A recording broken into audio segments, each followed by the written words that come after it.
Howdy, Burger Town, Glow, and Raiders. Hello. Hope you're all doing delightful. I made some tea over here. It is a red velvet cupcake tea, one of my few ones that has no caffeine inside of it. And I plan to sip it upon that, tell some stories, and play more of my silly queer witch video game, which I'm all about. I've actually been thinking about the game a lot, and I don't know, I think it'll be a good one to go nice and slow with, which is my favorite way to take video games. White Wolf, hello, how are you doing?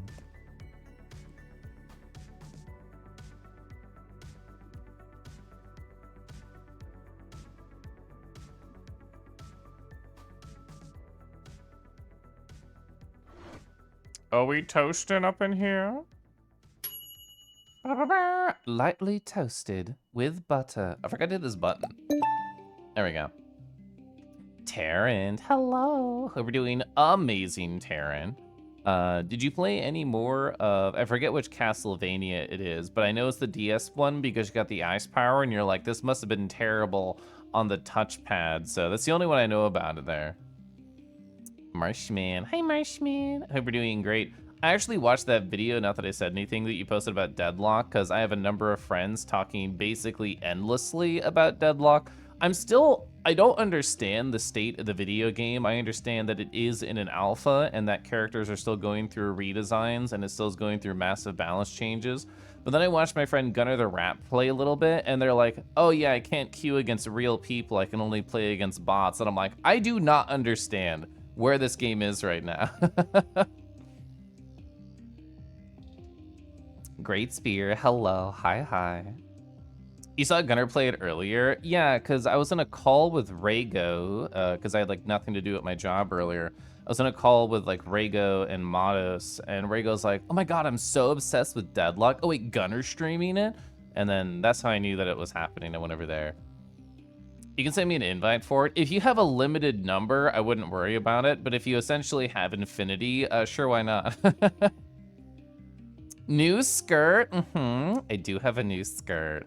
I posted some photos in the Discord, but I have even more to show off here live on the stream, which I think should be fun.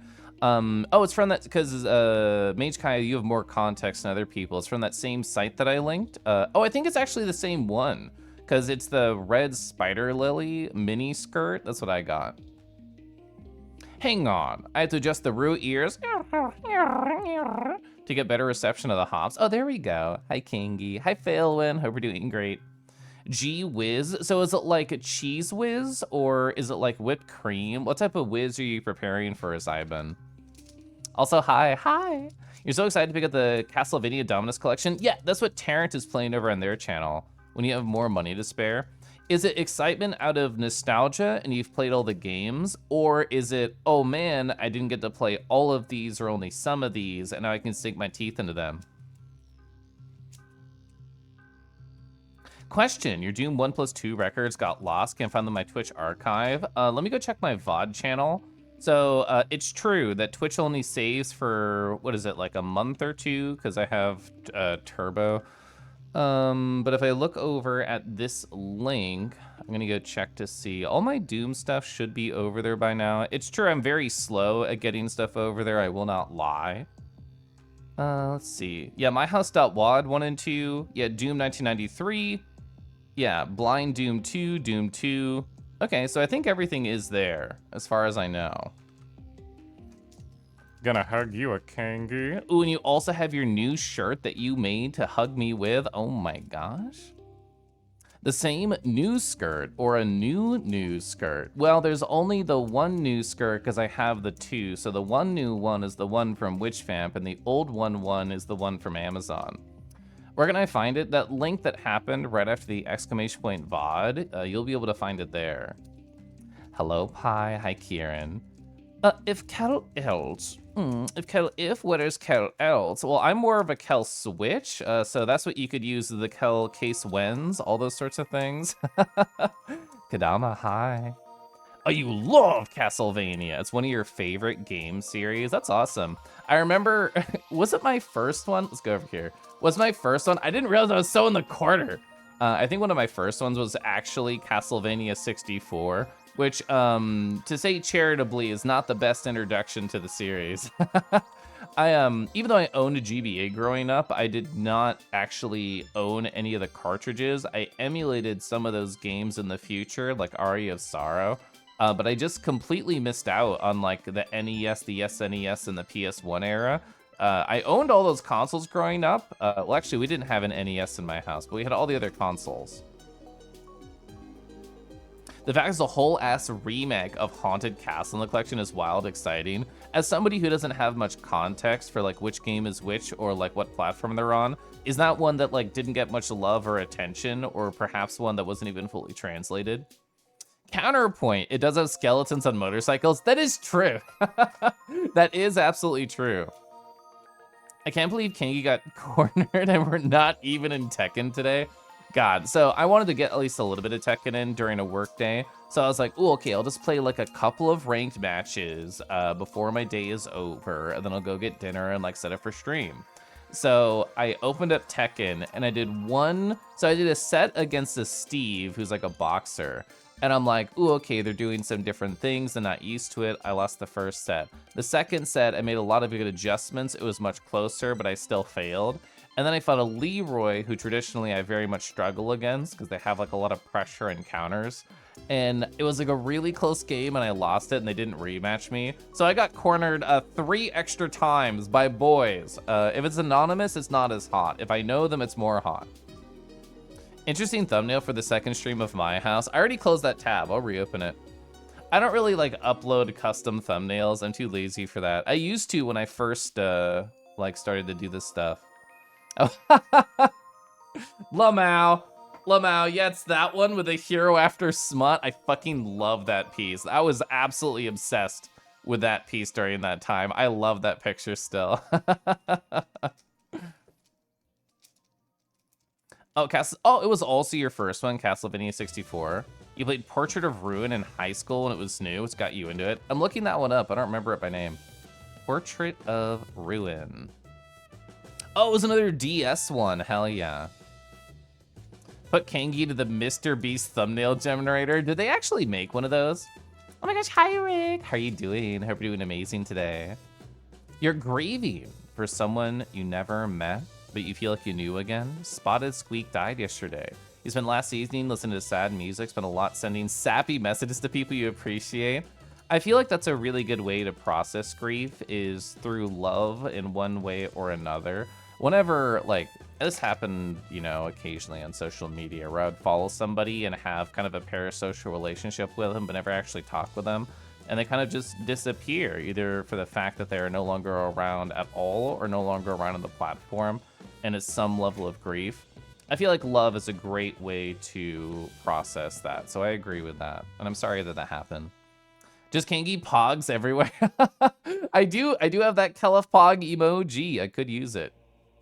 So it's an arcade game, Haunted Castle. It's essentially an alternate take on the first game. It was kind of rough. Oh, sorry. I was too dog-pilled there. Kind of rough to be charitable. It's also infamous for the EU-US version of the game being absurdly difficult or unfair.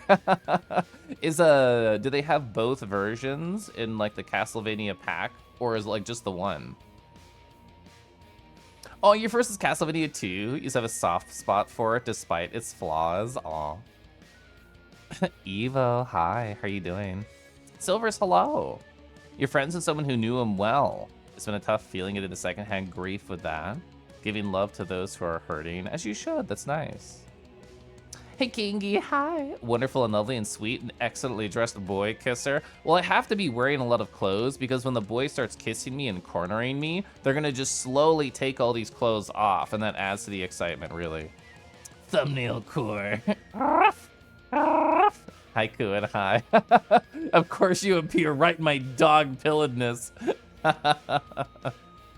You need to rewatch the last stream about saying the words you missed it. It's very Kelef, Marshman, and I mean that where it took me 45 minutes to actually get to the meat of the story. But I like adding a lot of context. Like, there are things I talked about during that 45-minute lead-up I've never mentioned on stream. Like the fountain pen letter that I wrote for my crush when I delivered to them when they were visiting. I have never talked about the contents of that letter. It was just a private thing between us. But I read out parts of it, not all of it, because there was, I think, some very important elements there that added to the story. You heard barking? You have to find out what's happening. You think the collection has both the original and the remake? That's cool, though. The original is using the original JP release. It's not crushingly hard. I do like pressure stimming, but not with like things that leave me like a flat cartoon on the ground. Air is context. That's true. That means Kelif Puff is air. Kelif likes being slowly and carefully undressed by boys who pin him. Well, as long as I know them well, like, sure, why not? No steamrollers? Got it. You know how it is. Hi, Derek. Derek, hope you're doing amazing. I had one of those days where I loaded up Tekken, and I'm like, I only have time for X number of matches, and all of them were just like a wash, and I'm like, okay, well, I gotta get going now. They didn't feel bad. Like, they actually felt close, even if I did not close out a victory. But it was still like a looks to the side, sigh kind of day. Can we crush the Kelif with love and support? We can. Skirts? Perfect timing, Rachel. I was just about to transition to showing off the new skirt that I got in. I technically got this on my last stream day, but it came in, not exaggerating, 5 minutes before I sat down to stream. So I was not ready. My legs were not shaved. I didn't have time to do like a photo shoot and walk around the house and think where to take pics or how. I'm still new to the skirt life. I think it's been 3-ish weeks since I become skirt pilled. I originally did it just to tease a friend because I drew their persona in a mini skirt. And I'm like, oh, wouldn't it be funny to buy a skirt and then bully them to get one too, just to be like their persona? And I did, and it worked, but I've also just enjoyed. And I've been wearing it as my just standard VR chat outfit anytime that I do VR. I would have said VR in general, but I only do VR chat. Who are we kidding here? So before I transition, just general lead-in. I have a post right here full of stories and thoughts and feelings before I start playing more of my game. Currently going through Cosmic Wheel Sisterhood, which I think is very interesting, and I'm excited to be playing it, and I'll talk more about the story and where we're at in it once we actually get to going live, which will probably be, 45 to 60 minutes knowing Kelif. My skirt pictures are under here. What could they be? Where could they be from? Well, we'll talk about where I got it from after I show you nice, cute pics. Oh my gosh. Is this one a little bit shorter than the last one that I had purchased? Well, maybe. Maybe it is just a little bit shorter. The last one, I think, went slightly past the knees, not a full inch, just kind of a half. This one, a little bit more, well, I guess less to the imagination, but more to the excitement. We have more photos, though. This is one of the first ones I did just in my office chair. And they get better, I think. Oh, yeah. Ooh, wow. Look at that. The spider lily in the afternoon sun. Oh, my God. These legs so freshly shaven. Oh, wow. Oh, okay. We got the nice light that are up the stairs. You can see the skirt gently fall down the leg as I get nice and comfortable. Okay, yeah, here we are. So I think the pattern is very cute. I think I look very cute in these photos. In response to this, one of my friends was just like, Kelif, you're so fucking pretty. So that made me feel cool about myself. So here we are. We'll have this in the background as I talk to chat. This is these are my legs and my skirt that I have. Kelif cutie confirmed, true. Air, water, earth, fire. Those are the perfect choices, Golden. No notes. It be like that sometimes. You feel like looking at it, like that is healthier though. Yeah, and like I still did some cool things. I fought against a Steve, and so I do this thing called soft interning, which is essentially the same as the rubber duck method, but I don't like ducks as much as I like soft, fluffy animals. So I have a wolf plush that I hold when I do fighting games, and I talk to them. And like, I started fighting a Steve, and I'm like, oh man, plush, like, the last time I fought a Steve, they got a lot of tricky lows on me, and I didn't know what to do. We're gonna try and block low more and notice their strings. And I did that, and I also got a low parry, but I did a really shitty punish. So it's like, I'm still learning, I'm still progressing, and my wolf friend is giving me knowledge to coach me on the side. But that's just how some days are. Don't skirt the question now. I won't skirt the question. I'm pretty much a skirty guy.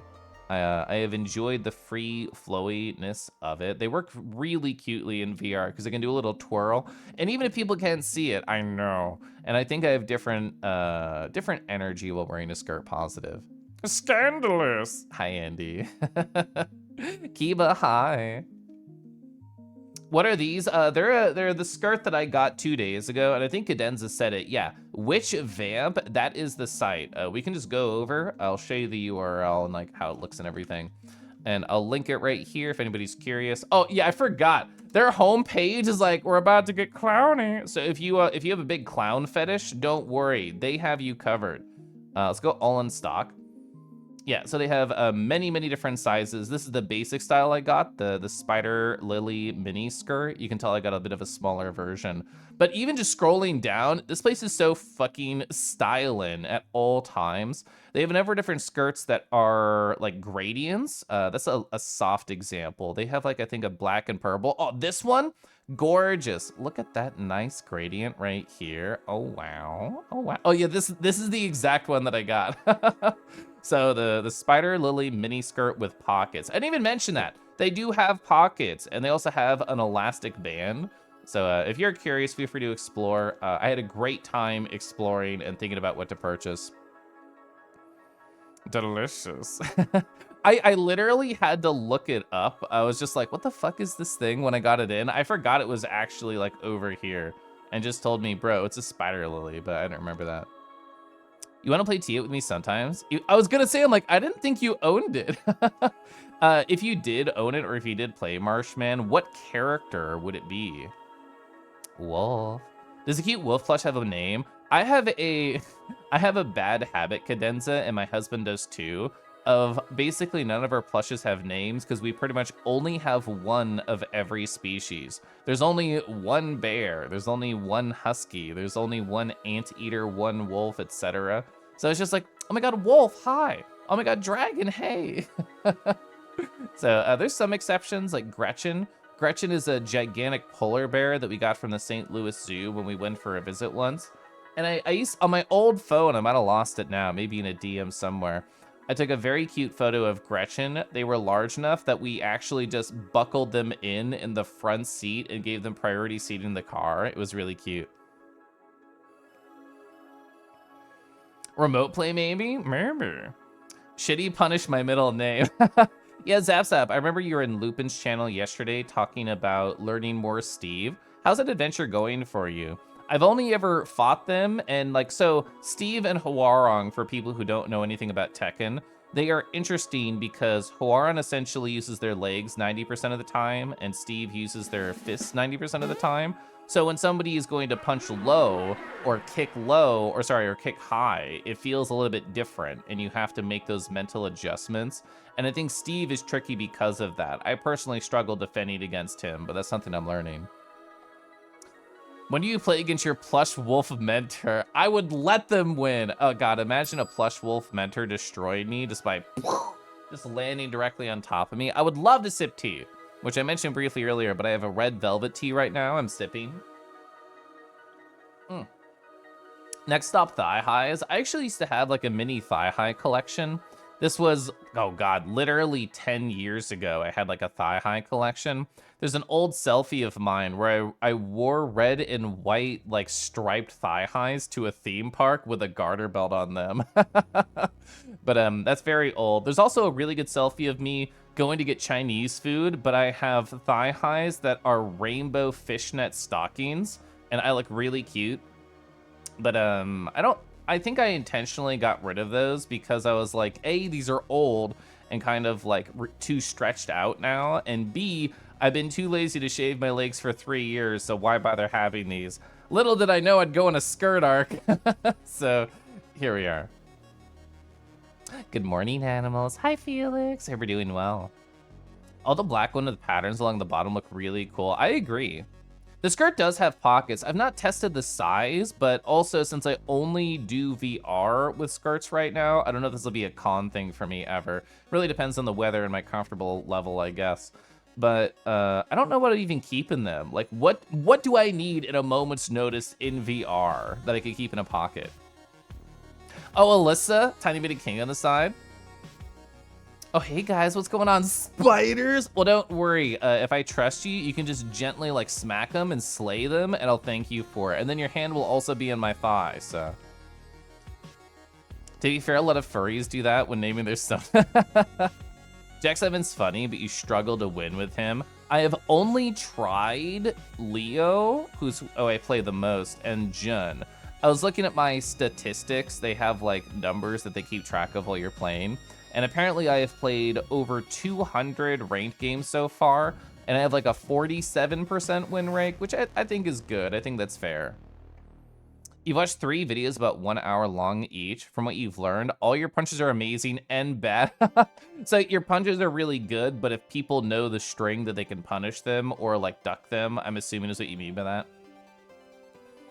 Reminds you when you forgot to get thigh highs to go with a skirt. It's okay, I don't have any. Also, yes, chat, whenever I take skirt selfies, I intentionally don't have the feet in them because I know some people are like, we're looking for that. We're sniffing them out. Sorry to deny you feet during September. I guess that's some level of homophobic, but we'll have to learn how to deal with it. Snacks. Hi, Akka. SMH. I'm sorry, Techies. r/VTuber feed.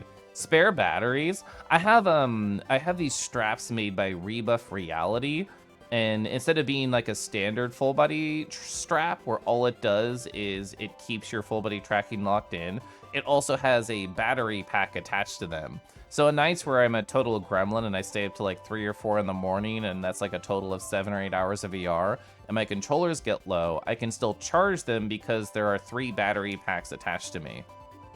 Virtual feet only.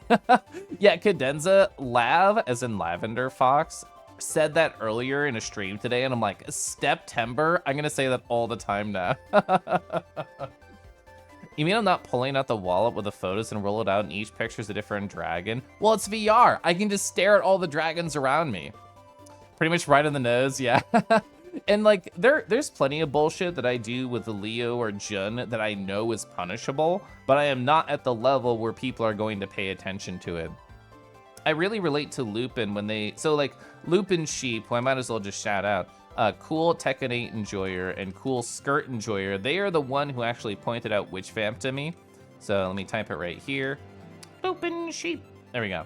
So they started their ranked journey in Tekken 8, and I very much understand the idea of ranked anxiety. So I'm like, I will be there to be a supportive little guy and be like, nice conversion, good low parry, nice wall break, or like whatever the fuck just happens, and just cheer for them. Because that's what I want when I'm suffering. And they said something out loud that I intimately related with. They are like, ooh, I did that one move. Ooh, they're going to know what to do in response to it. I can't do it anymore. And what I've learned is you should keep doing the ignorant bullshit until it just doesn't work anymore. If somebody doesn't know how to punish a really good string of yours, you should abuse that and then beat them into the ground with it. There's like some setups I have on Leo where if you try and press a button, I'm just going to launch you because I have so many plus frames. But if you don't know that and you're pressing, then I get a huge advantage. So it's interesting trying to get over certain mental hurdles. And here I was thinking it was September. That's also cute. Imagine punishing Kelif. Oh my gosh, how would you punish me, Ivan? I don't know how to speak so flirty like that. I was like literally about to laugh. Oh my gosh, a good Kangi. Hi, Scott. Hope you're doing good. Yeah, Lupin's very good. I like Lupin. You would never think of streaming ranked matches. Way too much anxiety of getting angry on stream. I've had a lot of fun streaming ranked Tekken over on, I'm gonna cough. There we go, over on Corolith. And I think with an audience, for me personally, it's more just like, it's like a laugh center. It's like, oh my God, I can't believe that fucking worked. Did you see what they did? Or like, I dropped my combo, fuck. And then people do not like this in chat or whatever. I don't know. I think it adds to, it's more like a show as opposed to like an anxiety factory, at least for me personally. Get them to block the third hit once they start to stop on the second hit and do a launcher. Yeah, that's the stuff. That's what I want to get better at. I don't have too many setups with Leo. I have a number of moves that I throw at where if I counter hit you, I get like a full launch off of it. But there's not too many of those. You'd probably just, withhold hugs. Seems like it would affect you more than anything. That is true. Finding muscle memory is hard when you learn bad habits too. That is also true. Well, have a good dinner, Sancho. The idea of seeing someone random in chat come in and saying, you're doing everything wrong and you suck. Well, I do understand that worry, and I think that's definitely one of the reasons why fighting games make it very hard to talk to your opponent. The only thing you can really talk with is like a key charge in Tekken, or like them doing, what is it called, teabagging? Yeah, like them teabagging you. I can understand like some rando coming in who like literally is not part of the community and just being a piece of shit. But like that's the great thing about having mods, and also a one-click, you can literally never be here again button. Oh, chicken and rice casserole? Hell yeah. I haven't had a casserole in a long time. My parents made a lot of them, which I think is just kind of like a white person thing. I'm gonna sip my tea, I'm gonna sip my water, I'm gonna tell a story. Gosh, I love hydrating. I love taking care of myself in a public environment. So,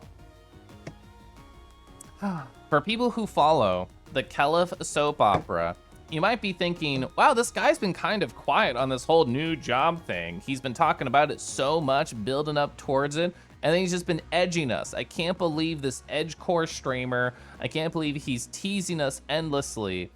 It's not like that. Here is the timeline. By tomorrow, it will have been 3 weeks since I did what they had told me is the very, very last step, and then cool, you can get your start date right after that smile. So why has it kind of been silent for 3 weeks? That's a really long time, Kelef. 1 week, I kind of get it. You know, they're getting their things together, they're getting organized. 2 weeks, maybe things got hung up, maybe somebody forgot a step, maybe they're a little slow.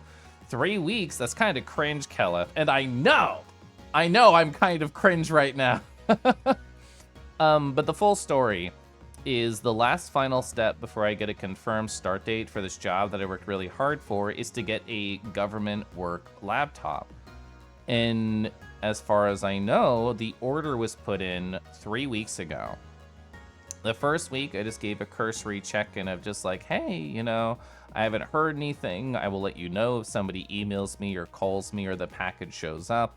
The second week, I'm just like, is there anyone we can reach out to? I know one person within the company said it's kind of a black box of a system, which is never a phrase you want to hear.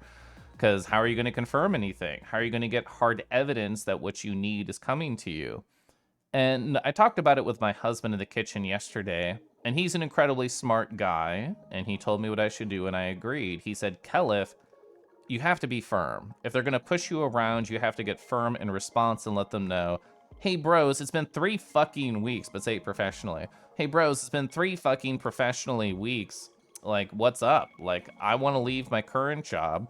And another layer of my personal anxiety that has been quietly building is I work at an insurance company. And what that means is that AEP, the automatic enrollment period, is starting soon. That is the busy period. It's a 2.5 month busy period, and it starts next month. I don't want to be here for it. I fucking mentally refuse to be here for it if I can make that happen. So I sent a strongly worded email. I never really do those. I'm a very, gentle guy. I am happy to work with people through any hardship, and I'm very patient. So I'm normally not a strongly worded email guy, but I became him earlier today because my husband is right. And I sent an email saying like, hey everybody, it's been nearly 3 weeks since the order has been put in. Is there anybody else who we have not already called or talked to that we can call or talk to? Next month, at the job that I still am at, everything is about to pick up. I need to give them time to replace me. Looking forward to working with you. And I sent that off. And to be fair, they got back to me pretty quickly within an hour. And I appreciate the guy who's going to be my upcoming boss when I start, because he said, hey Kelef, I completely understand your frustration. I did not use that word. He correctly read through my lines and put it there. He said, I completely understand your frustration. We are also frustrated. And then they told me some stuff that may or may not be true, which is essentially, you know, we've escalated it and things are going to move forward and you are a priority and nice things to hear. But I need a reality. I do not need nice words. I need facts. I need a laptop. So I'll keep you updated. This is very, very important to me. It's actually the thing that's controlling the vast majority of my mental stack and energy right now. So I'll keep you posted, chat. Smile. We've escalated your case. Yeah, exactly. It's the type of things where it's just like, that is what you say in that situation, but I really do hope there's an air of truth to it. It's not cringe until I arrive, I'll have you know. But BMO, you're always here, so it's always cringe. BMO, hope you're doing great. Ooh, throw it all in a dish, mix and bake. That is the power of casseroles. It's been such a wild thing to watch while getting groceries. You've had a little luck with that. I feel like most of the time when someone is way better than you in chat, they seem to be like sticking around just to help you out, not to be condescending. I think it's in everybody's best interest to be kind, just in general, but even in fighting games or competitive environments, but I should say especially fighting games, because it's really hard to get somebody to stick around. It's really hard to get somebody to start. So if somebody's committed enough to stream and share that, I think if you are in that community and not a bad apple, which is 95% of all people who are part of communities, I think, then they will be kind. Shiro, hi. I hope you're doing great. My safety razor arrived, but the cream is not here. Aren't you good at providing your own cream? Oh my god, Maze. Hi, Maze. More B plotline. Wait, so is the A plotline the crush and the B plotline is the job stuff? Stat, hello, hope you're doing good. Fucking professionally sounds like Modus Incorporated, Lamau. Do you get like a referral bonus if you get more people to start working there? Pie, I hope you're good. Helix, hi. Kind of thought you were threatening the government. What a lesson. So true and valid. Hi, Wolvis. So proud of you for speaking up. That's strongly worded. For me, yes. For me, even the slightest level of discontent is just like, fuck you. But like, I'm not good at being aggressive at all. To get the method out, so they are waiting on a third party, Silvers. To give you an understanding of the structure, I want to work at a, actually I'm blanking in the name, but essentially I want to work at a company contracting gig. There we go. I'm gonna be working at a company that contracts with other companies, and I am not waiting at the company I wish to work at.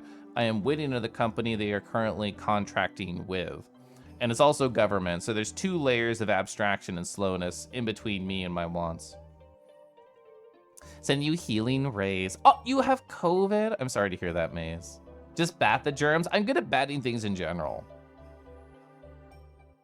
You never noticed, but my ears look kind of like candle flames. What if we only have my ears up? Does that mean like this, what is this area we're in? Like this marsh, this grass field is on fire? What if we just had like 7 kangaroos and they were all wiggling?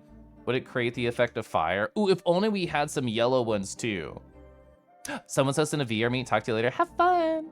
Oh my gosh, Kangi's so amazing. Hi, Zayden. Hi, Ava. Hope you're both doing lovely. You loved Crush Plotline? I love Crush Plotline too. Kingy Peak. You recently had a government internship. There was a lot of internal approvals of multiple people. It's slow but steady. Yeah. All I can do is voice my wants and voice my concerns, and then I have to be patient around that. So that is what I'm attempting to do. And I was talking about it with, who was there? It was like Fenrir and Modus and Rego in a Discord call. And I don't think I would have much anxiety if there was just a date in mind, if there was a goal, if there was a deadline. It's like, oh, Kelif, sorry, things got kind of gummed up. We're busy. It's going to be middle of October, buddy. We promised. And I'm like, okay. But instead, what I get is nebulous, which I guess is how the government works in general. But it's like, oh, hey, Kelif, it should happen soon. A week passes. It should happen soon. A week passes. It should happen soon. And that's essentially the communication that I've been getting. And that is what has been pushing and propelling my anxiety forward. Ooh, if I had a scented candle, if I was a scented candle, what would the scent be? Inside of a cupcake shop? I think that's a good one. Tea and ASMR. Oh my gosh, let me wet my lips, and then I'll get even closer to the screen and give a nice rar.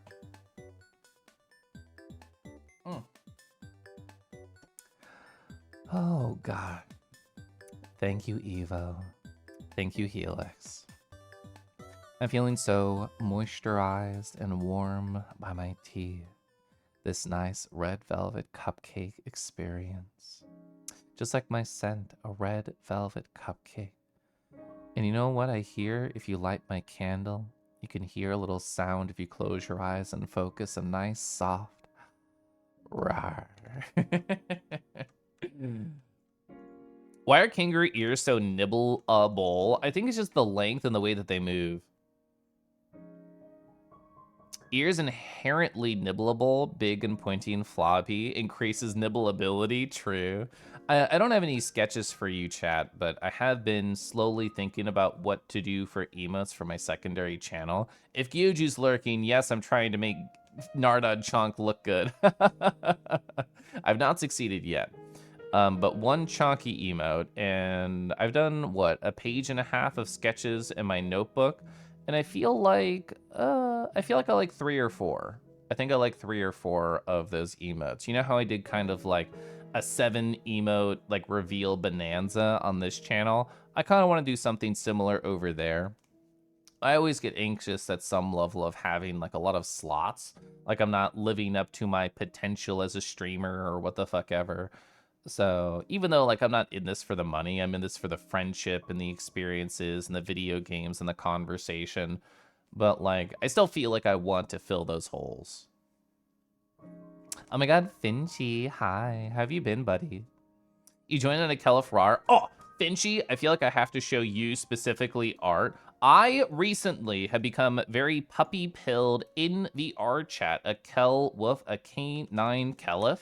And you know what I did? I've also been a little bit cowboy-pilled, and I may have commissioned art of my K9 character in a cowboy outfit. Okay, perfect. So I have the art piece. Let me go make sure I credit the artist correctly for Affinity. This is like the main artist that I go to on for Affinity in terms of links. Here we go. Oh, I think Goliath is so cool. I love this piece. I'm so cowboy pupper right here. Woof. Yeah. Big woof energy. Bark. Rawr. Yeah. Howdy. I love it. I will take any excuse to show it off, even if I have to go set it up in a PureF every single time. It gives me a lot of joy. This artist was incredible to work with. They actually, not exaggerating, if you go to their Fur Affinity, it says, I will give you a small percentage discount if you let me draw you as a cowboy. Have I counted how many people show to my Naruto streams? I have so many holes to fill. I mean, I don't, but I also just like let it all out, quote unquote, smile wink emoji, and then I can cover a lot wider of an area. But, you know, certain holes get extra attention. That's just how it is. Making emotes is hard. It is hard. I like the idea of doing a bunch of thumbnail sketches, and even while doing that, I emotionally understand that 80% of them are gonna suck. But then I'll be like, oh, well, you know what? I didn't even think about that idea. It's I like doing just a little bit every day during a time period too. Like when I came up with my 7 emotes for Kelif, every day for a week, I just put in like 10 minutes. And every day I would have new ideas that I didn't think about it previously. I think like being able to not just have a list of ideas and think I have to make one that's like this, that adds anxiety to me. It's like, oh, well, I have to make like a Kelif handshake emote, and if I don't, I'm the worst. And then I keep trying to draw one idea over and over as opposed to just doing a bunch of small things of whatever comes to mind, or like, oh wait, Poppin has good emotes, I should look at those. Oh, Thundy has good emotes, I should look at those. Or like follow whatever inspiration of the day. You thought I was in it for the boys? I mean, I've gotten boys out of streaming, smile emoji, and that is still going to be a fun thing to follow. Oh my gosh, Gally. Hi, Gally. Hope we're doing good. Oh, yeah. This is one of my favorite songs, like, ever, Cadenza. I have not actually cried at too many video games, but Hyper Light Drifter was one, and especially because of the soundtrack. Cal Wolf, that's right. Ow! Does the FA page list me as a fox? I've literally never looked at the actual post. That's very funny. You've been sitting on making new videos for close to a year. It's hard. It's very hard. Not just for art, but for like ideas too. Chat, there's gonna be an ad in 25 seconds. Do you want to hold hands while we wait? Do you want to lay in this field behind me and just talk about life? Just talk about feelings. Just talk about boys. Do you want to breathe softly together? Some gentle ASMR as we wait this ad out. I'm gonna hydrate and then we can do that. Is that Lost Mottos? Oh, I love tea. Gally, how have you been? I hope you've been well. I know I still haven't gotten back to your 16-minute voice message. I've been like that. Imagine that. That's been me. I'm gonna go.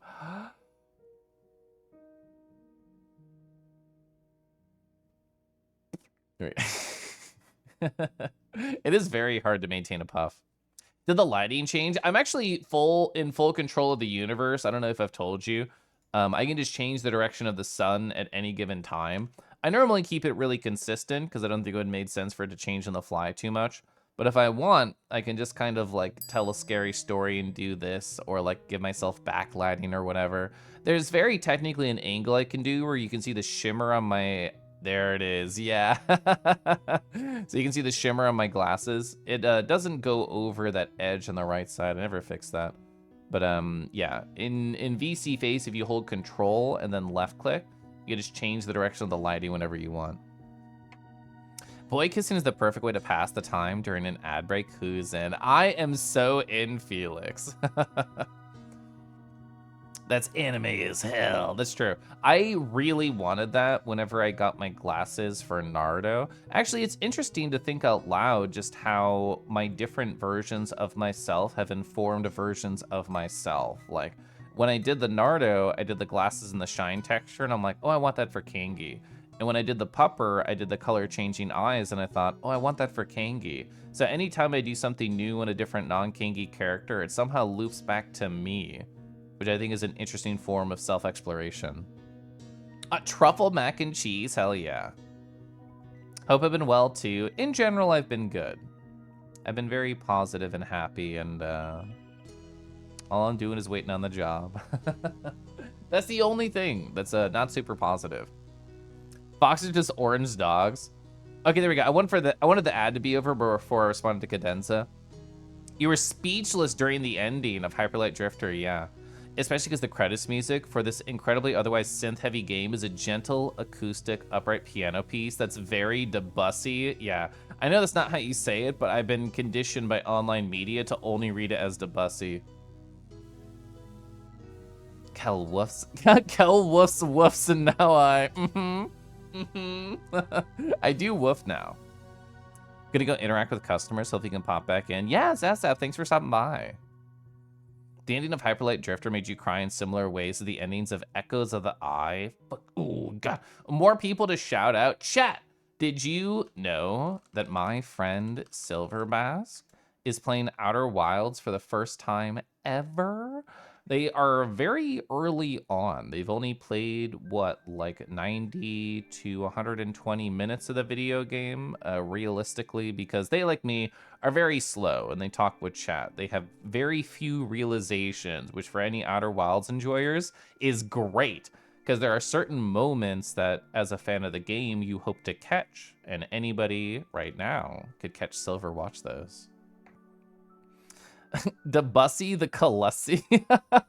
I've never thought about an Ussy version of me, but I guess it would be Colossi.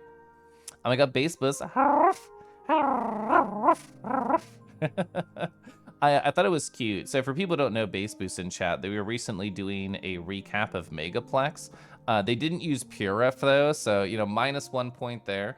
But it was fun to stop by and watch like videos and stuff. They put on their live cam at one point and had their pup put on and just barked at chat, and it was very dog and puppy pilled. Do you think we'll ever get a prequel called Inner Wilds? Yeah, I feel like their next release is just going to be a vor-centric game about getting swallowed in the inside of all the worlds, and that'll be great. Crying, I'm exposed. You streamed it. What do you mean? It's literally on your channel. Oh, for not using PureF, I get it. I was just like, yeah, you put your live cam on and your pup put in bark for chat. I tease everybody to use PureF. The category's on point. Thank you, Liz. Also, hi, Liz. I was telling chat earlier that I played, what, 3 sets of Tekken before, like, making dinner and then going live. And I thought, this is all I have time for. I'm going to do a very brief amount.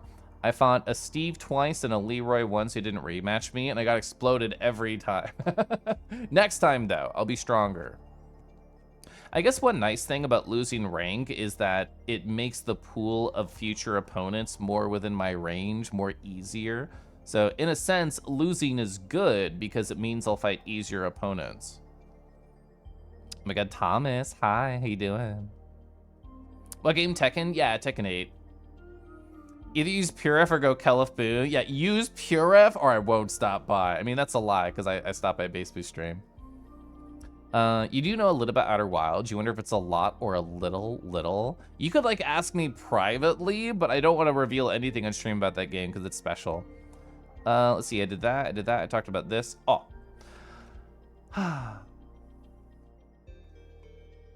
I am a huge fan of when people, and I've done this a lot in my live chat.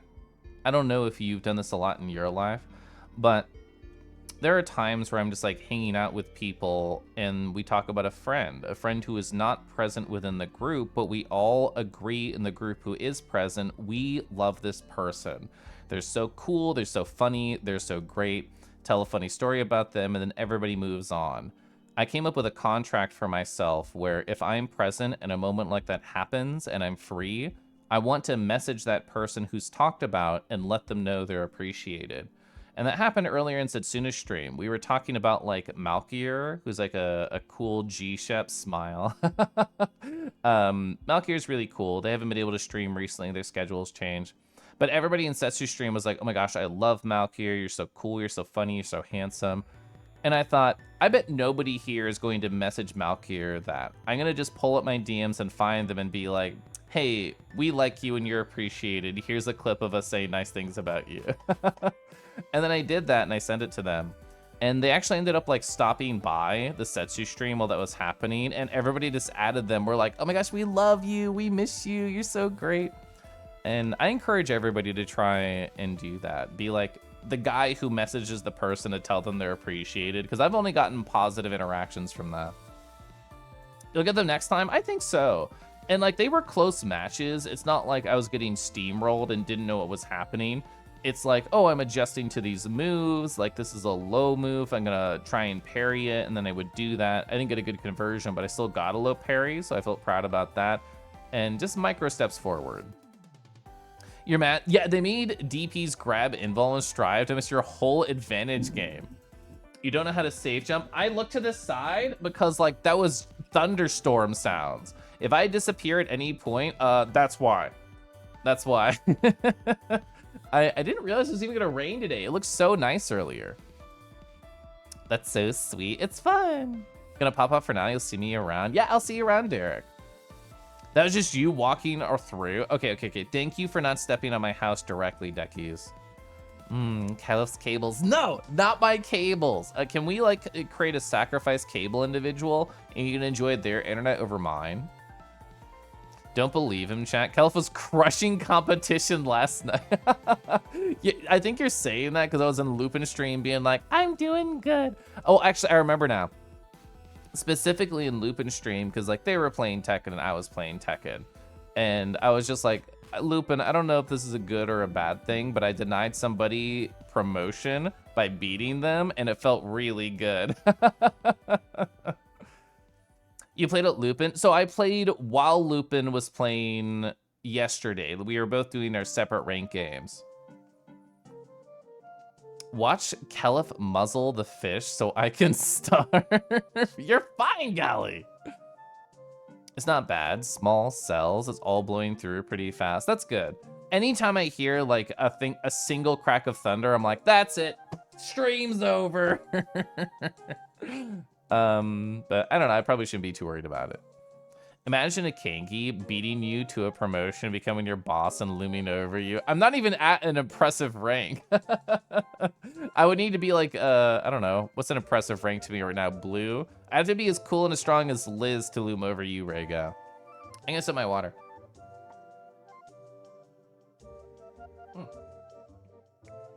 I came to, I think, a realization because, like, yesterday I was kind of sad and I was journaling. I'm like, why the fuck are you sad, Kelif? And I thought, well, on paper, I live a basically perfect life. I have a job that does not require much of my time, thoughts, or attention. And I could just kind of fuck off. I could do art during the day. I could play Tekken 8 during the day. I can like join Discord calls. And I still have to, you know, be at my laptop occasionally. But for the most part, it's kind of a light effort gig right now. And I've been unhappy. And I think mostly it's just like, oh, well, there's nothing here that excites me. I don't like the idea of doing nothing. I like the idea of keeping busy and feel like I'm making a difference. And I like the idea of growing and changing and shifting and moving forward. And because I know this job currently is a dead-end thing for me, not having a start date for my new job and not having anything of importance to do with my current job kind of fills me with a state of nothingness and an unknown future state. And I feel like those two combine into a perfect storm for anxiety to ruin my insides and ruin my mental. And I think the realization that I came to is that I should enjoy this moment for what it is. And I'm thinking too far ahead in the future and I'm getting too lost in the negativity, and the moment should take priority over everything else. So I've been trying to stick true to that today, where it's just like, okay, Kelif, what is happening now? And how can we embrace it? How can we get lost in it? How can we get lost in love like my New Year's resolution said I should? So I'm going to try and take that moving forward until I can get out of this current job. Yeah, I need a project car. Yeah, emotionally, I need a project car. And like, I've had a number of those things recently because I had the big Silver Bask art piece that I put a ton of time into. I had the emotes, the 7 different ones that I sketched out and finished, and that was great. And then I did like the doggo in Unity, and all those three things were like high hyper focus times. So those 3 are my project cars, and now that they're gone, I'm just like, and that's kind of where I'm at right now. Oh my god, Stirring. Hi, Stirring. I hope you're amazing. Why the fuck are you sad? How General Populus deals with mental health. Sad but true. Oh my god, Warely. Hi, Warely. Amanda, hi. Are boys my project? Yeah, I was talking about it earlier in a Discord call, and like, I do think I have been trying to embrace some levels of positivity from my nothing life right now. Like, I've been very, very social.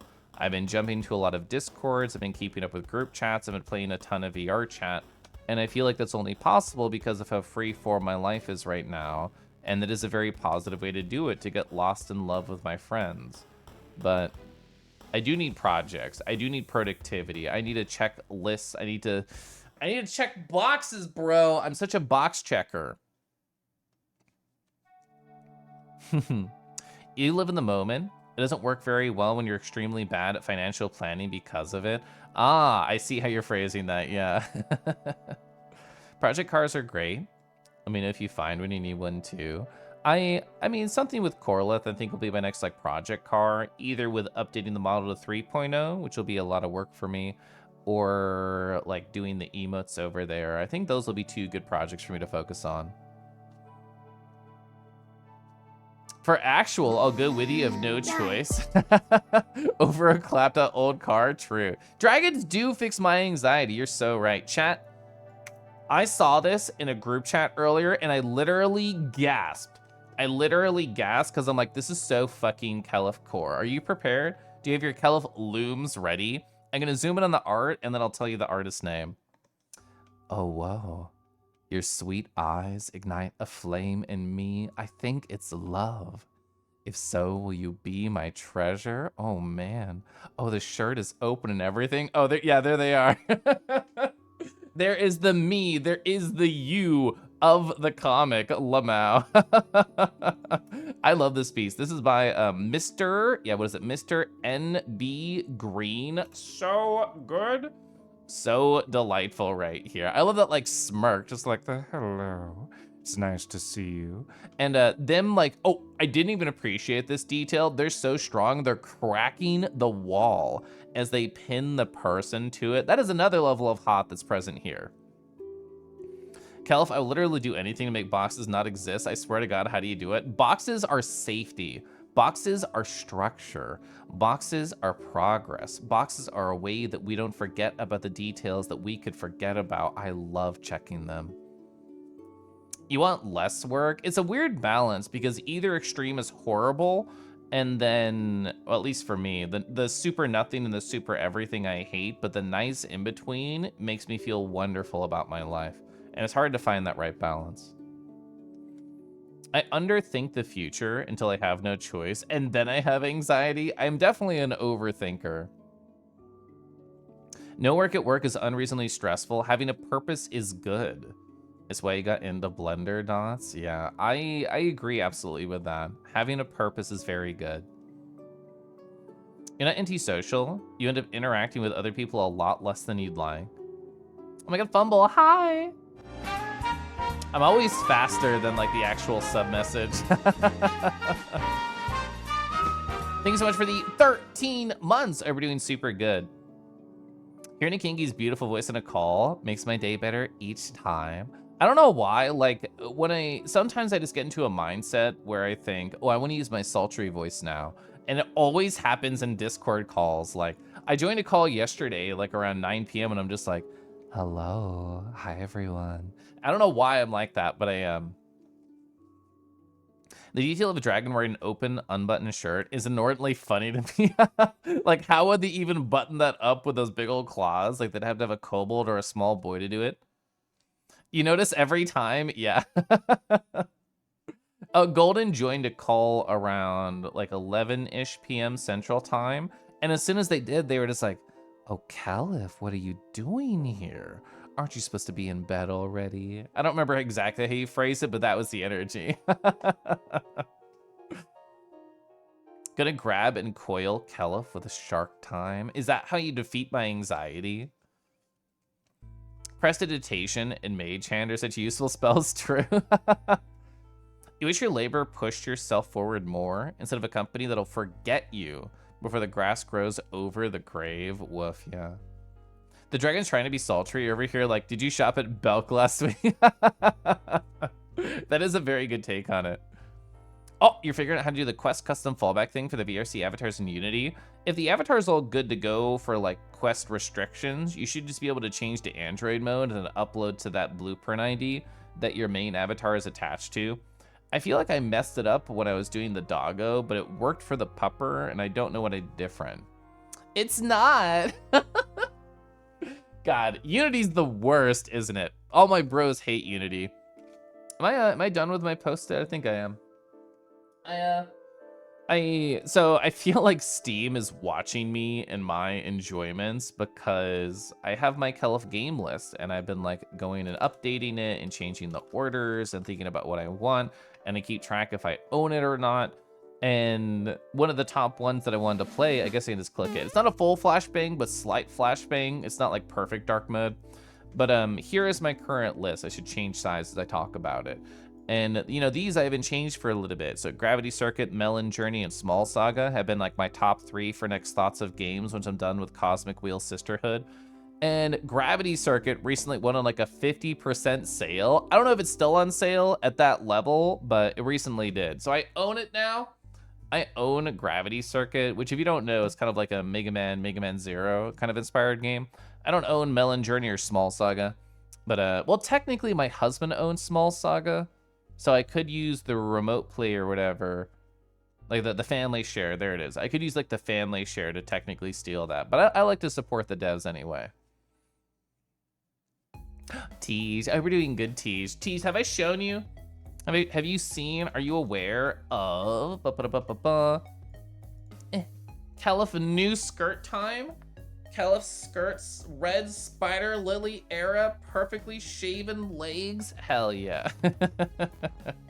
I figured I might as well show this off again anyway before I go to game time. Given the title, I'm gonna keep Yo new skirt in the title, so this will be like the time where I got my last skirt and I showed it probably 40 times during the stream. It's looking good, thank you. I only wore it just for the photo shoot so far, but wearing skirts has become my traditional VR chat outfit. So I plan on wearing this on Friday, and if I happen to do VR chat on Saturday, I haven't talked with my crush for spending time on Saturday yet. I'm just assuming, but I usually assume that because I like him. But yeah, if I do VR, I'm gonna be wearing this, it'll be fun. Beautiful, thank you. What did I use for shaving? I can actually answer that exactly because I just showed Rago everything. Let me go to my Rago DMs right here. I'm gonna open this and then I'm gonna show this photo. I'm not gonna show my actual Amazon because that shows like the vague address and I don't wanna do that. But I will take a photo of the thing I have.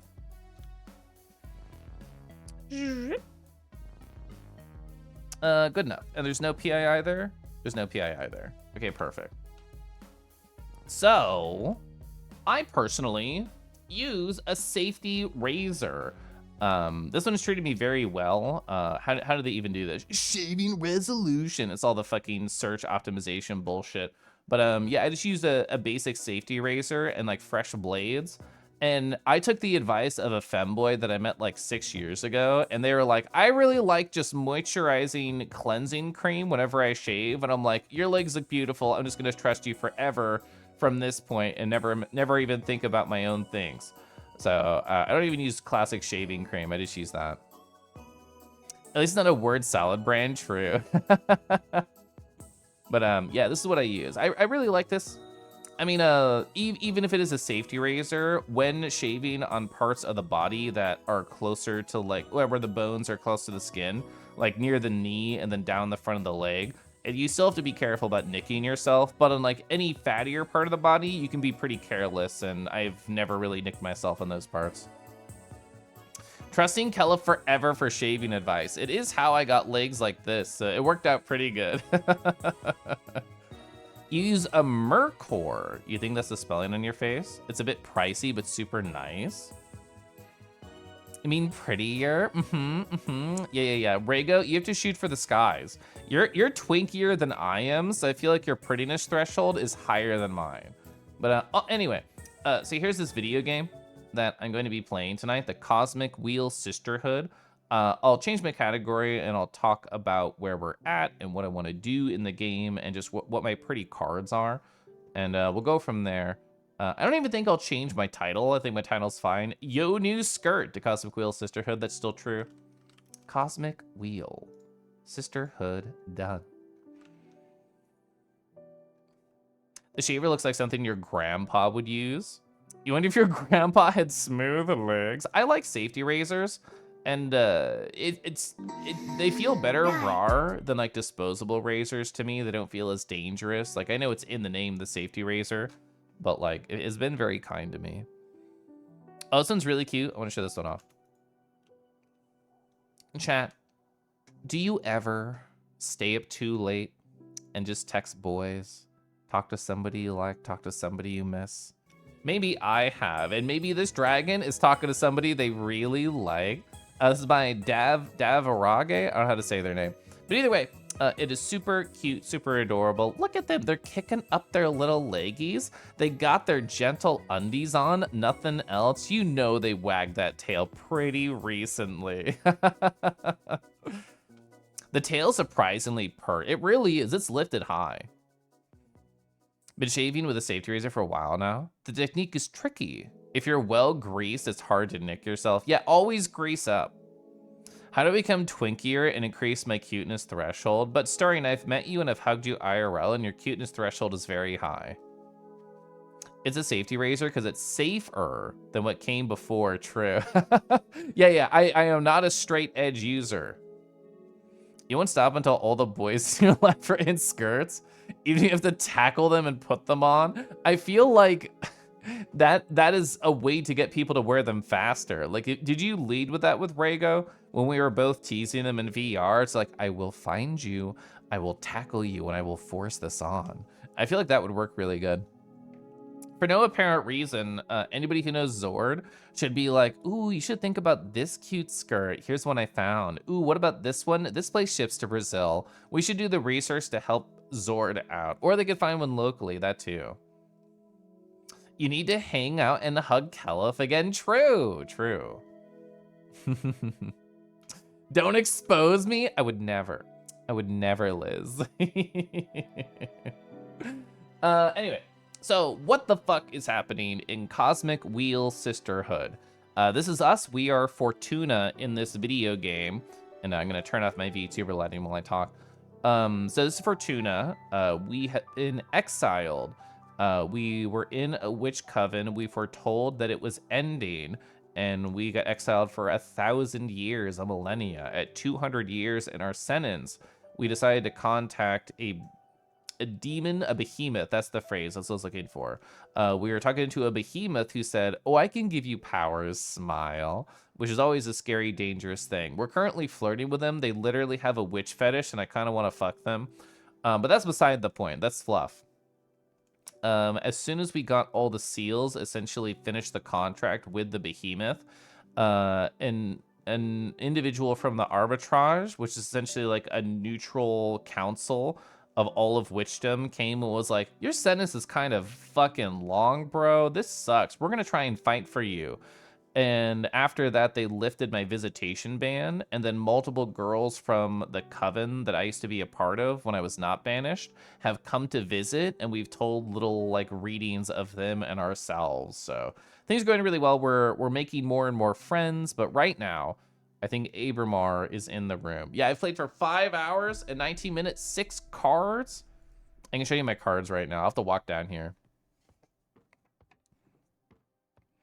Eldrago, I just gently placed it on the floor. He put up a fighting game and a philosophy book on it. He stepped in. There was no escape. Let's see. Browse deck. Oh, yeah, we made this one last stream. Cancel Culture was the name that it automatically generated, which was perfect. Standing Ovation. This is when we are still learning the system, so I'm not emotionally attached to this card. This is the door that gives you a 7-year-long orgasm in the water. Love that one. My favorite dragon card, Inner Guidance. Dig Your Grave. I really like how we set this one up. Mischievous Lot. This is probably the top tier card. It's probably the best card that I have made and will make over the course of this playthrough. So what's interesting in this game right now is as long as we have the resources, we can make as many cards as we want, but we get more resources as we do more readings. So I could technically make one right now, but would I prefer something that has air, or do I need more fire? 4 earth is actually a pretty good amount that we can play around with. What happens if you put too much fireball at the bar? Instead of throwing up, people just shoot out flames. Is there anything I would like to make right now? This one would be really interesting to use. I mean, fire, let me actually look at my little shortcut. I wrote down very scant notes about this game. But yeah, air is context, water is emotion, earth is strength, and fire is conflict. So I would want something with more earth. I would want something with more strength. Strength and emotion? That would be perfect. The Gem Skull Belt. I think we've read every single card so far out loud. I'm so water-pilled, bro. I'm just hydrated. Don't be hating. We could technically use this guy, the Seed of Knowledge. It puts myths from other dimensions into the mortal minds to protect and guide them. So this would be what? Context, emotion, and strength. I think is a very exciting combo. We don't have the air for it, actually. We don't have enough for 1 air.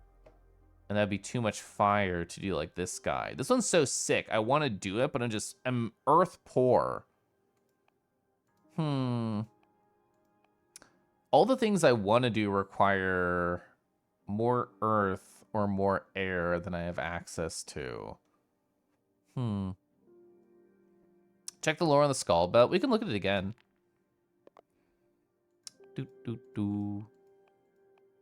Less than a century ago, the architect Witch Greeth, true, we were going to talk with Greeth, carved 13 skull-shaped rooms out of an asteroid belt, all connected by ivory walk bridges. The rumors say these chambers turned a witch's words into energy and allowed it to communicate with extra-dimensional beings.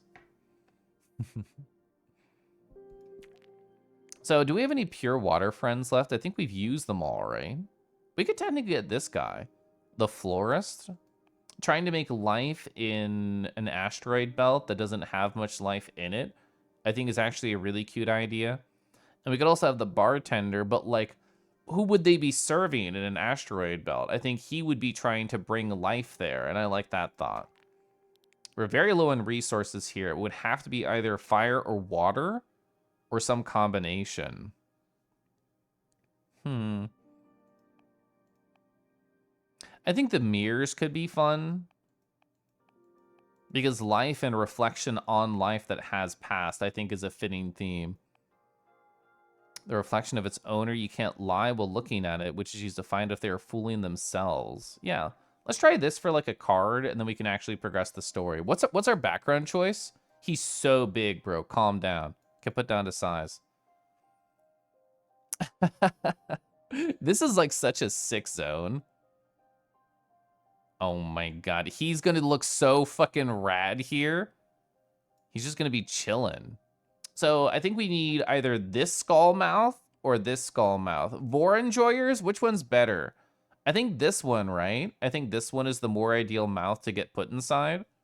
Or is it this one? Because you see the stairs descending a little more. We get more of a view of the whole thing here. So I think this is slightly better, right? Vor enjoyers, rise up! When you saw her name last stream, you thought it activated some brain cells. I did remember seeing it somewhere. All right, we need to give him a nice chair. We're going to sit him inside the mouth. Can I flip you? Hell yeah, we can flip both of these.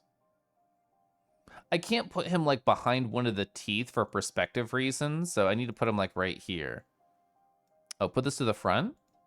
Okay, so he's got a little mirror to like look at himself.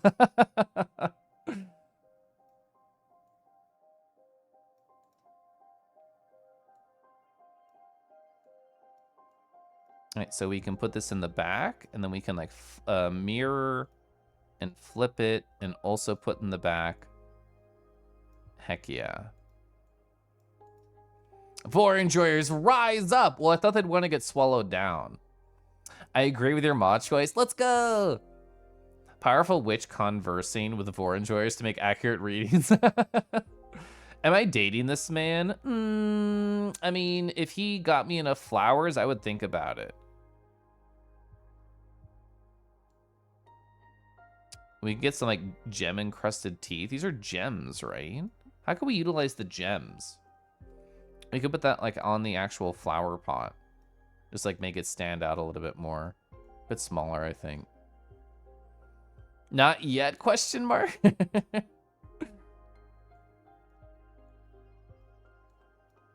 I like the idea that we have sprouted some things here. I can't put them behind the teeth, which is unfortunate. I would really like to. Whoops, I grabbed him.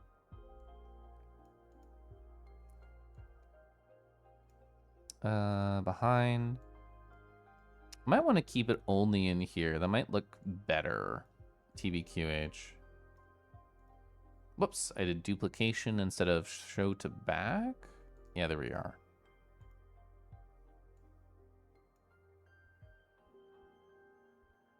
I don't want to go all the way back. I just want to shift it down until it's behind the pot. Perfect.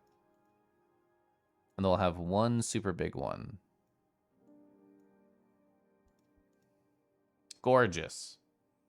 I can't put them behind the teeth. Collective, aw, from the crowd. Yeah, everybody just wants to just explore. Everybody just wants to climb the stairs. That's all they really want.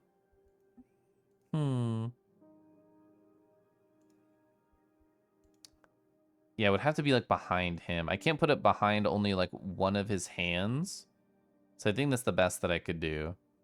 We would never want to cover his face, I think. I don't like that idea. Do we even use the mask? I really just wanted the mirror, TBH. Really just wanted the mirror. And this is too, like... It could technically look like an eyeball there. It's really tiny, but it does still work. So this implies more of, like, liveliness to the skull, which adds to the vor energy. But if we have that as the eye, I don't want it as a decoration. This looks like the type of thing that you'd build in Minecraft. True. Yeah, Greeth has really nice aesthetics. I agree.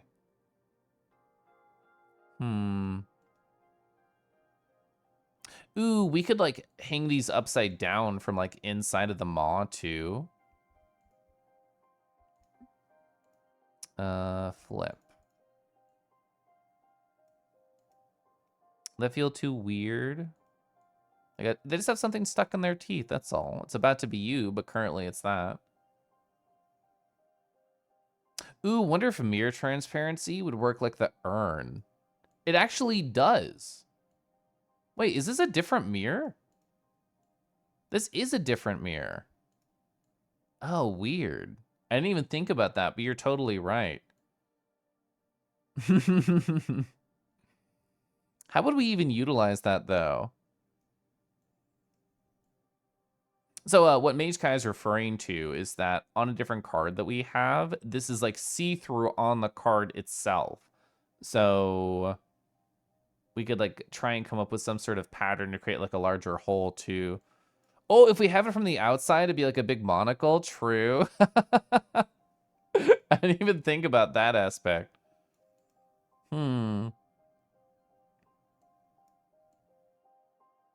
Nice and small. Inside the teeth. God, I wish I could layer. I wish I could layer with the actual art piece. Like if this was Z1 as opposed to Z0. They're so dapper, I know. Oh my gosh. I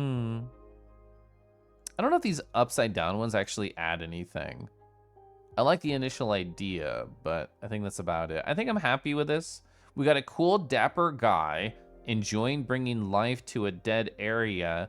And also we gave like a cool eyeball, or sorry, an iris and a monocle to a big skull. It's funny how I looked at encountering the words like maw way more often in your daily life. When you start participating in furry stuff more openly, yeah. There is something to be said about how like we use words in a different way than quote unquote normies do. I mentioned it once or twice, but the book that I'm going through, The City We Became by N.K. Jemisin, she uses loom in its more proper context. I literally only know loom in a horny context now. So when she's like, the villain loomed over the heroes, I'm just like, hot? I think hot. I've been antiquated in typical use. Subculture jargon is fun, it's true. Not that I've used the word yiff in a long time, but that's the first one I thought of. And go back to VTuber lighting. Oh, I'm also gonna sip tea. And so this will be the last card that we do because I'm really, really low on resources. Finish. Well, have 7 cards in your deck. That was an achievement, building a deck. Mind's Bouquet, I love that name. Arcana are blessed by the power of the gem skull bat. Flower language is a shortcut for the deepest conversations. The fragrance of last flowers channel love and lust. We got both. We got love and lust. The mirror dispels what is not true. So in other words, the flowers and the mirror go together perfectly. And I'm really happy that I paired them because this means this is the truest of love and the truest of lust. There are no secrets here. So the meanings in terms of words, guardian, ego, mercy, wellness, happiness, yearning, and passion. I'm happy. I'm really happy. Yeah, we got a horny skull. Oh, still no familiars in your window. What shall we do meanwhile? I don't know, just wait. It's okay. Bummer. I'm eager for some action. What do you want to do to kill time? You must be an expert at it. Usually I just drop myself. God. You were too relatable, Fortuna, when I was like depressed as a younger kid. Yes. Yeah, just drop myself in bed and feel sorry for myself. Yeah. When my mood allows for it, I study or enjoy some interactive fiction. What interactive fiction do you have aside from like books? I've accumulated quite a backlog, and going through it had a lot of weight and keep me sane during exile. Oh, fiction. I'm not a fan of fiction. The universe is already a great purveyor of stories. But you go ahead and do some reading. I'll look at stars or something. Yeah, I might. Why didn't we fuck him? Oh, we actually have a new clickable, which is fascinating. We've never been able to click the bed before. It's only been the door or the window, and the window is very new. Oh, I love this art. Wait, we get like a Persona-style choice? I don't know mechanically what these choices would do. Is this another way to gain Arcana resources? Like, would one of these relate to like, well, there's only 3 choices, so maybe there'd be like a mix? Or is it, maybe I shouldn't think about it mechanically. What would Fortuna want to do? Honestly, like, as a witch in exile who lives forever, I don't know how much they need sleep, kind of like crystal gems a la, like, Steven Universe. Oh, interactive fiction, mucks and muds, Lamau. Yeah, you don't have to come for us like this, Fortuna. Yeah, I was thinking the same thing, Mage Kai. I literally thought it was fucking time. Oh, you thought, like, choose your own adventure? Yeah. She promised to help people. Studying might be appropriate. I feel like because this is such a new thing in her life, like, yeah, tarot, she was really, really into and incredibly good at it, but like these cards are different. These divination cards that we've been creating, I feel like they would want to study them for sure. Let's do that. Let's see what happens. Would I have a choice further? What do we have here? Excerpt on the 4 elements by which Ania. Isn't that their mentor? For the initiate, the fact that magic is reduced to 4 elements may strike them as an oversimplification. But the building blocks of our universe are simple. No matter what taxonomy you develop to understand reality, it always fits within the 4 elements. Even if you reject anything astral and focus on the material things, reality can be divided into 4 elements: gas, air, liquid water, solid earth, and energy fire. In a more philosophical sense, you can dissect that anything by analyzing its where earth, when air, why water, and how fire. You can even pick apart the most mundane things by these rules. For instance, a stone. They're the one that, yes, had a surprise harem, true. Its air will reveal to you how it affects its environment, what social preconceptions are about it, and how much time it has been standing there. Its water will allow you to access its potential to become poetry. The reason the stone and no other ended up in this particular place, or what its initial form was before erosion shaped it in that way. Its earth demonstrates what the stone is made out of, how good it would be as part of a wall, or even what kind of carvings you could work onto it. Its fire tells us the potential to cause harm, how easy it would be to break apart, or how coveted that stone would be. As you see, the 4 elements open the gates of thought to infinite modes of analysis. That's pretty cool. Wait, we can do more? So study gives us like, this is essentially like lore for the world and mechanics of how it functions. I wonder if sleep is just the final choice and that quote unquote passes time. We don't have like an energy meter or anything, so I don't know of any limitations for study or read interactive fiction or sleep or whatever. Howdy Roo! Hi Faywin. I hope you're doing great. Faywin, what will it take for me to convince you that you have a nice voice? Will that take more time? Can I just tell you and you'll be like, oh, you smile. Hello, Kelif. Currently talking to me from an oven. You have AC, but it's still 110 degrees Fahrenheit. That is a big woof. I definitely hope you can stay as cool as you possibly can, and definitely stay hydrated. I thought you were setting up for a vor joke. Glad you're surviving. True. Let's read interactive fiction. I'm just curious what that does. I'll pick an interactive tale at random for my collection. The Secret Cut by Jodi de Pacol. There's always been a legend among butchers on the island of Terra Nova about a secret cut hidden inside cows with crimson fur. We got red cows? Cows with crimson fur are already a rarity, and by finding this piece of meat is even rarer, requires a high level of skill to extract it undamaged. As the myth goes, whoever eats this delicacy will be blessed with unwavering health and good fortune. Not once in your 70 years as a butcher have you ever come across a crimson cow until today. A farmer friend of yours brought it before dawn, a very young calf a few weeks old. He doesn't want to have anything to do with crimson cows. He believes they bring bad fortune. You're not sure if he's unaware of the legend or if he's had very bad experiences with them. In any case, there she is, her fur bright as a bonfire, even in the dim light of your workshop. She's too precious. Spare her life or butcher the cow. Well, I mean, they're already a butcher, so I don't think they would really feel the top one. I don't know if they have that inside of them. I think they would literally just see it as a potential meat. Do you think that Crimson Cow gives strawberry milk? I think that's a delightful fantasy. I feel like every kid wants a strawberry cow, except for Caliph. I don't think Caliph wants that. I'm gonna sip my tea.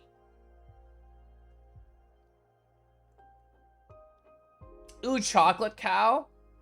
Now that's what the kids crave, is that chocolate milk. I feel like the farmer might know something. But cows are also a source of milk, so maybe we should butcher them. If we butcher them, there's less milk in the world. So... You sharpen your knife and you look her in the eye. What you're about to do feels like heresy. For the life of yours, this animal is too unique to be turned into meat. You spare her life and adopt her as your life companion. You name her Rhapsody. She brings you health and happiness by means of company, not sustenance. She is gentle, loving, and patient. She listens to all your tales and reacts with a moo in just the right places. 4 years go by. Rhapsody grows big and soft. You prepare a bucket of her favorite herbs to celebrate her 4th birthday. As you are singing happy birthday to her, an expensive black car drives slowly into your yard. The chauffeur gets out and opens the door to an old woman emblazoned in a fancy red coat. She joins the singing with a smile. "Good day to you, dear butcher." And she says upon finishing the song, Rhapsody dives into her birthday treat. "I'm happy to find this fine specimen in good condition. I'd like to purchase your cow." The chauffeur opens a briefcase in front of you. $1 million if you get the secret cut from me. We're already attached. We are already attached. I chose Butcher originally, mostly just for the joke of no more milk, but now the character themselves is attached and we have to refuse. There is real lore about the red heifer being a sign of end times. I've not heard that before. That's interesting. Tomorrow, Kobold will run around and update everyone to let them know. Oh, you wish there's a way your friends could know that you're Aster with a new name based on your Sona's name.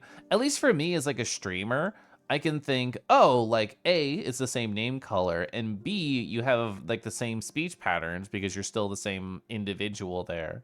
So like for me, it wasn't too much of a stretch, but I can understand like, oh, different name, like who are you? I'm gonna refuse. You refuse. Rhapsody is just too precious.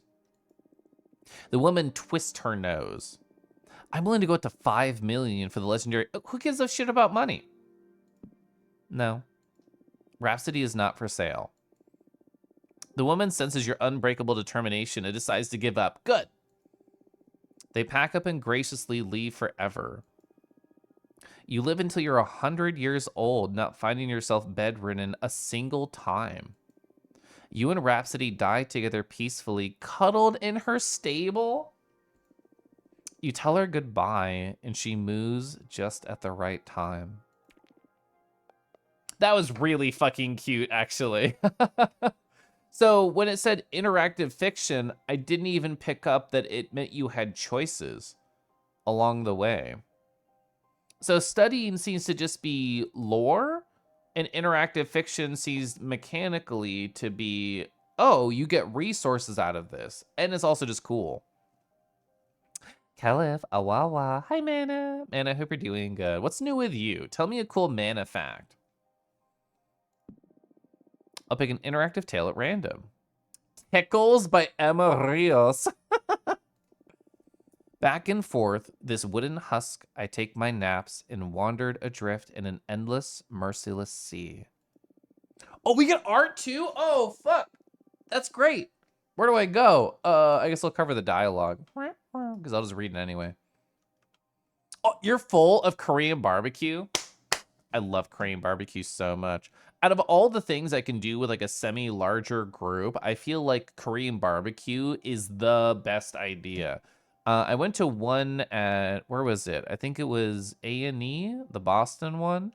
We went to, Setsuna was there, and I went with them and some of their local friends, and we went to a Korean barbecue spot that actually had a Lazy Susan. So everyone could like order a bunch of stuff and just like pass it around. It was really good. Swayed by fate, we both aspire to meet a destination. For that, we survive storms, dodge leviathans, ignore decline, hunger, and thirst. Inspiration burnt our souls, making us survive by and for desire. But the infinite happiness of meeting a goal does not last long. That's true. That's true. I feel that right now in my life. Now here I lays longing for a reawakening. I think the messenger is back, but maybe it's just my mind playing tricks on me again. Is that the bird? This little friend is a dissonant note in the everyday routine of doing nothing, barely feeling and being bored to death. Once it even tickled. You're feeling very tired. Gonna have to lay down, have a great stream. Have a wonderful rest, Modest. In truth, it's been days since I could move my limbs, since I started feeling so exhausted. I can but lie under the sun and wait for a less blinding starry night, stirred by somehow noticing another living being close. The little birds light me up inside. I gave this friend the title of Hope Bringer, not Hop Bringer, an anticipation of well-earned rest shorewards on more quiet grounds. The wet valley tricked me into believing that I am a mariner, one that has seen better days. However, any recollection of my past keeps fading fast. I'm lucky that I can still listen. The sea teaches you to let things flow. The tide goes up and down, but every drop has to go ashore at some point to kiss the dry land. We're smooching here? Hot Bringer's already taken. Frick! My boat did it recently. So say the new whispers of the waves and the storm and the wood finally cracking and stumbling upon a sandbank. A kiss is a bit too passionate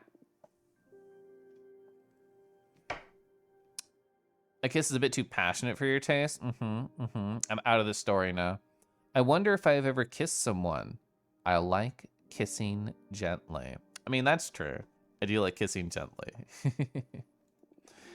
Look at all this drama. My old self still trying to spurn the memories. I'm adrift, but happy to have missed the whole intensity of the wreckage. The numbness in my limbs keeps the pain at bay, but they can still tickle. Isn't touch nice? Feeling another fellow, even scarcely, like those little claws grazing softly all over me. Now that is a hot sentence. I'm literally taking a screenshot of that hot sentence. I'm even gonna read it again. Isn't touch nice? Feeling another fellow, even scarcely, like those little claws grazing softly all over me. Oh, that's so good. I know, soft kisses are nice. If only I could touch its feathers to return such a beautiful gift. If only a friend could still be within my grasp. Please tell me, little bird, should I endure or give up? I am cursed or I am graced. I am absolutely graced. There's so many things I still yearn for. To feel alive. I only need to let go of the tissues and tendons that bind me. Unstick myself from these bones. Look at me, little bird. I cheat the laws of gravity. I definitely thought the art was over. Oh, whoa. Hush, hush, stupid turnstone bird. Isn't there enough fish in the sea? You didn't eat from a corpse? Oh my God, that's a woman talking. Look at all this mess. She doesn't seem to notice me. Should I start a conversation? It would be rude otherwise. Excuse me, miss. My voice crawls out of my throat as broken as the rest of what's left of me. These deadened senses don't allow me to properly introduce myself, but why do I sound so eerie? A talking ghost! I made this poor woman jump in fright. I'm sorry, I didn't mean to scare you. Whoa, was she trying to hit me with her stick? Please put your cane away. Be careful if we use startle to death, Spooky. What a witch am I? Since when can a simple shadow catch me off guard? Listen, ghost, I put a hex on my crone's heart. If it jumps out of this chest, our arteries will have your sobs strangled in eternal pain. She keeps waving that staff. She truly wants to kill me. Please stop. Don't hurt me, I beg you. We're trouble, you know, old hags. Why is this person threatening me? What did I do to her? I mean you no harm, I swear.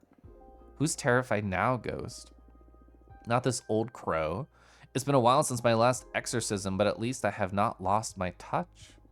I was merciless when I was young, feared on both sides of existence, not for power, not for greed, not by choice. The world and the underground both hate magic. Nonetheless, I cared and committed to educate losers who would not let me live my life to my own terms. Far and wide, ignorance makes one arrogant. Daring, cruel, a goddamn cretin. I was enduring, and then I became hell. What reason was there to let their bitter fear erase who I am? Call me a hoodlum. I made them all. Cursed or graced. This is an interesting story because we are essentially, I'm assuming we were like the corpse, or are we the ghost that possessed the corpse? Both, obviously, one leading to another. Yeah, I feel like either choice is very valid here. Consider lots of dragon tongue in yours. I'm thinking, I'm daydreaming. That's definitely graced. That's a graced idea right there. I'm gonna sip my tea. Oh, you're talking about both. You're talking about the above kissing. Gosh, I love kissing so much.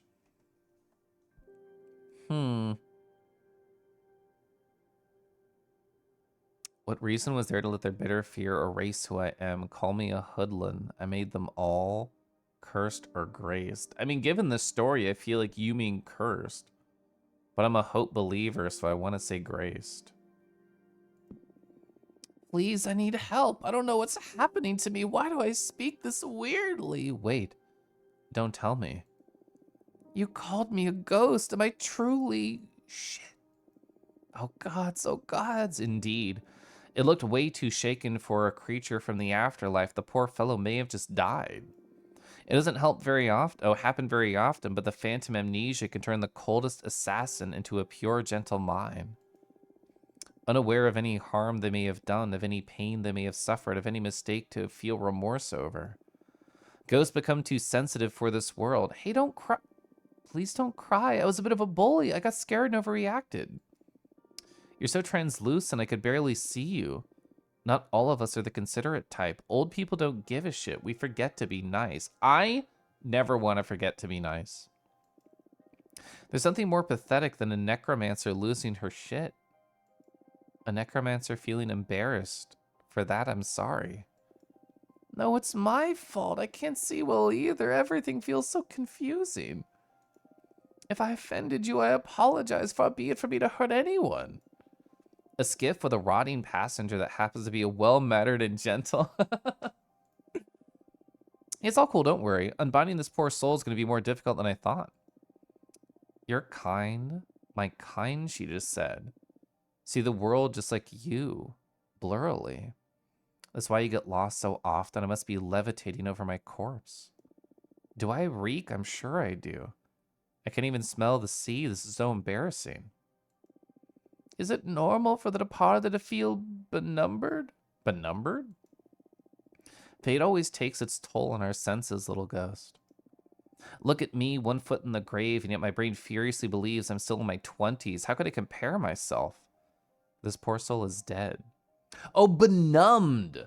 Benumbed, unable to feel or sense. Thank you for that catch. Benumbed. Stinky, rotten beyond repair. Trying to grasp a glimpse of existence for a person, for a reason, sorry, to finish something, to claim our desire, perhaps to still be worthy of being loved. To still be worthy of being loved. Normally I'd say that's always and forever, but when you're a ghost, who can see you? Actually, I can't remember. How old was I when... Age is irrelevant, Spooky. There's only one way to die a peaceful death, and that is to choose it yourself. For the rest of us, there's always something. A dream, a promise, something to make amends for. Witches or ghosts, we are all... I'm choosing Graced every time. Whether it's for little pleasures or trials to overcome, the living and the dead treasure each second of consciousness. How could you not be a form of life? I'm but a fool, an old hag trying to cheer up a specter by getting depressed herself. Would you mind if I smoke? Oh no, not at all. I couldn't stop thinking about my body smelling. Aren't you an anxious one? Relatable. What a dumb thing to worry about. You're dead and you're worried about your body smelling. She's so kind, pretty cool too. Smoking fancily right beside me like the heroine of the story, I could blush. Tell me something about you, little ghost. Your voice comes along with a strange echo that tickles in my ears and reverberates a somewhat sweet melancholy. It feels akin to my own sadness. Wow, no, I'm blushing. Screenshot. You would find being a ghost too interesting. Do you just mean because you could, like, observe the world as an invisible bystander? Oh, thanks. Why am I taking that as a compliment? I thought my voice sounded truly awkward. I think it's beautiful. Even if she's only trying to be kind, I feel so relieved. How long has it been since someone was nice to me? A sadness akin, a final memory to treasure. There's not much I can tell. I've been conscious all this time, but also forgetful. I've made it here, and thanks to a little friend, but that I have acknowledged myself. I feel lost to my bird forever. Damn, I'm such a stupid woman. I sent your bird away because I thought it was eating from you. I'm sorry. No problem. My flesh is not very healthy. Was that supposed to make me feel better, Spooky? Can I ask you something? Sure, whatever you want. Are you here to vanquish me? Oof. The first rule of this job was to never sympathize with ghosts. Don't worry. I'm not in a position to rebel. I'm stranded in a dead sea in which it is impossible to sink, but also terrifying to put a foot forward. Wasn't that poetic? I have a soft spot for artists. Me too. Maybe so much to discover as a ghost. Can I go through walls? Can I move things or not? Could I possess something? If I could talk to somebody through their screen, a little friendly specter floating through someone's life, you don't know. Everything, yeah. I'm a sea witch. It's my job to take care of ones like you. I must pull out the ribs protecting your heart to make a broth in salt water. I must bless the branch of willow to whack your boat with. I must bury you under the tree so its root tie to your spirit forever. I understand. I can only be a burden for those I'd be sharing this fainting dead with. No, you understand nothing, Spooky. I'm discarded myself, forsaken by people I loved who willingly traded me for busy lives and for feeling invulnerable. I have at least 5 years left. I'm in a position to rebel. I love that phrase. If I had breath, she would have taken it away. I wish ghosts couldn't cry. It feels so embarrassing. So they are crying? A ghost crying? Hey again. There's no need to be this dramatic. I didn't want to. I'm graced by your presence. I'm sorry, I don't want to be sad. She offers me her hand. But I'm still stuck in an abyss of blurry lines and fading spots. Your face but a painful silhouette I wish I could recognize. And I can't stop trembling. Fair enough.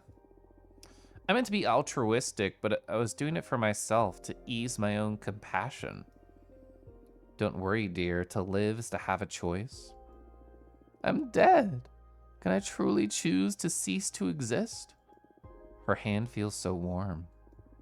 You are alive to me, and I can totally walk you peacefully to oblivion. That was really cool. I really thought there'd be a third piece of art for whatever reason. That was super fun. I like that little story. All these have been great. We got like really cool lore, and we got two, I think, very fascinating like little side stories there. That's true. There is an ad break incoming. I'm gonna sip my water and my tea. Chat, you should think with me about how nice it feels to gently kiss boys. Aggressively, gently kiss boys. Unless they have a really long tongue and it gets aggressive over time, that's fine. I should take a breather.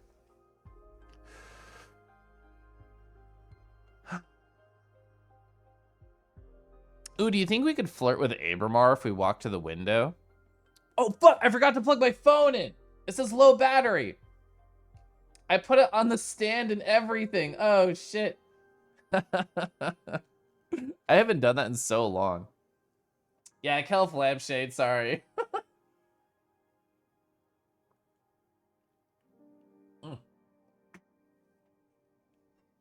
I'm trying to be really good about hydrating because games like this, narrative heavy focus games, require a lot of talking, which is fun and positive, and I love talking. I love doing silly little voices, but I have to make sure to take care of myself. I'm gonna sip tea too. Shout out to kissing your friends. I know, oh my gosh. If only like COVID wasn't a thing, I would have kissed way more boys at different cons I've gone to in the past couple years. Hugs, kisses, and melting. This is exactly how it goes. Depending on the person, I have melted in a hug before. The very first hug that I got from my crush, and well, I guess I shouldn't say it like that. The first hug was quick and at the airport, and then we drove home. But the first time that we like cuddled on the bed, that was like a melt moment for me, where I just held them close to me. We didn't even say anything. It was just like mutual beautiful silence. And we're just like, oh my God, we're here. It's real. That was like a melt moment. Yeah, COVID's literally homophobic. I hate it. I'm gonna sip tea. I haven't got the new shot. My husband and a couple of friends of mine have, but I have not done that yet. It's hard to like plan a day to be sick in advance. Maybe Wednesday. Maybe this upcoming Wednesday I could plan that out. I guess, I mean, there might be like infinite stories here. There might be like infinite study things. Can we talk to Abramar upstairs by going to the window? I know the window is like intended for guests, but can we talk to him through that?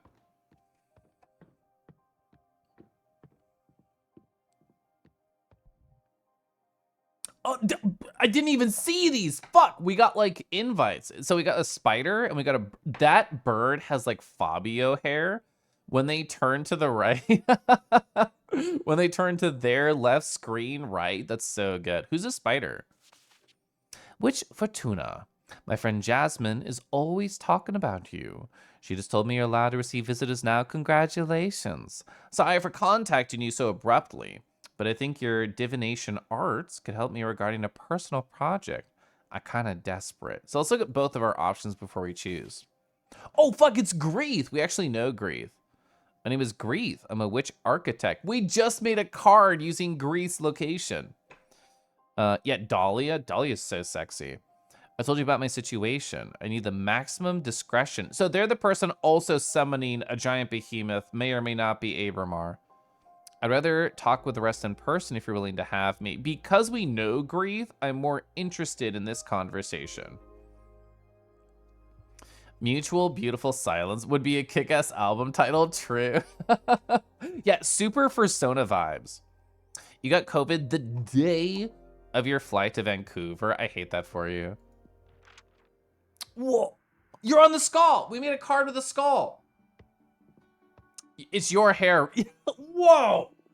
Whoa, I've never seen your design. I saw a couple of designs of this game while doing like research about it. I never saw this design. That is pretty sick. I didn't appreciate originally. I thought it was just like it was cut out, but it's also cracked over their mouth too. What is their lapel? I bet their lapel has like something of large emotional significance to them because it's a pretty simple design aside from the face.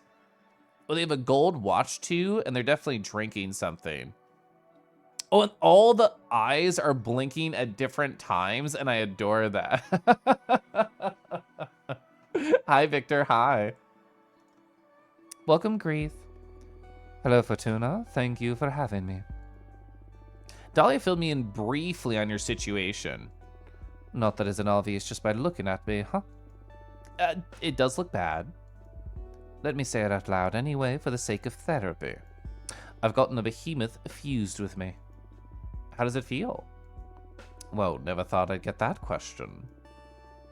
There are a few who know assumed it's fucked up, and I guess photographer may be fucked up positive. You're so cool and fucked up great positive. Kenny, today's the 6-month anniversary of the kidney thing.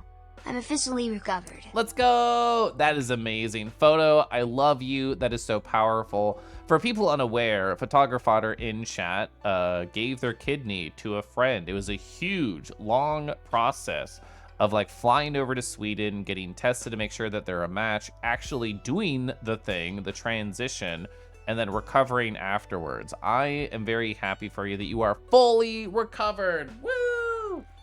That's amazing, friend. I hope you feel just as great as you did during that video that I watched.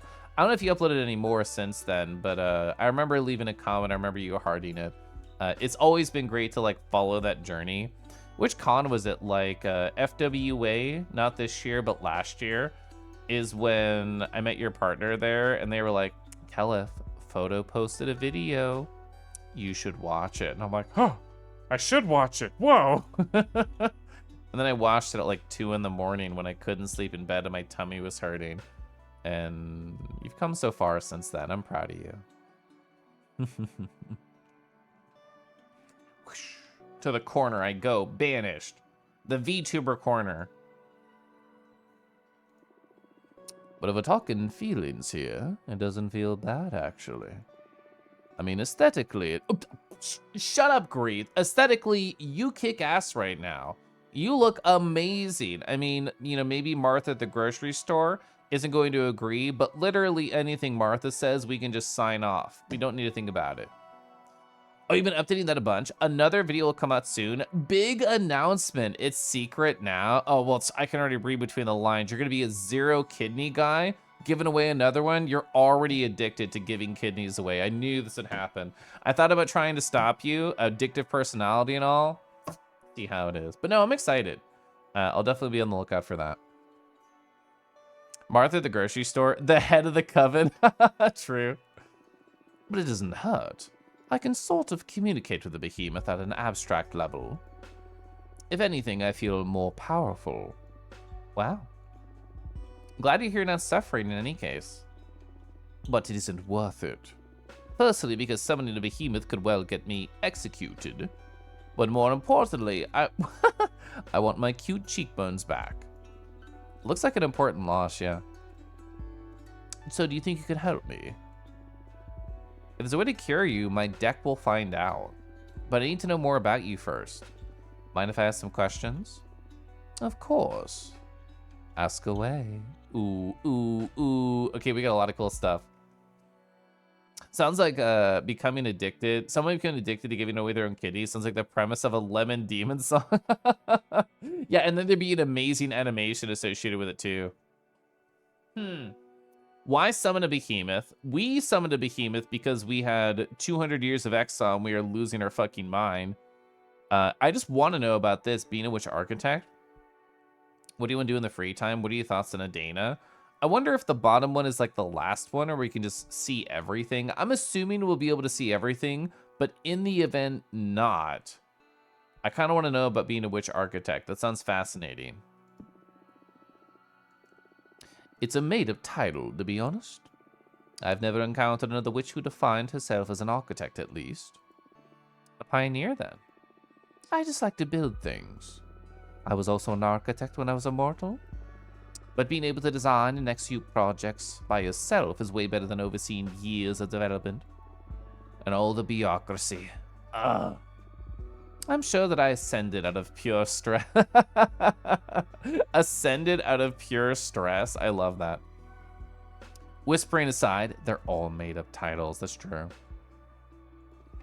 Plus, using magic to avoid having to deal with the laws of physics sure is a perk. It sounds like a pain, building things on Earth. You bet. I was one of those people who preferred playing Minecraft in creative mode. You actually said it. I was thinking about it. Thank you, Grief. Minecraft?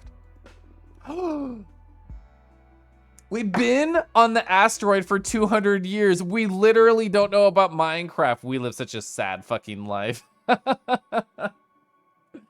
Ah, that may have come after your time. You came from Earth too, right? When did you ascend? We've actually never gotten this. 1968 is when we ascended. Oh, so that was the beach trip. I'm assuming that is when it happened, during the meteor storm. Or sorry, the, what do you call it, meteor shower? She ascended before the internet and therefore Minecraft. Yeah, she foretold the internet, but didn't get any cool stuff out of it. Whoa. I was born in the year 2000 and ascended in 2032. Were you a hippie? Not really, but I met a lot of them. And a food truck. I visited lots of events. Had a side business reading tarot too. That sounds really cool. Glad to know you're not one of those medieval witches. I can't stand them. Yeah, they're so uptight. Now another question. Okay, I'm so happy. I'm just curious. What do you like to do, Grief? Tell me all about it. Wait. What do you say we make this a conversation instead of an interrogation? It's not an interrogation, it's an interview. And besides, I'm not that interesting. Lies? Oh, come on, Fortuna. All the witches are interesting. And you're the only fortune teller in our coven.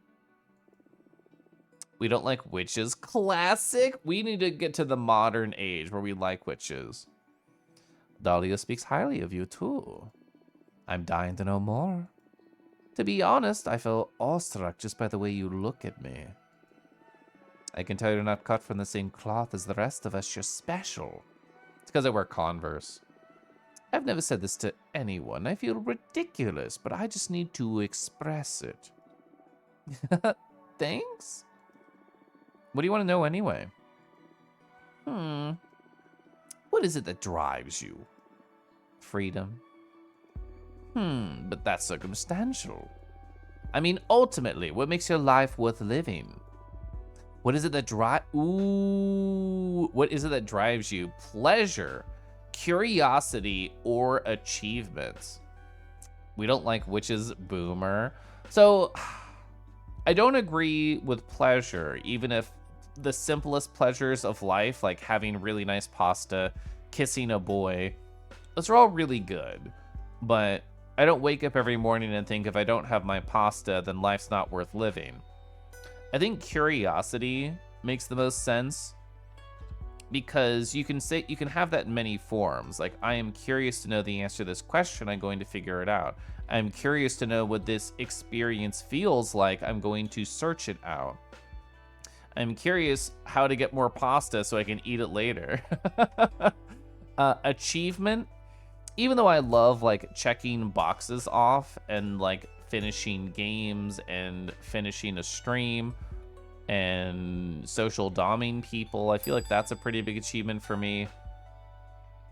I think curiosity is the best answer here though, because if you're infinitely curious, you are never going to be bored, and then you're going to accomplish things out of that. I feel like curiosity can find pleasure, and curiosity can lead you to achievement.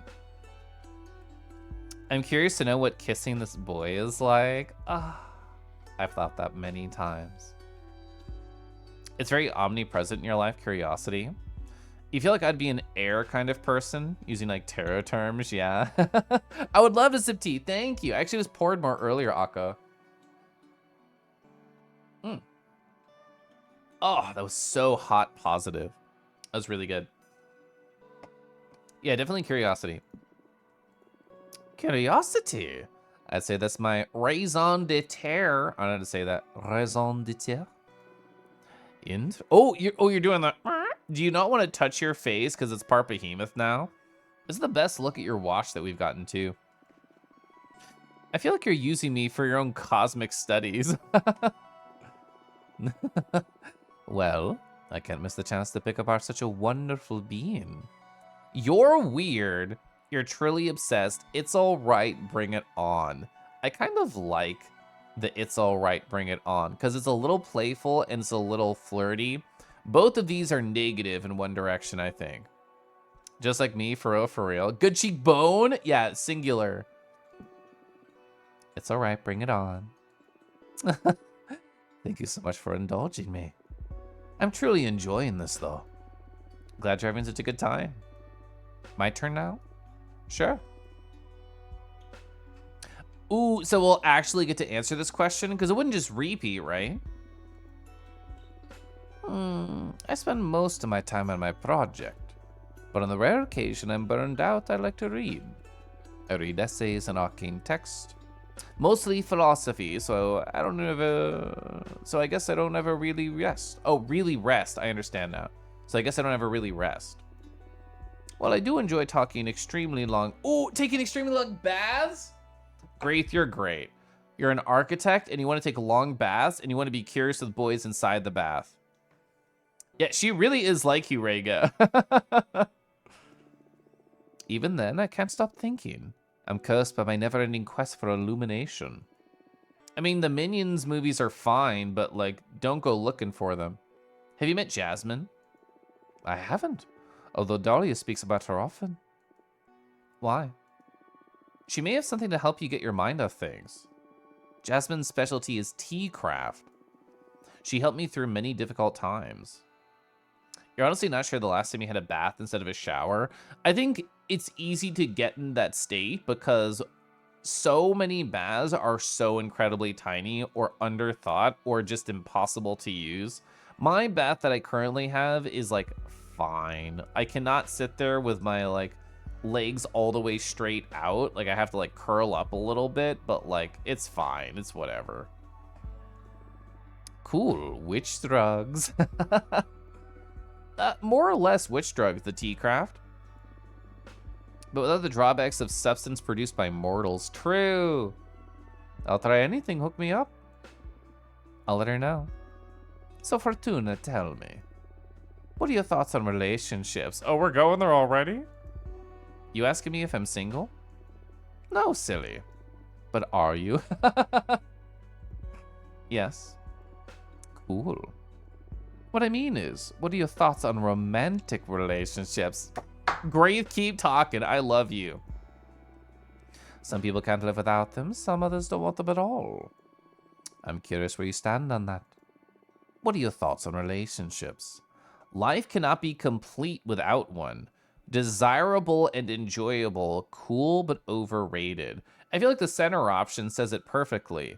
You don't need them to be happy. They are amazing, but you can still be a fully realized person without them. Tea-Craft, the obscure Minecraft expansion pack. I would 100% believe if it is one. It's a bath for small people like you. Yeah, 6 foot and up people don't apply for baths.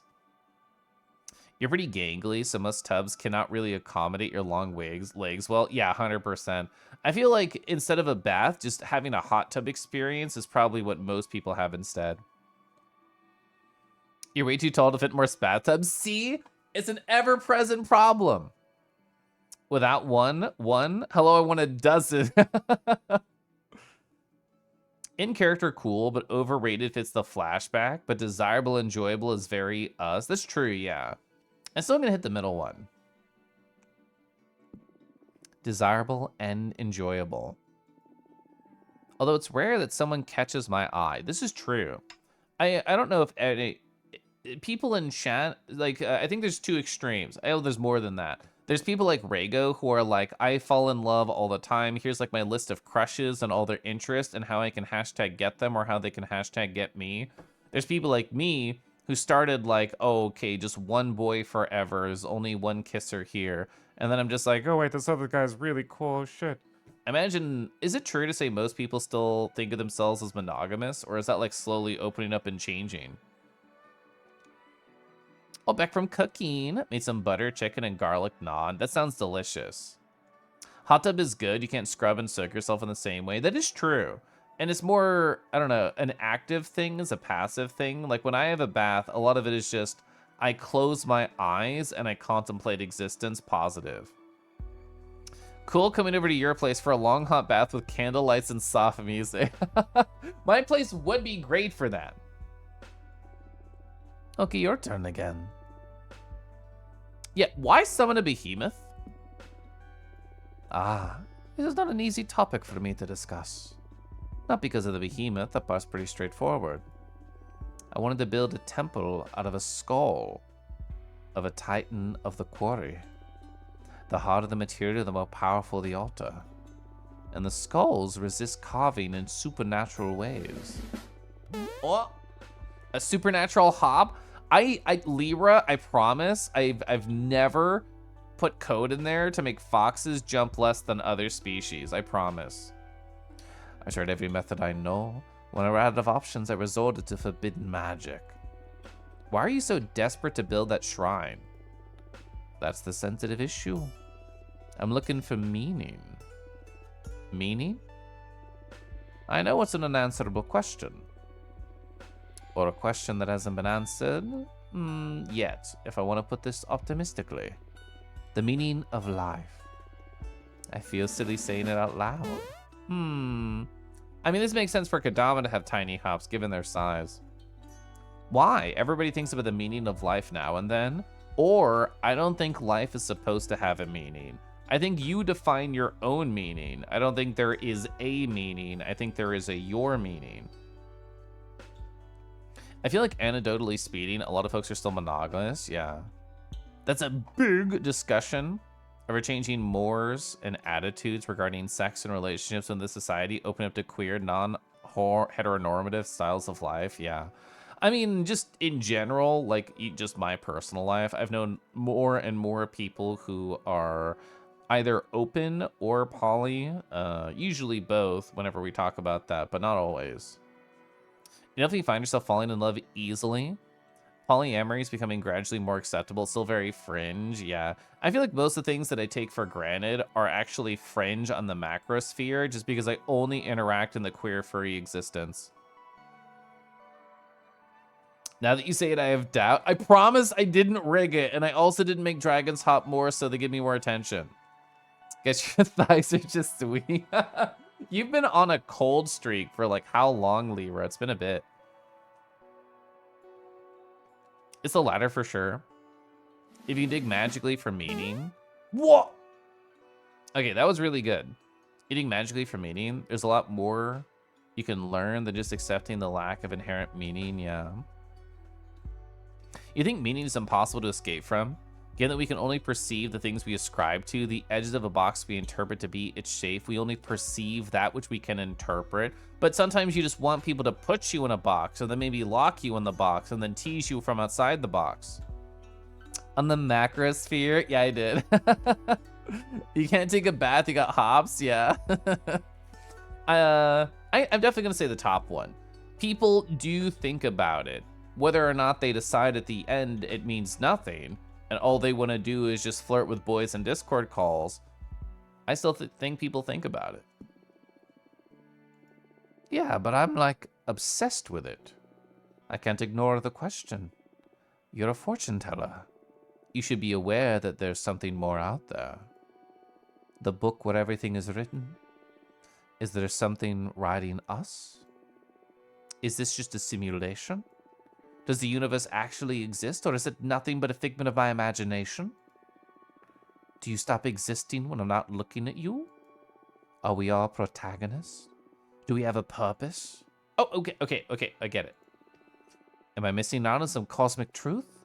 Was there something before this universe? Why isn't everyone else obsessed with the same questions? Grief. I'm sorry. I keep spiraling out of control.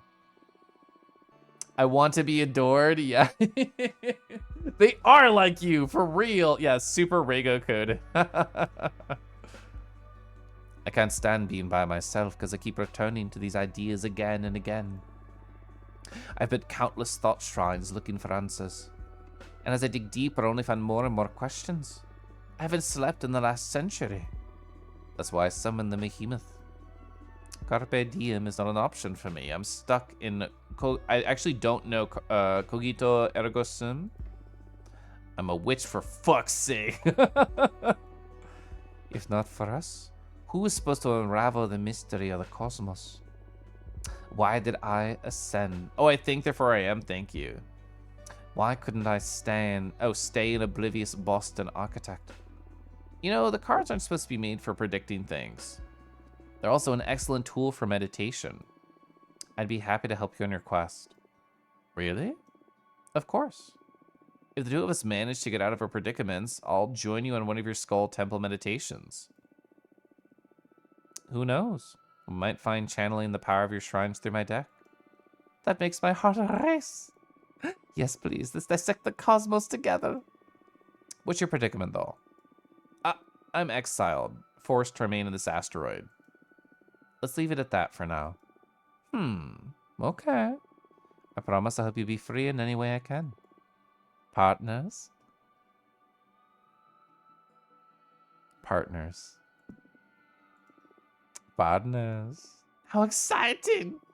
Everyone always dismisses my projects as futile. Thank you so much, Fortuna. Do you value personal over collective well-being? Whoa, what a thing to spurt out of the blue, bro. What's more important? Yourself or the community, yourself or the universe? And I won't accept any compromise on this one. Ultimately, should you have to choose, what should the priority be? The individual or the group? Oh my god, this is a Rego stream. Rego just needs to like find a VOD of this and then make a whole fucking stream about the start of it. See, Greeth, I got to enjoy the endless number of questions or the fun part, not the answers.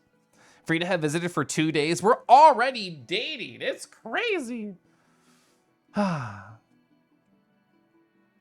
False dichotomy, IMO. What should the priority be, the individual or the group?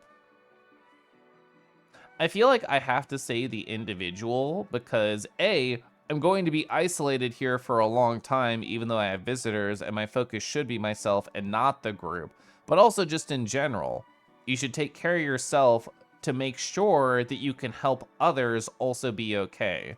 The group should never come first, in my opinion. You should come first. In this case, it feels like a false dichotomy. Asking for personal preference, not the one that's important. You're a people pleaser. You know exactly what to pick for the detriment of yourself. I know many people like that. I'm definitely going to say oneself. Even if that has a negative impact on... Bro, you gave me no choice. You should come first. Interesting. I mean, why buy a skirt if you're not going to come first? Am I right, guys? Am I right, guys? So, yes, fuck the system for choosing oneself. Yes, what's the point in existing if not to be happy? You're right. Ooh, I don't want to step back. You're right. Happiness should be valued globally. I feel like they just set this up to say, actually. So, this is my one moment where I'm unhappy with grief. But I don't agree with the phrasing of the second option there. What's the point of existing if not to be happy? There's many reasons to exist, and I don't want it to turn into a, if I'm not happy, then nothing matters. I'm definitely going to say the top one, just given that I don't like 2 and I don't like 3. It's a process of elimination. I think we can think of some context where the groups beat me to it. Oh, very lion energy, true maze. So the group is obviously more important to Fortuna, because she's had one herself 200 years ago. It wasn't enough, but also fuck the system. Yeah. You think that caring for the self is also caring for the group? To you, there's no distinction between the two. To help others, you have to help yourself. To help yourself is often good for others. Life is not zero sum. That's true. And life is not zero cum, thankfully. Yeah, fuck the system. Whoa, brutal. Although, I guess I'd be that radical too if I had to deal with the covens putting you through. I'm done sacrificing myself for a set of values I didn't choose. True. True. Slay, Fortuna. I understand. Thanks for being sincere. More questions? Okay, good, good, good. I was worried I lost this choice because they asked him about the behemoth. NNN is a zero cum game. Oh, time to talk about the boss. I guess neither of us has a lot of sympathy for her, right? I'm not super happy with having been sentenced to 1,000 years of isolation, no.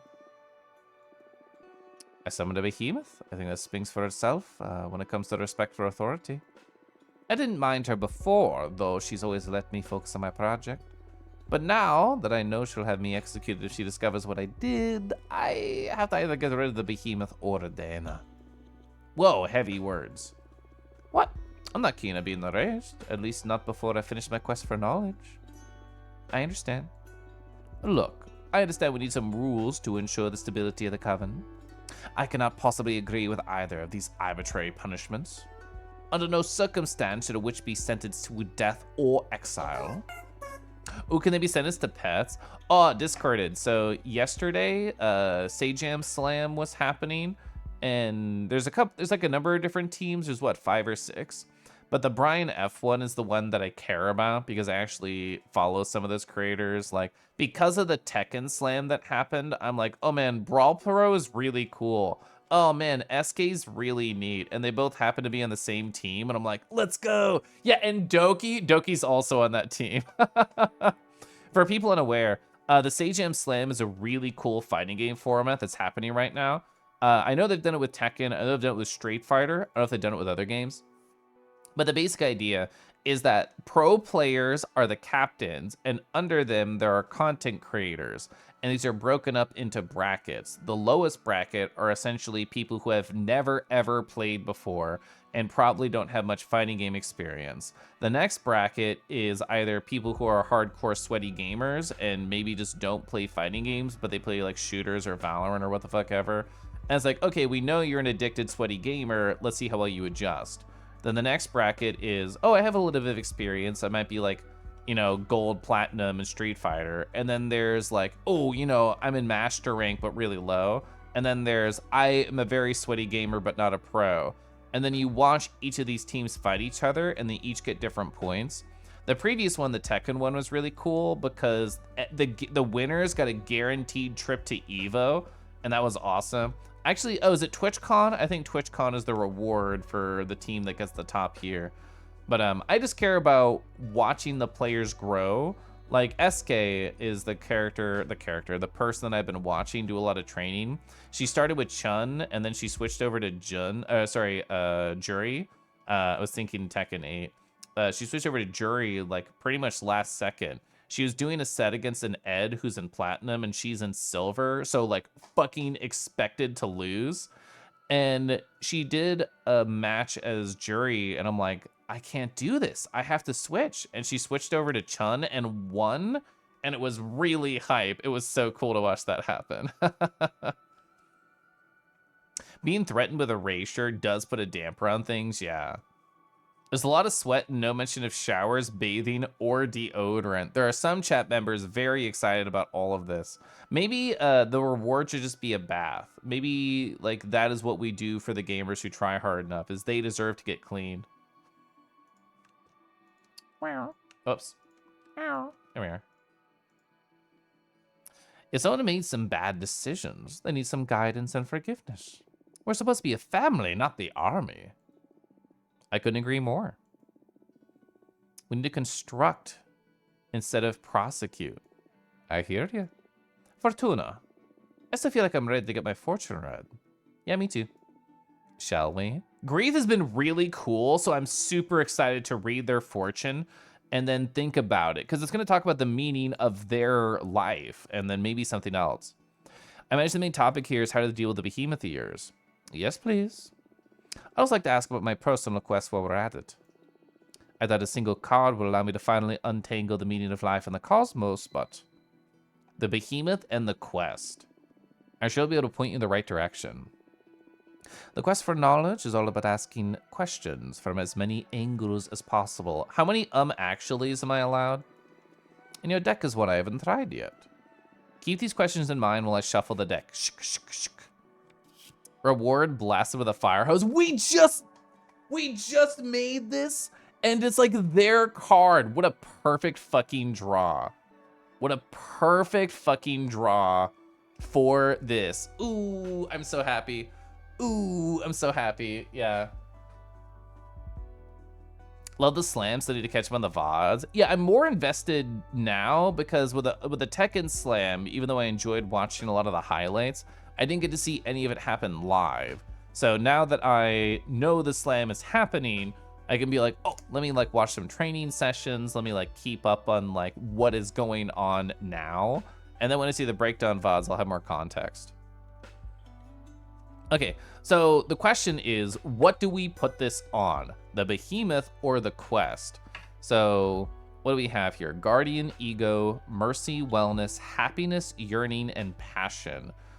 I mean, I feel like the quest makes the most sense because it's not only happiness and passion, but also this is literally what they sacrifice part of their self to build. You have so many questions how the game approaching picking cards. I know. I want to see like a breakdown video about like mechanically how this video game works. Like I know there's a lot of like branching pathways.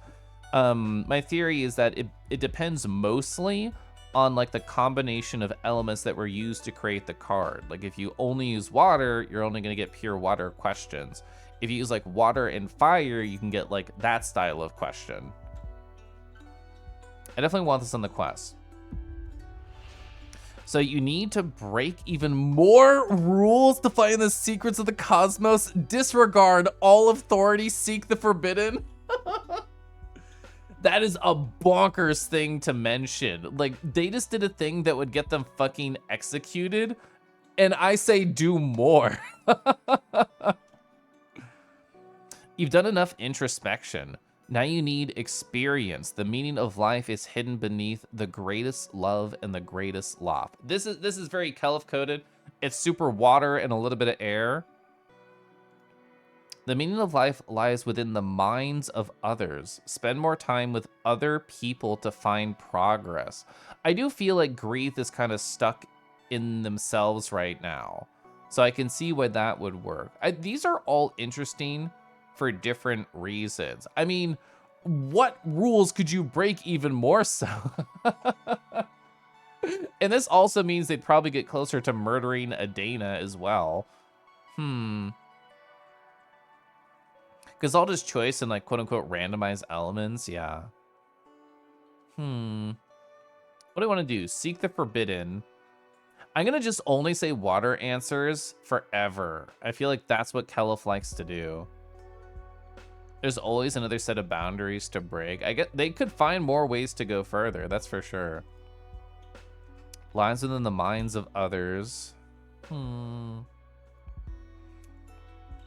So themselves, others, or break the rules is kind of what it breaks down to. I mean, this would go very much in line with how I answered oneself and not the group. I do think you have more answers than you realize, Grieve. I think this would be fascinating to do just from like a conversation perspective, telling them to break rules and they could talk about what they think they could break. The third one seems the healthiest, but you like the first. It's a hard balance of like, what would I personally choose? What is most interesting in the narrative? And what is most fun?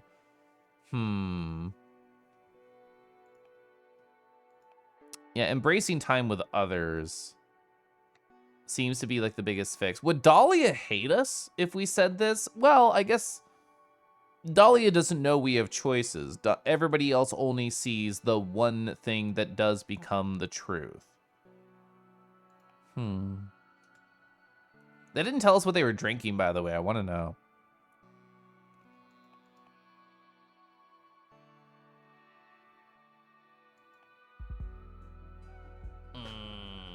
That's true. Dahlia's also out here breaking rules. She has the fucking warrior clan that's all ready to go.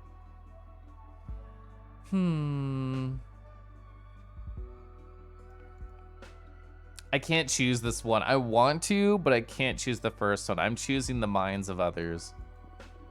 The meaning of life lies in the minds of others, spends more time with other people to find progress. I don't have the patience for that. I find most interactions to be pointless. Oh, Grief, why? Thank you. I didn't mean you, silly. I'm enjoying this. Look at that smirk. They like us. I get easily bored of company for the sake of company. I need stimulus in my life, interesting, important conversations. But maybe that's the point I'm missing. Wasting time playing around. I guess ideas need to be pollinated. Am I a pretty little flower, Grief? But only mine can run out of ideas, become sterile. Exposure to other lifestyles and philosophies can challenge my frame of mind. It makes a lot of sense. You've helped me a great deal, Fortuna. Thank you. My pleasure. Okay, what the fuck are we gonna get for Behemoth? We'll only get one. Ooh, standing ovation. Leadership, purpose, justice, predestination, and luck. Conquer them. The Behemoth is feeding on your fear. Stop being afraid. It's your turn to intimidate them. Do not fight them. Embrace the Behemoth. The way to stop them from being split is to become one. Oh, fuck. We got two sides of the coin. We got two whole sides of the coin. Oh, shit. Submit or fight back? I know that smirk was very good. Oh, man. I can't... embracing the Behemoth is pretty hot. Yeah, the cards that dom the Behemoth, actually. Oh, man. So are we a dom top or we sub? Well, I guess it's Greece specifically. Am I your pretty little flower? Question to ask the next time you're flirting with a boy. So I do encourage this, but with an asterisk. There are certain streamers out there who have a flower emoji. And I don't know how it got started, but essentially it means like piss on me. Because like Kofu had that like, I'm a little flower. And I think like, who else has one? Somebody else has one. I can think of two people who have like a pretty little flower, please piss on me emoji. So if that's at Pure Alley, yeah. Am I your pretty little flower? Wow. Kyoshi. Hi, Kyoshi. I hope we're doing well. I'm gonna sip my tea. Specify pollinate me and not water. True, because pollination is like just rub yourself all over me. And like, that's hot. That's good. Yeah, it's a hard choice. Turn to others is the advice we gave them for their life. Do we want them to conquer the Behemoth or embrace the Behemoth? So they went to the Behemoth for power to build the thing that we have on the right side over here. I think it probably is feeding on them, right? And they probably shouldn't embrace it and trust it. And I say that with the context and I understand if I'm literally trying to fuck my Behemoth. Not the answer is expected, your silly joke, but duly noted. Been a dumb week with little sleep. We have not rested in this game at all, so our character's probably tired. Embrace the Behemoth because it's hot. It is hot. It is hot. The thing is, if we had chosen the other option to the right over there, where we said, like, literally break every fucking rule in existence to find the meaning of life, then I think that would combo perfectly with Conquer, because it would just be about power and power and power. Well, I guess it would even make sense. I don't know. I could read it the other way, too, of just like, no, embrace the Behemoth to become more powerful, to break more rules. I think I want to say conquer them. I want to tell Grief that the Behemoth is feeding on the fear. Don't be afraid. It's your turn to intimidate them. Easier said than done. But I like the idea of turning myself into the scary one. If the deck suggests it, it's because it's possible. And you certainly have a great deal of presence. You think so? Come on, look at yourself. The question now is how to intimidate a behemoth. They might seem all otherworldly, but they're fools the same as us. How do you know that? Clairvoyance. You're revealing your deck there. Yeah, they definitely seem more like a dom. They can loom over me, that's for sure. The magnificent cheekbones. The sexy glass fingering. Yeah, they were preparing to rim. Okay. Ooh, look at that nice distribution of elements we have now. Do you want to look at anything else? No, thank you. You've given me some ideas how to get rid of the behemoth. I'll do some research on my side, too.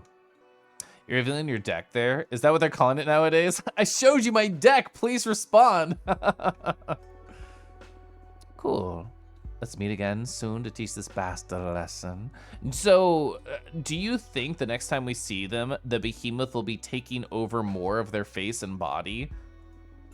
Looking forward to it. See you soon. They were super cute. We have another person to talk to, too. Although Abramar will probably chat with us here. Looks like behemoths are in. Yeah, they're all the rage amongst the rebel witches with poor judgment. I think I can help if you're interested. I'll listen. It doesn't mean I have to take your advice. I'll just hear it. Is your stream announcement the screenshot of my deck pic? It's true, it is. It'd be interesting to see if the proportion of behemoth to the person changes for sure, yeah. We, the behemoth, know each other's names. If you knew the name of the behemoth possessing grief, any ritual you might perform to free her would be more likely to succeed. That's perfect. Tell me their name. Ah, I know we're partners in crime. I'm not going to give up one of my siblings. Not for free, at least. Am I not paying you enough already?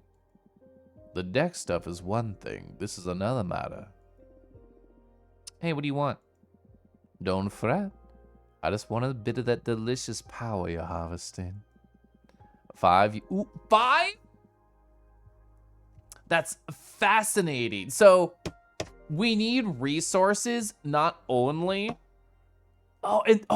So this is how you can like min-max this game, because it's like, oh, I have to choose choices to have this much resource at this point in the game. I've just been making cards over and over because I did not expect it to be used as another resource, like a shop mechanic. So we're actually really low in general on resources because I wanted more cards. So I think I'm the fool here. Yeah, 5 fire and 2 air. You don't need to answer right now. Save up. Decide you're interested or not. And when the time comes to free grief, you let that energy flow. Let that pain go. Let that thylacine rain. Hi, Fanga. Air hours. 15 months. I am fascinated with how TTS picks up animal sounds. A-hours. A-hours. A-hours. Okay, there we go. I'll do real ones. Hi, Panga. I hope you're doing lovely. Thank you so much for the 15 months. How have you been, buddy? What's up? What's new with you? Nonsense. You've done a good job building cards and balancing resources. I love all of our cards right now, actually. Like, I'm emotionally attached to them.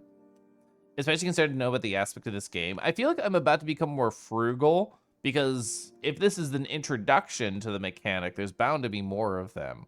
I mean, there's probably also consequences from literally doing a deal with the devil, but we'll see. I see. It's not too high of a cost, right? Just a bit of magic for your dear mental. It's not the amount, but the thought of what you're planning to do with it. Yeah, Fortuna knows. Still afraid of me after all this time? Just cautious. I'm sure you're a forbidden entity for a reason. True. Suit yourself. Can't we just put fucking back on the table? That's easier for me to swallow. Are you doing good? You finally got the last of your crowns put in today, and after a good nap, looking and sorta feeling great? I love that for you. My mom was a dentist for like, oh God, what, 30 years or something like that for a very, very long time. And we would have like model skulls just around the house because she would think about teeth all the time. She would put in crowns like all the time. And I don't know, that it weirdly made me nostalgic thinking about crowns because I had that childhood. I'll say it again. I'm on your side. Trust needs time. I understand. Well, you let me know if you want to take me up my offer when the time comes. Have fun. I'm actually going to write that note down. We've not really talked, or I haven't really chatted much about it. I've not taken too many notes in this game, but I'm going to write this one down. So how do you want to write this down? Is just bribes, currency stuff? Currency stuff. So it'd be 5 fire, 2 air for name of behemoth from Abramar for grief. They actually 3D scan and print all the models now. Well, it's crazy. They barely have to do any molding. Yeah, that was a huge part of like my mom's workflow because, you know, like all through the late 80s, all through like the 90s. Yeah. God, I love 3D printing stuff. All right, so we're going to meet up with Luis. They're apparently a friend of Jasmine's. Oh, you coming on a carpet? Classic.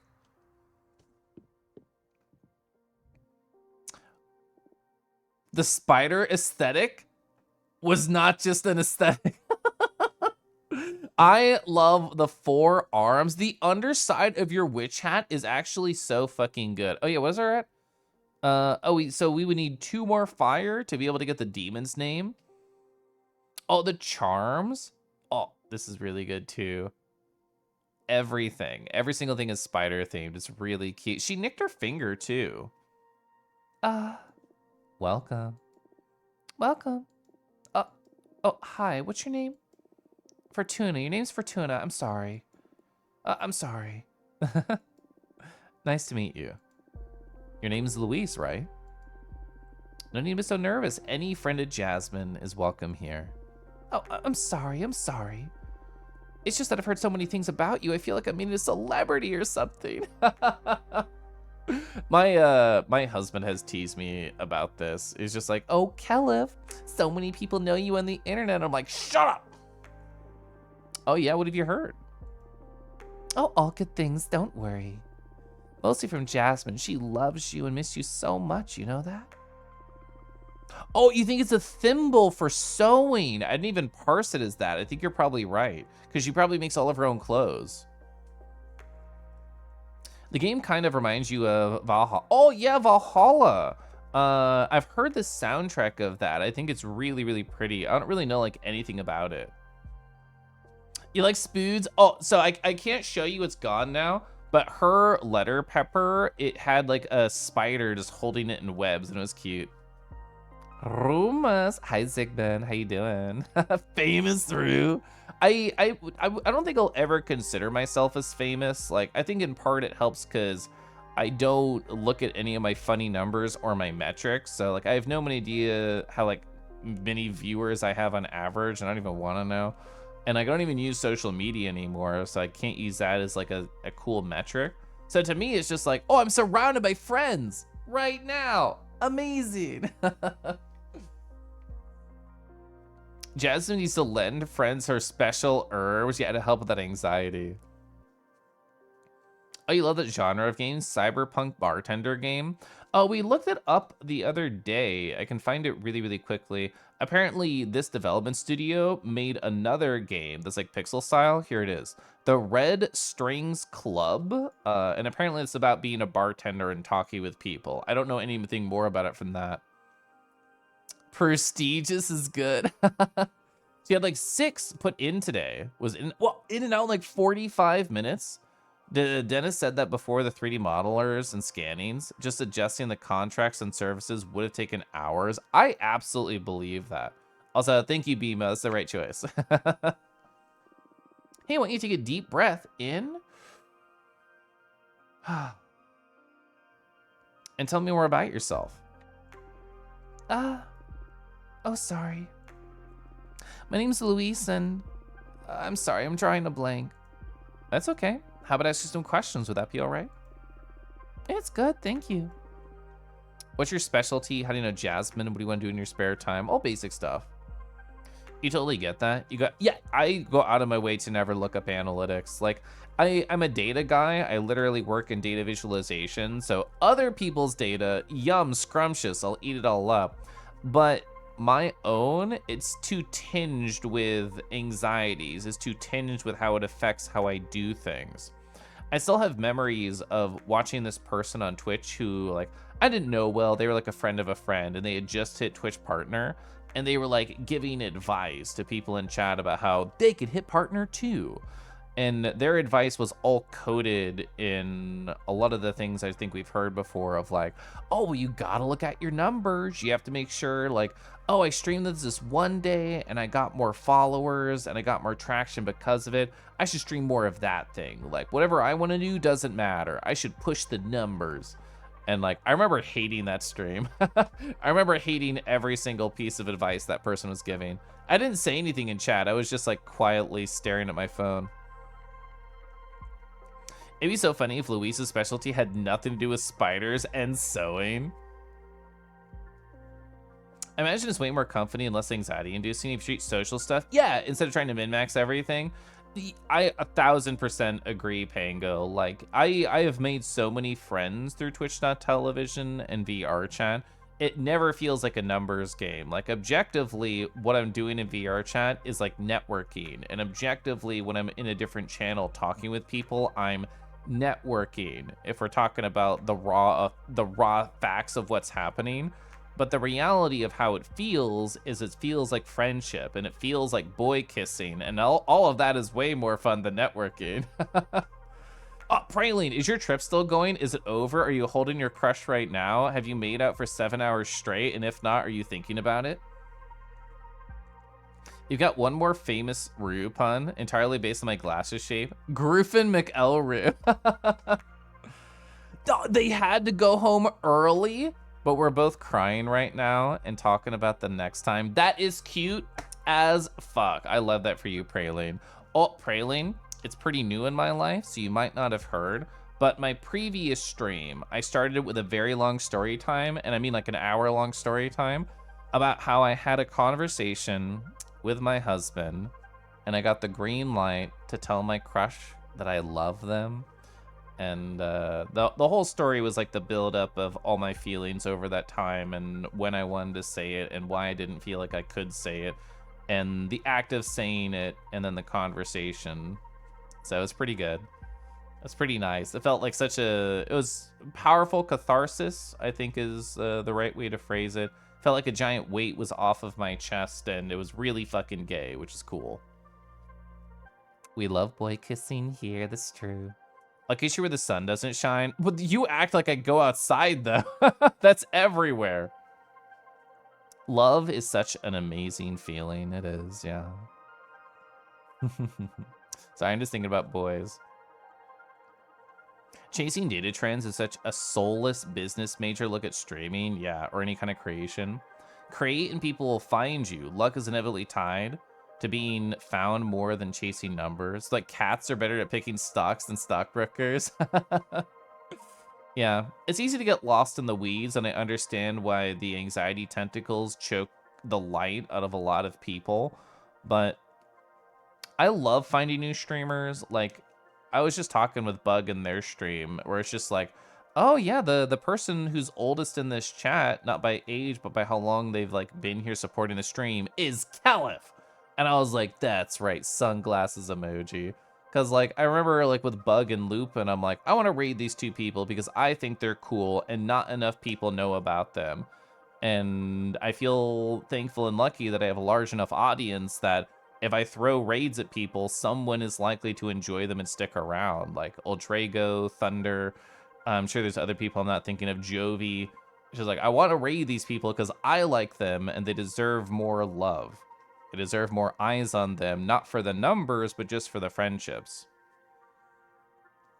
That's quite the threat. I'll kiss you everywhere.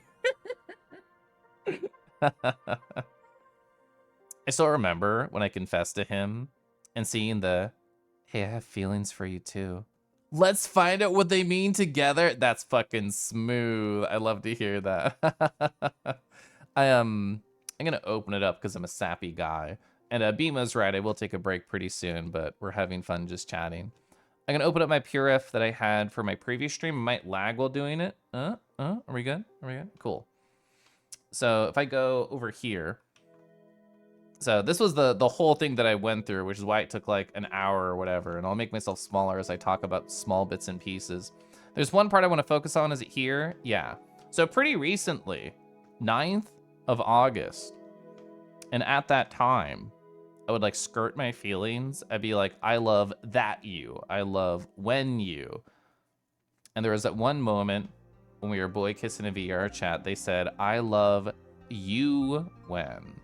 And even though all it did was take these two words and flip them around, it hit so much different. And I didn't even say it back at the time because I didn't know if it was okay. Oh, you did that too? Yeah. Oh, man. God, feelings are so silly. That was when you realized your feelings, when you felt the want to say it. Yeah, this is the sappiest part of my whole thing. This was the fountain pen letter that I wrote for them, where I ended it with this. There's a phrase that's on my mind. I'll have to leave blank for now. Just know that I feel it inside of me and know that I have never said it out loud or written it down before this. I'll have to let you fill in the blank for now. Maybe one day I can fill it in myself for you. And it was just a big old blank. Kadoom, hello, hope you're great. Love never felt ideal or something I need to search for. You're happy it found you. Helps a lot able to experience yourself with a partner who enjoys you for being yourself. Yeah. That's your poor heart, I know. I'm a really sappy guy. I felt super proud about this letter. I still want to like IRL, you know, see my crush again and write that word here.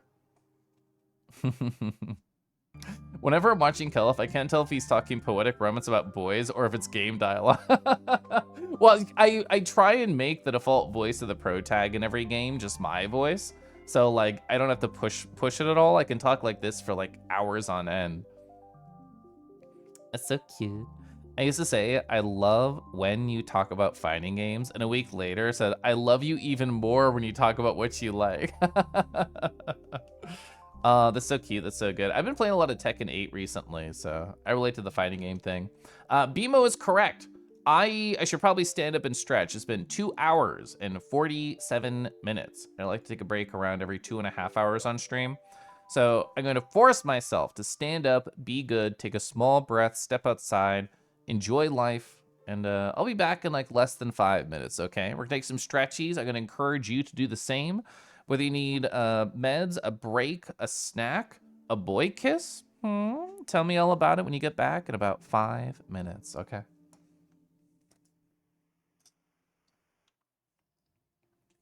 Oh, and I gotta run an ad too.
right, cool.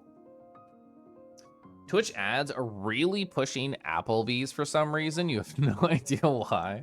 Like all the restaurants that exist, why Applebee's specifically? There's been so many nice things about, you know, living in Kansas City with my husband, but one of the small things that I appreciate is he's kind of like very anti-chain restaurant. It's like, why would we go to a chain restaurant when we have all this other cool food and we could support local business? So because of that, I haven't been doing Applebee's in a very long time. Let's see.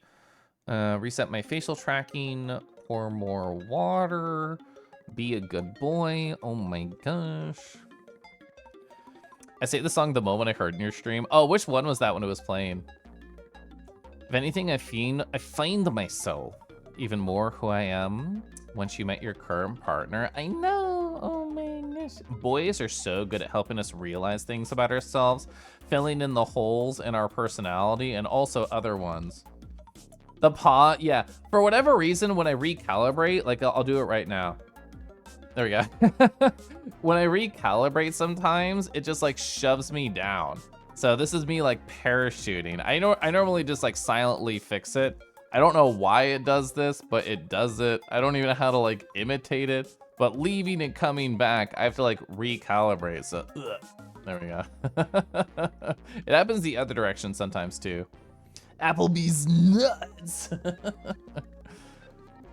So last thing I'm going to gush about. You've been hugging his pillow since you dropped him off yesterday at the airport. Still smells like his soap and cologne. It makes you want to cry.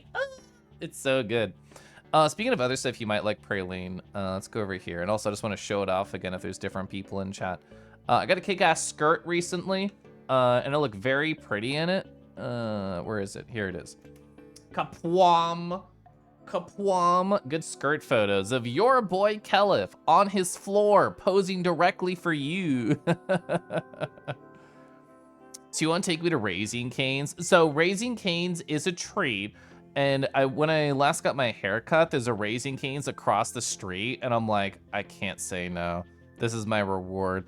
I'm one of those introverts where if I do any adult chore, I basically have to make sure to reward myself for doing something really basic and not crying over it. So I have to like get myself food or a treat or something.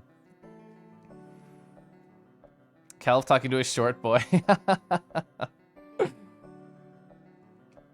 Aw, you got all gushy and he'll kiss you, love him. You feel so good and melty. I'm glad. Yeah, during my my like crush love reveal stream on the last one, during that I just did an all caps message of like, I love you. I'm feeling sappy right now. I'm actually really looking forward to tomorrow because I've not hung out with my crush since we had the big emotional conversation. We've not had a regular time together since the big feelings talk. And I just think it'd be nice to just talk like normal, but with an extra word there. You need to find cute boys to kiss. I feel like you have a strong amount of boy kissing power inside of you. Tail presenting. Hi, Lemon. How are you doing, Grace? Nice to see you. Need a boy to shove me down and help me recalibrate. Ooh, okay, so I'll talk about it here. I was doing sketches for Corlith, and one of my silly ideas is, so you know how I have Kelif Loom, and there's like a tiny YCH right there at the bottom? I had the thought of, what if I did like a Corlith emote, but it's a snoot like shoving somebody down into the corner of the emote box, and I thought that'd be fun. Those are regular, they are regular folds. These are super normal folds. Get out of here.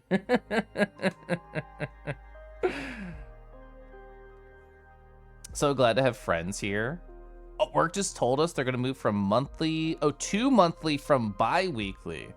You're worried and the friend is not available to cuddle. That's definitely an anxiety-inducing thing. And I'm sure your friend will be around soon and you can talk about it with them and they'll help you feel better in the way that they're good at. How's this skirt treating me? Well, it's causing apparitions in Rhaego's brain, apparently. It's a normal guy. I'm just chilling. Literally just chilling. But they're seeing things inside the folds. What if paw shoving? I love that idea. It's a very horny idea that I'm very into, is being shoved. But I don't know how I would draw it. I could think about it. You can't help it. Ooh, yeah, so it is intended to be like a red spider lily, so absolutely on brand, yeah. Pa to pa. Press 1 in chat if you're causing apparitions in boys' brains. Poor Fortuna, I've left you sitting here all anxious forever. Let's talk a little bit more to you, okay? I'll still talk with you, chat, of course, but I can continue playing the game. Let's see, what is your specialty? Tell me more about yourself. Oh, right. I'm a pith weaver? Pith weaver. Oh, that sounds cool. What does it mean? I can harvest mortals' intelligence. I need you to define that for me. It's a magical substance that defines one's behavior and desires. Ooh.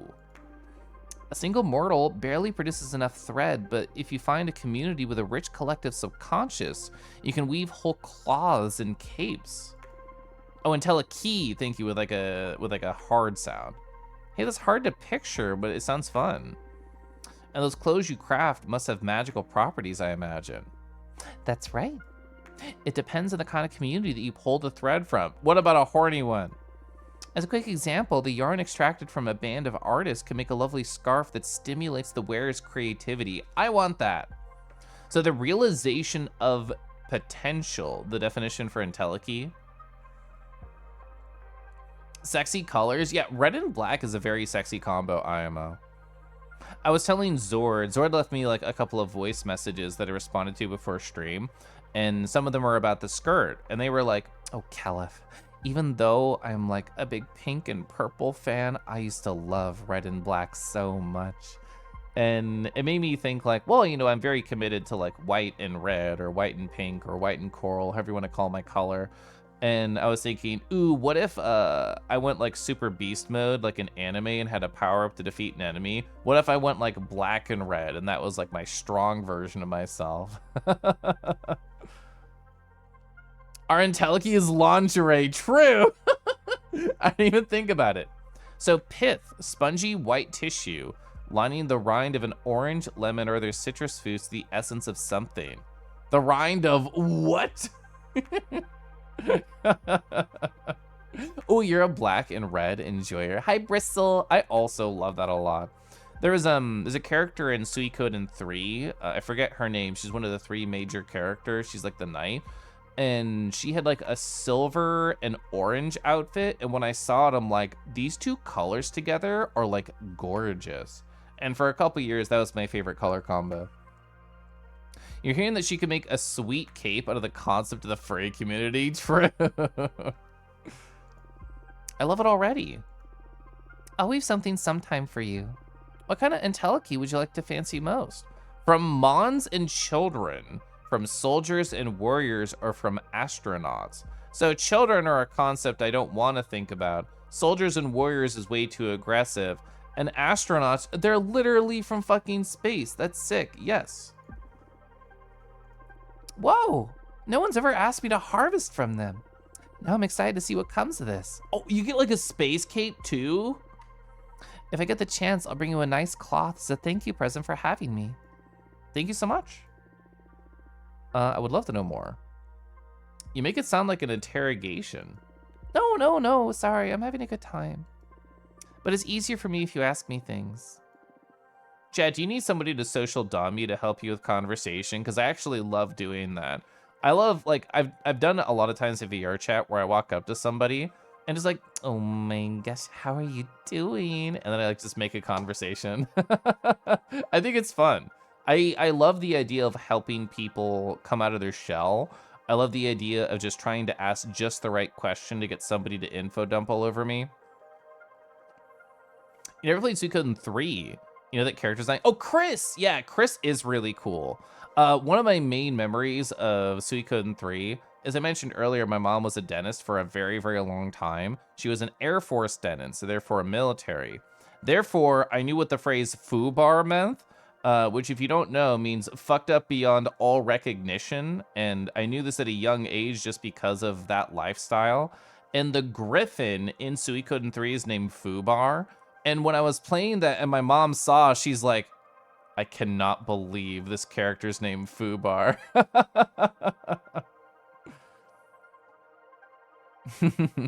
So Furry and Teleki makes lingerie that can turn you into anthropomorphic creatures. So we need a comic about this yesterday.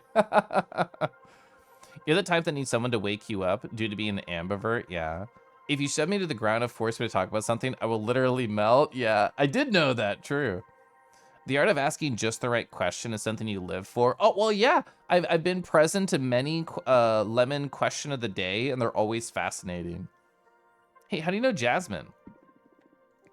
Oh, she hired me to weave a special net to gather dew from her greenhouse. It's one of those projects I'm most proud of. I harvested the entelechy from desert nomads to make it. And then Bubba, I also harvested their energy. Thank you for following.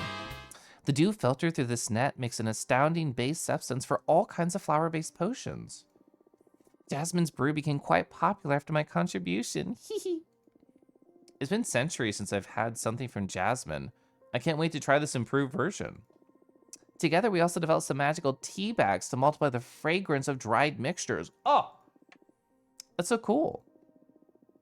Now I see how you two became close. Both you and Jasmine are super crafty. It's got to be so much fun to find someone to share your passion with. Harvesting all the homies' energy to create art, true. My husband is a lawyer, and he's part of like this gigantic furry lawyer group chat. And they got I want to say it was like a 30 or 40 person group commission.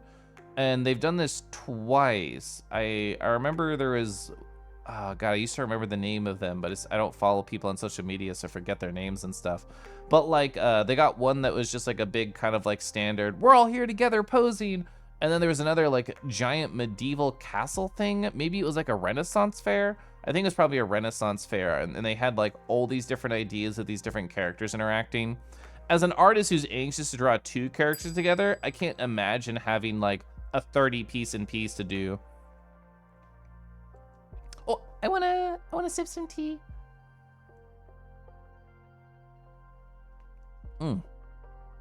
How can I date a furry lawyer asking for a friend? What you do is you go to a con and you just like accidentally stub your toe and you're like, oh, I wish I could sue for damages. And you just say that really loud and you keep trying it until somebody walks up to you. It's a big commission for sure, yeah. It is indeed. I always have a great time with Jasmine. You should kiss her then. Nice. More questions? Yeah, what do you like to do in your spare time? Oh, I love reading, playing my multi-neck bass, and spying on mortals. I love the idea of you playing a multi-neck bass. That's so fucking cool. You got 4 arms. That has to look so sick. Hey, this weird reading? Is it not hip to read anymore? Hip? I was kidding. The odd part is spying on mortals. I'm a bit curious about the multi-neck bass too, to be honest. Ah, I play a custom bass guitar with 3 necks. Oh, that must be so cool. Since I have multiple arms and all that. But I don't play it in front.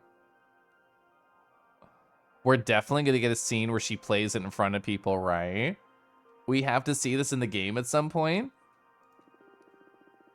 I only use it to meditate. It's really soothing to weave several deep melodies together. I like the idea. I wish I could hear it someday. What about spying on mortals?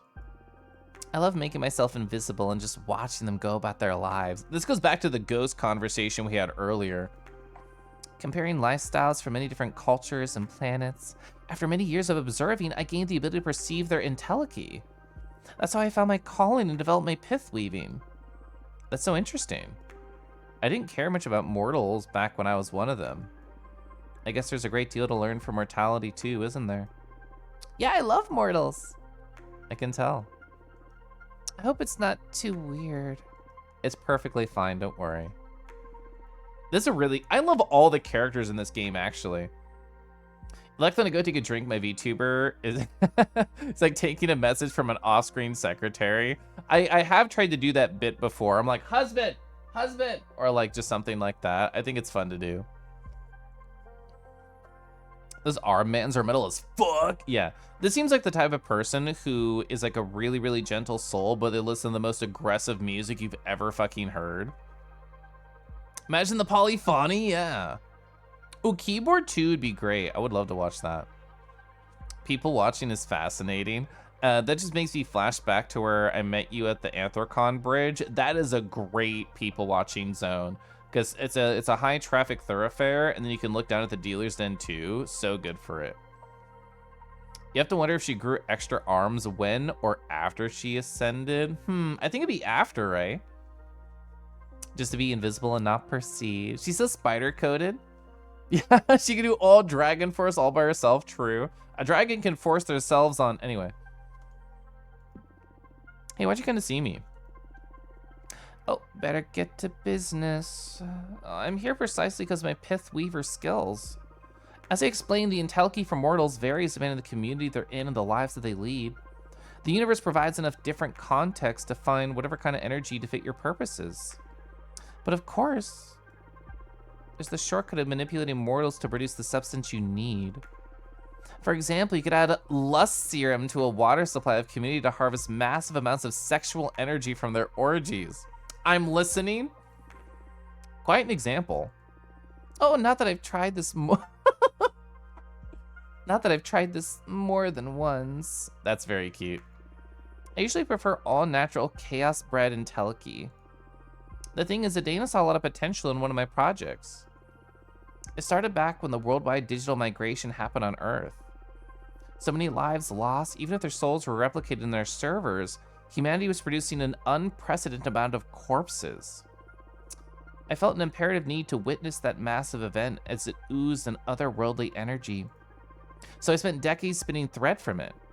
And as it happens, the substance can create an extremely effective weapon for capturing behemoths. Oh! Wait, really? How so? Earth's Entelki was highly contaminated. It was as if the whole planet's fate had been somehow sealed. And behemoths happen to be extremely susceptible to reality-altering arts. I use that substance to weave gladiator-like webs that can suck any entangled behemoth dry of their magic. You can also craft decent pieces of armor against behemoth spells.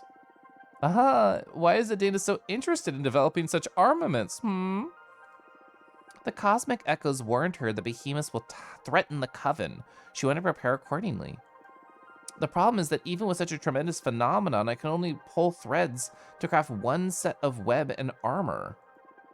And Adina set in developing a massive weapon to erase behemoths from this plane of existence entirely. I don't believe I have what it takes to see this through. What do you need to make this happen exactly? That's a great question. Love to just be invisible and not perceived. I do enjoy people watching. Like, before I had as many friends as I do in VR chat now, I really enjoy just like having a camera and taking photos of conversation and essentially being invisible. To shreds, you say? Suck dry, you say? Yeah, I also had not thought about the corpse problem. I know what kind of substance you need to produce. Adina discovered that if you promote war and stir conflict in this new society, the reality-altering arts that engulf the planet try to fight back. As if everyone is programmed to preserve the status quo. In this process, humanity's Entelki once again shows the characteristics it had during the massive change. And I can harvest it. So what are you... Adina tasked me with provoking World War III. That's fucked up! That's fucked up. Do you want me to help you cause it? That's a terrible... We can't allow that. So I don't want to help with World War III, actually. Yeah, fumble, exactly. This is like one of those screenshots that you just show people. What's this game about? It's about like this, yeah. Do you... Yeah, fuck a data. Everything we learn about a data is just worse and worse. That's terrible. We can't allow that, actually. Exactly. But I don't want to anger Adina. There's already been talk of expelling me from the coven should have failed to deliver, and... Yeah, it's like comically evil. Yeah, we fucked the behemoths in this house. Isn't there a way out of this? Hey, that's totally unfair. Adina's kind of pushing it. Let's take a look at what the cards have to say. Bro. I need you to tell me exactly what you want to ask the deck. I'm going to the other side. What should I do with Earth? We actually do have a number of fire cards, which I'm nervous would push towards war. And if I should do anything with it. Understood? Then it's a bit embarrassing. You want to cause more orgies? You can tell me. I happen to be in love with a mortal. That's totally cool. The thing is, he doesn't know I'm a witch. I present myself to him in the form of a regular woman. He's flesh and blood and lives with the human tribe outside of the servers. He doesn't have an easy life. It breaks my heart. I wish I could save him, but I'm afraid to show him my true nature. I'm sure he's noticed there's something special about me, but... So that's another question. What should I do about my mortal lover? I need the lust door, and I need it yesterday.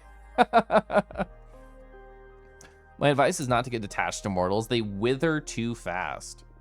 But sure, let's check what the cards have to say about him. Yes, please. I'd like to also know... Ooh, is there first triple choice? I also want to know how to handle Adana. Yes, ooh, triple choice. Handle her? I'm sure she's going to be really upset when she finds out I want to quit. I don't want to be expelled or exiled. Is there any way to escape her wrath? I wish I knew. That's going to be a hard one, but it's a new deck. Maybe it'll find a solution. I'm shuffling the cards right now. Keep your questions in your thoughts. Ooh, this is a great card. Inner Guidance. Guardian, Ego, Mercy, Wellness, Happiness, Yearning, and Passion. I feel like this is perfect for a love interest. So, love interest or planet Earth? Ooh, do we put this on planet Earth to hope that we get the fuck door for the love interest? Well, Mercy, Guidance. I feel like it works for either of the first two options. Oh, Fortuna. Oh, wow. Literally all my cards say I didn't go to hell. Yeah. Girlfriend, I bet he would be down for what you're serving. True. I do want the fuck door really bad. You know, yeah, I do. We're going to planet Earth. So generate small conflicts instead of a total war. You need to find other ways to disrupt reality. War is not the only way to mess with the established order. I really like this answer already. Take a large group of mortals to a magic domain and farm their energy there. I mean, that's just fucked up in a different way. It's just making a human farm. Yeah, I absolutely want this one. This is one of those ones I'm not going to think about too much. Handle her directly into the sun. Yeah, just like Super Mario 64 at the end with Bowser, but instead of Adana, instead of an explosion, it's just the sun. You need to find other ways to disrupt reality. War is not the only way to mess with the established order. Oh, I've never looked at it that way. But that's easier said than done. Do you want me to draw an extra card to look for ideas? Please say yes. Can your deck do that? Of course, we can explore any concept we want. Oh, I love this game. I love this game. Let's go. This is another chance for the com door. Yes. Card reading is not just for divination. In fact, I feel the cards work at their best when you use them for reflection. How cool. Oh, and it's more resources too because we have more draws. I think we put this on the Adana. Sabotage, adversity, rivalry, tragedy, change, rebirth. Perfect Adana card right here. If you don't show even a bit of progress, she will punish you. Do what you can no matter how long it takes. Adana won't ever be satisfied. You need to flee and find protection in another coven. I mean, I like that one. I don't feel like Adana deserves anything at this point. I feel like you need a new life. I feel like you need to get out of there. If we simply tear down capitalism, that'll shake up the established order. True. At this rate, we're turning the entire coven against her. The only thing that isn't quite on her side. Oh yeah, Jasmine, I think her name is. Jasmine was like, you shouldn't say fuck a Dana. She was very like a Jira. She was very corporate. Can you place in other slots to see what other options they bring up? You can't move it once you put it down, sadly. You have to commit. I did choose to sacrifice the Coven. I did choose to do that. So, context for what Fumble said for people who weren't here earlier. There were 4 incredibly important choices that the game said, this will come up. This will come up again. And the last one is essentially the price we pay for the behemoth services to make these deck of cards. And I chose to sacrifice the Coven, as opposed to sacrificing my immortality or sacrificing the greatest love of my life. So we don't know what that means. We don't know if that's breaking up or if everybody who's part of the Coven dies. We do not know the extent of it. Leave that Coven. So that's it, huh? Not even a seer can see a future for me in this Coven? Maybe you can come back if Adana ever leaves power. True! That could take eons. It's all right. I'd rather change Covens than hurt any more mortals. I think this would make you the most happy. I'm sorry I couldn't be more help. Oh, no. Thank you, Fortuna. You helped me make up my mind. I was utterly lost. But knowing this, I can still take the reins of my life again. That's good. I'm so happy that went well. Also, side note, we don't have the horny door. Side note, we got enough resources to pay Abramar to get the information for Grease Behemoth's name to help them with the ritual. So we could choose to do that because it was 5 fire, 2 air, and we have more than 5 fire now. So Guardian, Ego, Mercy, Wellness, Happiness, Yearning, and Passion. Chat. What is it? It's a... We have a total of 7 cards because we got the achievement for 7 and we didn't make any more. We're minusing 3. So we're at 4. 4 cards in my potential deck. A 1 out of 4 chances to get the come door for love interest. Yeah. So we have 4 more options. 1 out of 4 is what our chances are. The cards always read to me as introspection and searching for the truth, given the imagery. The man in the skulls looking for the mirror, searching for the truth. Yeah, I like how this card came out. I think I will put this on Disruptive Ideas because we're trying to find ways to alter reality at work on the Earth. And maybe through the power of reflection, we'll be able to do that. What is the truth here? Enchant a book to become extremely powerful among Earthlings. Make them want to change their ways. That is a fascinating idea. That's really cute. Add an inhabitable moon to the Earth. Ripe with resources, give mortals an easy way to reach it. That's also fucking cool.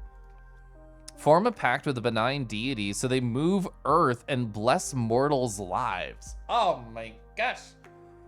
These are all so interesting. So these are ways that we can change the Earth in ways to get reality-altering energies so that we can still have a behemoth weapon in the future.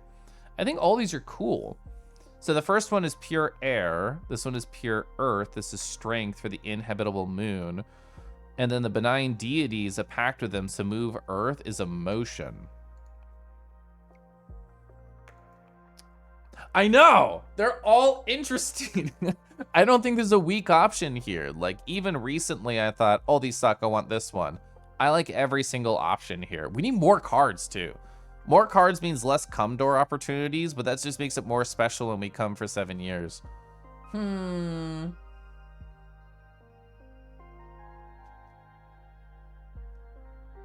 You like the moon option? I was staring at it because we were on it, and I think this actually gives a lot of hope to humanity too, because it sounds like Earth is not in a good spot. Like, how much percentage of the population is just in servers and like not actually existing in a physical form? Like their consciousness is just there, but their bodies are not, and there's probably gigantic piles of bodies just around. Or free wishes though. This is a very cute idea, like enchanting a book that's really popular with Earthlings, make them want to change their ways. Like this would actually, I think, help the planet if it happened to be like the perfect style of hippie book. It's like, oh, we are going to plant trees to get more oxygen. We are going to like clean up all this waste. We are going to make sure that these rivers are clean or whatever it could be. I like the idea of this because it's inhabitable. So they are encouraged to still be on Earth, just to bring more resources back to Earth to improve the quality of life. Ooh, I love Fumble's reading. The moon thing could also create a scramble for land grabbing, adding to the chaos that she's looking for. A meteor the size of the moon is going to strike Earth. It barely misses, enters the orbit somehow perfectly, full of cool things. Whoa, so what a coincidence. At least the moon gives the people the power over their lives. That's true. They have to decide what to do with the resources. This one's fun. I want to do it. Whoa, that's wild. Earth's fate is going to have a hard time trying to fix that.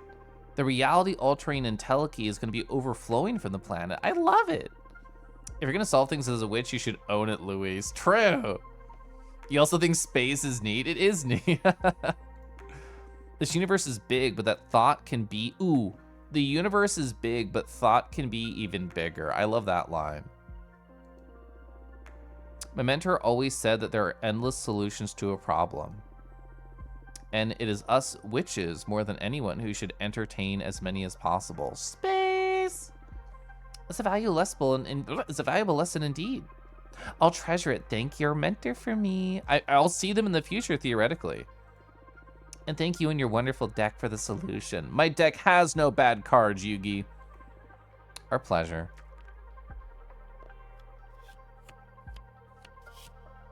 Fuck! No! I ran the gamble! I ran the gamble! Shit! This is for their love interest! Fuck! I had a 25% chance for Cumdor! No! And I got cancel culture. Yeah, the meanings are still interesting. Communication, peace, justice, courage, leadership, and purpose. It does say communication. Yeah, Bristle, we've designed all these cards. Like, there's a background element, a foreground element, and accessories essentially, and they all cost different amounts of elements here, and the combination of elements confers to the meaning. But the names I think are randomly generated. We just happen to get cancel culture. I'm so nervous. Reveal. Reveal your true nature, he will understand and love you even more. What's the point of reading like any of the other fucking options? Move to Earth, set your home there, invite the mortal to live with you, and slowly open up to him. That's actually really cute. Leave him be and cut all ties, or it'll be more painful for both of you in the future. That's actually probably true because they're witches. I don't like it though. Kidnap him and make him live in your domain. That's so fucking funny.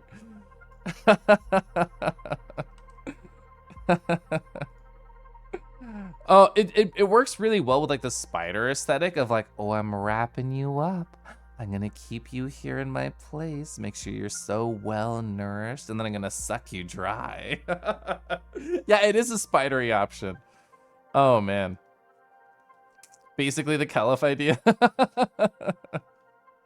Oh, this game's so funny. So this is just like classic romance, revealing true nature, he'll understand. This is so fucking romantic too. Just slowly open up to him. Well, I think as a witch, time essentially flows faster because you're not worried about it ending because you are just immortal. So for them, it wouldn't take that long and they get a lot of time with them. They get to be more on Earth and they have to collect energy from Earth. It's a really cute idea. You're my treasure now. Hell of Core, yeah. I'm definitely not saying leave him. I'm a big believer in saying I love you now, being a romantic now, even though it would be very hard to deal with the heartbreak. It's worth it because you get all those memories and you have all those experiences. God, the kidnap is so fucking funny though. Oh man. I'm never gonna choose any fire option, am I? How am I ever gonna get fire in this game? I'm gonna do it. I'm gonna be the sappy guy. That sounds like a nice way to reduce the shock. And the idea of two of us living together sounds quite nice, to be honest. This is a beautiful solution. Thank you so much, Fortuna. Don't take too much time, though. Mortals are not eternal. Okay. I'll make it quick. 2 years max. Was a slow burn not fire? It was mostly water and air. I think it was water and air. Sounds like a plan. Can't wait to set up shop on Earth. That was cute. Woo! Oh, that was an intense session. I've had my fortune read before, but it's not felt like this. I was in a Discord call yesterday, and Dr. Hawk, if anybody has seen them around, was doing a tarot card reading for somebody. And because they own, I think, like 3 or 4 different decks. And Bug Husbands, I actually didn't know, owns runes, and they rolled a bag of runes, and then they looked up like meanings for them for win. Not red. Yeah, it's like pinkish. It's like pinkish purplish. You want a Dr. Hawk reading? Yeah, Ava asked for one, and Hawk is like, maybe later. I'm tired. But in the voice channel chat, if you're in there, Rego, for Bug and Lupin server, they were talking about it. It was really interesting. People have been showing pictures of their tarot card decks, which I also think is fun. I think it would be cool to get a reading like once IRL and just have like fun with it. You sure has something else for Tuna? I'm just happy to help. I'll let you know how everything plays out. You feel like a hawk would read entrails true? If you're okay with me visiting again. You're always welcome at my house, Louise. Any friend of Jasmine's a friend of mine. And also you're cool and I'm invested. Likewise. Well, I'm a bit drained after so much divination. See you soon. Friend? But Abramar, do you want to talk first? Abramar does not want to talk. Is this Dahlia's? It was. Fortuna had to go with Grief. I came up with some of my own ideas on how to help her. I could use your input. Let me know when I can visit. So let's think. What resources do we have? We have 5 fire and 12. We should make another card. I'm going to try and stay above 5 on everything, unless I'm about to spend it all the next time, which the next time we see Abramar, I will heavily consider purchasing the information. I will be prepared for it. But we have a lot of all the other resources, so essentially not fire. And we can make something cool here. Just like a little spider on the wall, yeah. My secret dream that I will make public is still that I hope if we get a big enough deck, we can draw more than 1 card at a time and gain options. That is my secret hope. It might be completely pointless. Oh wait, can we do the biker? Can we do the biker on the road with all of her resources? Ooh, it costs fire. Oh, I can't. Ooh, I can't do it. Ooh. Do we make it anyway and get 2 fire back during the reading with Dahlia? I don't know. Make it anyway?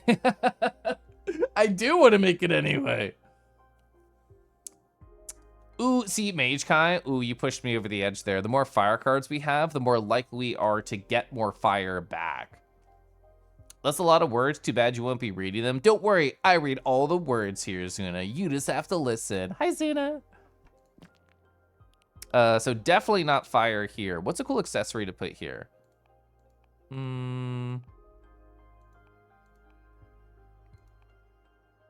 Ooh, the Road Keepers. That's perfect. And it's Earth. I'm so happy. This is so thematically on point. We're gonna. Oh wait, is their body? Their body's separate from their legs. I didn't even think about that. Go small. So this was essentially the card that was sold to me, but we have other options too. Oh, there's train tracks here? Oh man, I actually just really like the basic standard one we got. I think that looks really good. Ooh, if only there's like a sun in the distance here. This could be cool too, of them just like parked on the side of the road. That could be a nice aesthetic, and we have the train leading off into the distance.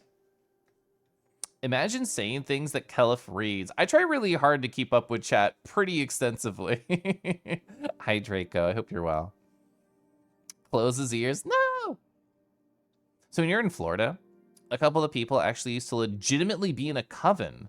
They did readings with incense, strangely intense. My husband used to light incense in the house. One card that came up weirdly important was Queen of Cups. They predicted that someone who can help guide you, bring you knowledge and understanding would appear in your life. Do you think that's happened, Rhaego? The sunset is so Western core. That's so fucking true. It's there's only one shot that has like the sun and the road in it. Hi, Decky. Yeah, I'm a sap. I want this. Yeah, there are a bunch of moons, but I don't know how we could get the road in there. Oh, do we want them? Well, we can't have them riding into the distance, quote unquote, because we don't have a backward shot of them. We only have a forward shot of them. So flip. Well, if it's gonna be like the game that they're from, Leica, they're gonna have to be like riding up like this. And then it's gonna be very strange to try and get their proportions together, but I guess we could do this match and then scale down together. And ooh, it's gonna be strange too, because we can't have their legs on one side. Like I can't have it can't be in front and behind other object. It has to be both at the same time. Oh, they did not mention it was Queen of Cups.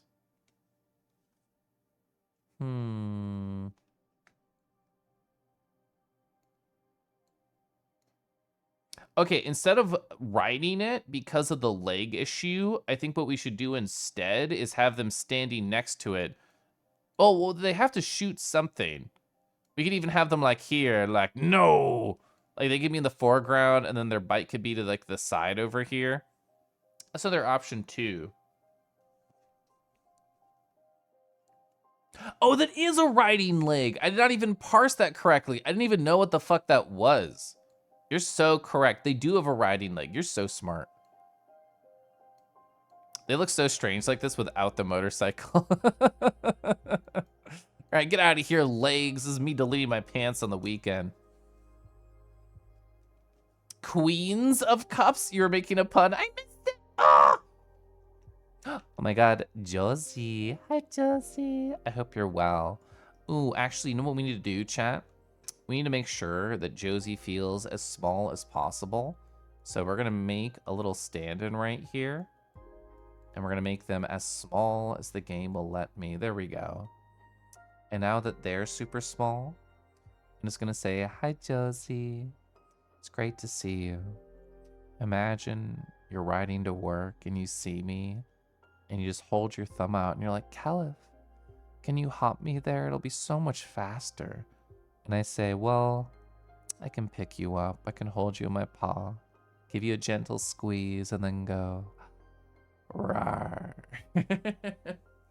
Reject pants, embrace skirts. That's so true. That's so true. Josie, you're doing great. It's lovely to see you.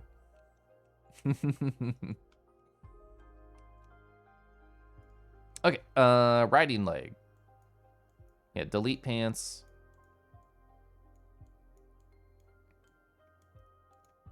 It's very hard to scale this in the way that I want.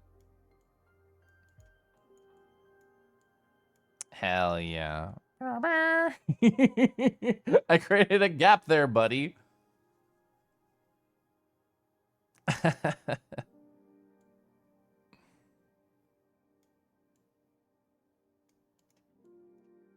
So we kind of like need the gun there to really sell the vibes. Oh, the handkerchief. There's so many elements we're going to layer here. What we might as well do is do this really big and then lower as we see fit. Actually, I don't understand what the back part's for. Is this not like a front kerchief? Is that a back kerchief? Okay. We have to have the cool cowboy hat. I'm literally obsessed with cowboys right now. We need the gun. I don't know the difference between these two right here. Hell yeah. Oh, you seen that one around the neck? Oh, I see it wraps around them and that comes out from like the other side of the chest. I see. I didn't understand what the back part was. It was absolutely confusing me. Now I get it.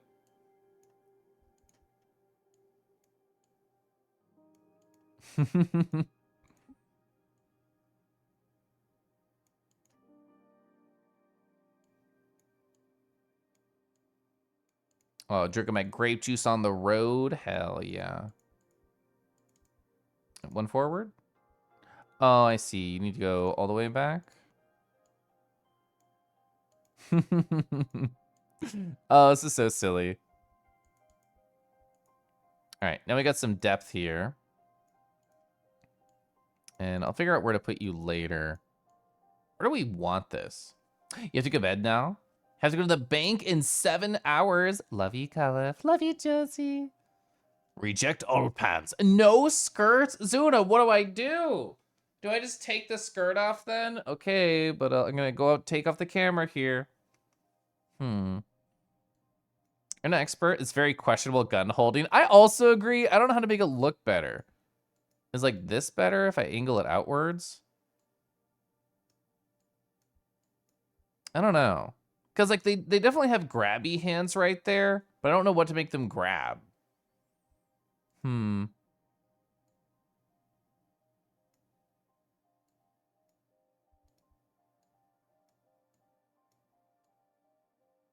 It is very hard to sell this fantasy. Oh, I understand. The bottom part there is like the grip around the fist, and that is the illusion that I am supposed to sell. I did not parse that. I literally couldn't tell what that was. Okay. So now that I understand that, I'm supposed to cover all aspects of the finger.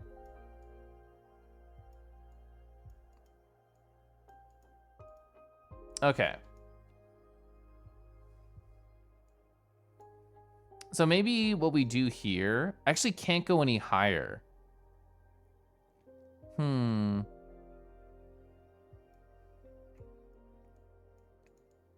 So many elements all together. Thing is, like, we tried really, oh no, the scaling. Oh, the scaling fucks it up. I have to redo it. Shit. Hi, TD, hi. The angle of the bottle looks like they're holding the neck of the bottle in their teeth. I could believe that too. Well, we're gonna be here for 6 hours, chat, don't worry.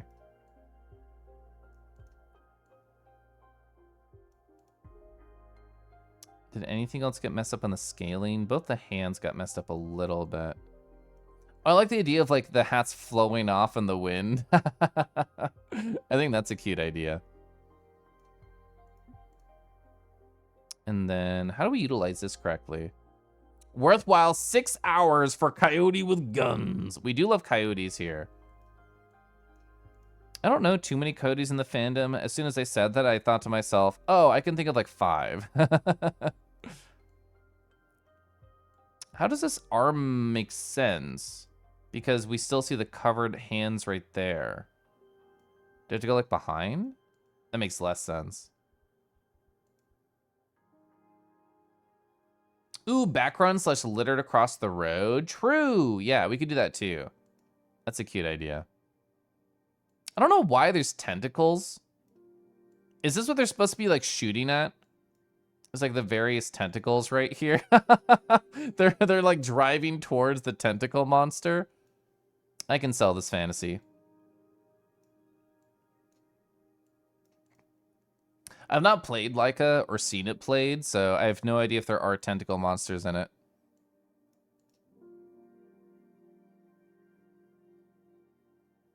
Oh, like shattered bits of sanctuary. Oh, yeah. Like just sort of put this to the side, yeah.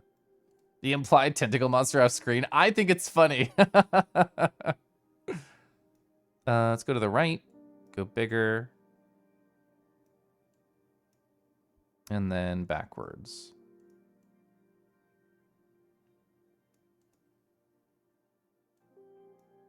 We only have the 2 tentacles, which lowers the amount of like creativity I think I could do with it.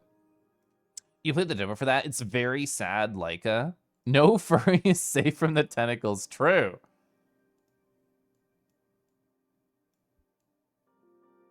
That's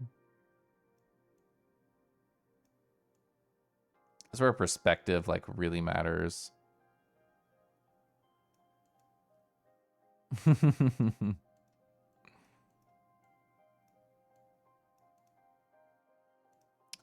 I'm not good with perspective unless I have like grids.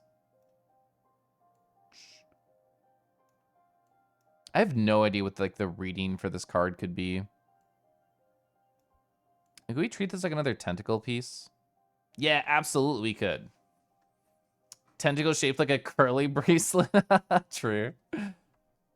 I want to be able to make these way bigger, but I can't. This is the max size. I think that ruins the composition if we have that down there. I think the tentacle has to be all over here to the side. I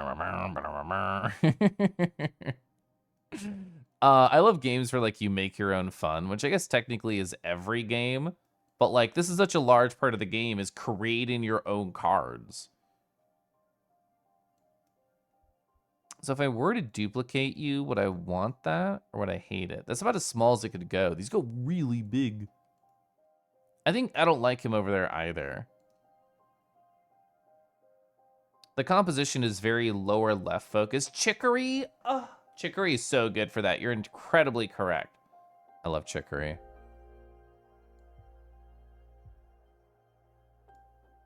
The only thing I don't like about this composition is that it is a center focused shot, but every element is in the lower left.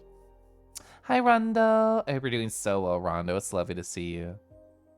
Good Lord, you love Chicory. It's beautiful. There's a piano album of that game. I found it on Spotify one day, and I really enjoy that too. Oh yeah, you also like Chicory? I love Chicory. As a kid, you love Drawn to Life. What was that one game, Scribble Knots? Yeah, I remember seeing Scribble Knots and thinking that was really cute.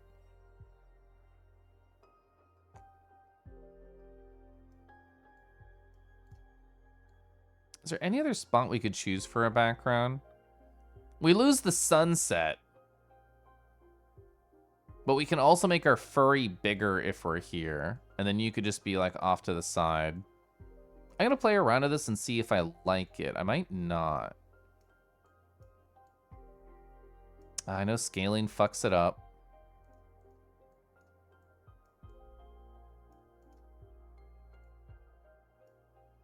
Oh, you have to make that way bigger. This does not scale at the same pace, quote unquote, as the other ones do.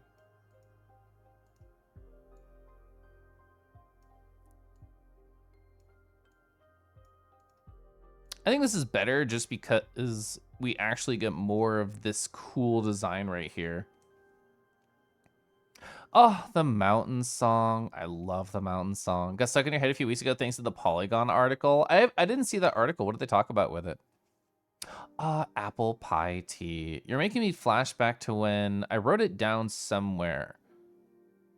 Apple cider tea? That's what it was. I had an apple cider tea that was so nice.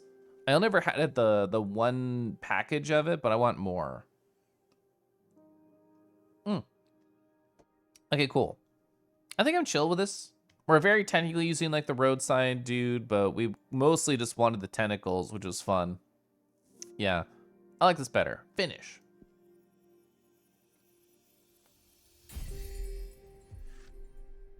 Roots. We walk the road alone for everyone to see. The gunslinger is an avatar of resilience and exploration. The hunter becomes an audacious accomplice. The little jade statue watches over the querent? The querent? What is that word? I'm Googling it. Define this. A person who asks questions or makes inquiries, especially to an astrologer or fortune teller. Oh, interesting. I'm going to also say pronunciation. Yeah, I don't know how to say this. Okay, YouTube video.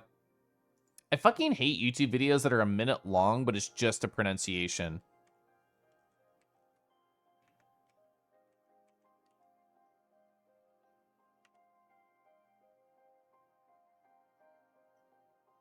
Querent or querent? I'm gonna say querent because I can. So it's like a query. Querent. You're such a querent. You're such a querent. Yeah, my Windows. Yeah, because Dolly is there. Dolly wants to talk, but I want to make a cool card.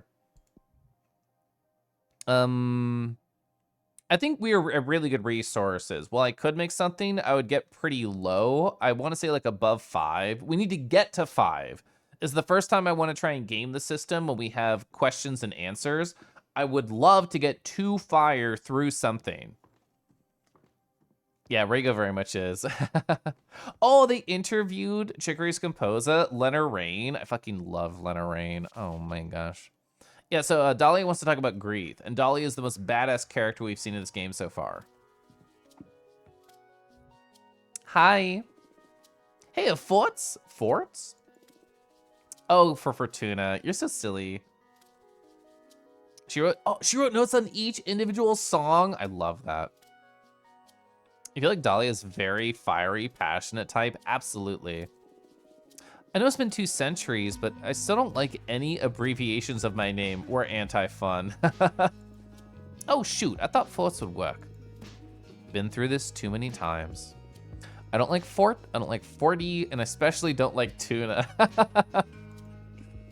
Yeah, but tuna's so cute. Not funny. Okay. I feel like Setsu would relate to her because people say Set's tuna, and Setsu's like, shut up. So you found a way to help Greeth? Right. I've been researching some exorcism methods, and I found some censored texts. They don't mention behemoths explicitly, but they might be the perfect solution for this case.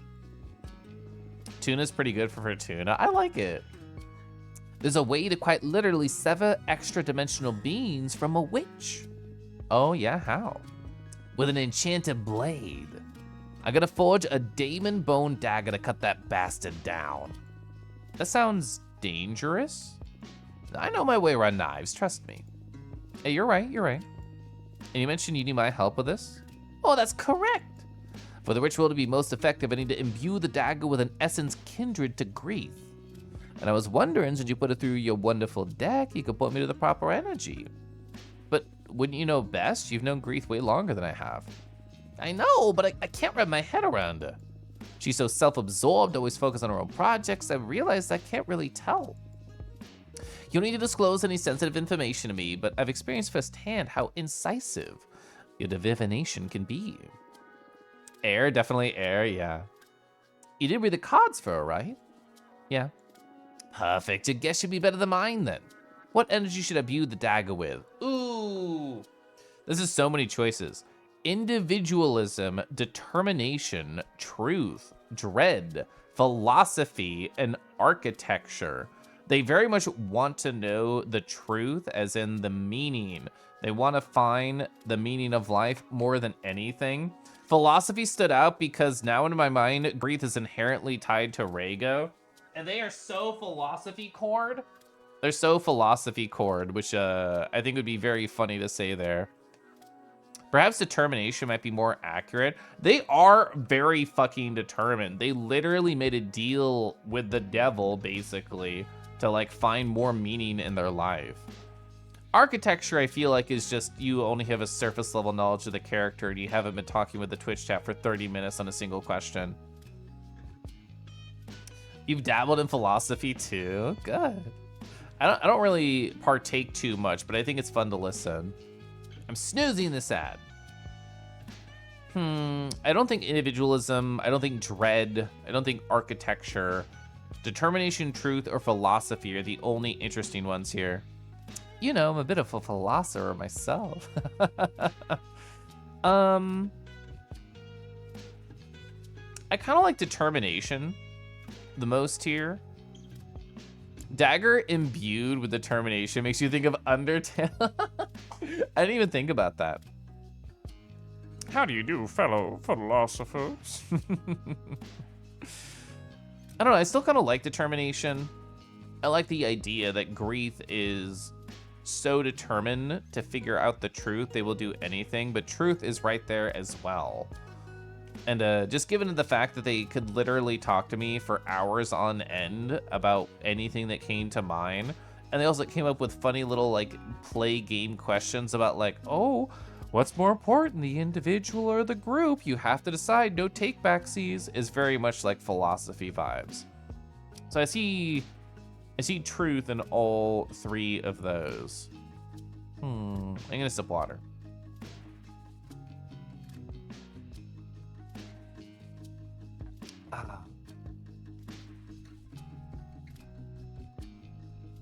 I'm gonna do determination. Oh, that's a powerful lenses. And Grease a dripping one, isn't she? All right. I'll smith the most impressive dagger. Just yoot. Wait, Grief. Fuck, I didn't reach your cars. They're on a fire. How did I not do any divination? Fuck. I'm so sad. Dear Fortuna, what happened with... Oh, I think I understand the pattern of the game where it's like, oh, there's a new party member. Oh, they invite somebody new. Oh, we check in with the person to see how their friend's doing. You were literally doing that this morning with Fenrir, but with scientific monism and pluralism. I don't know what that means. Fortuna, Louise just came by before I left home to visit you, and she's leaving for good. Why'd you tell her to leave? I'm sure we could have sorted things out with the Dana. Shut the fuck up, Jasmine. Hey, welcome. It's the consequences of my own actions. First of all, I did not tell her to leave. Debatable. It was the, ooh, okay, you're scapegoating. It was the deck that suggested she go to avoid a major tragedy. The situation with the Dana was not gonna end well. And I'm a living witness to how sour things can turn out with deal with our leader. And secondly, no matter how creative a solution Louise tried, the deck was certain Adana would make her life impossible. It was a checkmate for her friend. She had to escape. I see. I can't believe Adana caused a precious member of our community so much distress, and she was forced to leave. You're saying that in front of somebody who got exiled for millennia by Adana? Our leader's ambition is out of place. Whoa, Jasmine's talking the revolutionary talk? Oh, no. I shouldn't doubt Adana's judgment. She's just Oh. She's the one able to speak with the gods? Is this a farce? Is this why everybody loved Adana originally? Because she's like, oh, bro, I can talk to the gods. There must be a cosmic plan to all this. Some gods they are. Fortuna! Anyway, how's Elise? Where's she going? Did she manage to leave unnoticed? Yeah, she doesn't have a project review for another couple months. She's kind of packed all her stuff discreetly. She's getting, ooh, she's setting up shop on Earth, moving in with her lover. Wow. I was trying to write off a little bit the effort on the game, only in the sense of, oh, well, there can't be that many like branching pathways. Like, they can't connect very well. This is directly related to the choice that we made right there with Louise. That's really good cohesion, I think. There was only one option, the one that we chose, where they moved in with a lover. Good for her. She's putting all her trust in your cards. She'll be all right then. Also, Louise wanted me to thank you for your help. She seems happy to break away from Adana in the end. She's sorry she couldn't come say goodbye in person. She used all the time weaving. Do we get a space cape? It's a pith cloth. She told me to have harvested the thread from a space station. Here. It is! It's a cape! I was right! Acquire the pith cloth symbol. This is so cool. Oh, so based on our interactions with some NPCs, we can get unique new things to build cards out of. That's so good. This game's so cool. So Astronaut's Pith Cloth. Pith cloth weaved by Luis with Entelechy, harvest from astronauts, a present for Fortuna. That's so good. That's so cool. Yeah, it's really sweet. Yeah, she's super fucking naive. Oh, so, okay, so there's an ad starting in 15 seconds. Koyo, there's an ad. Run away, hide behind a rock or something. Also, it's nice to see you, hello. So do you think we can explain, I'm gonna run the ad now. Do you think we can explain all of reality with one kind of science? Do you think that our explanation of reality cannot be reduced to one explanation? I don't feel like one explanation can solve anything. Hell yeah. Oh, it just says thank you in the corner? You're gonna scare the ads away? I believe in this. I read your message anyway.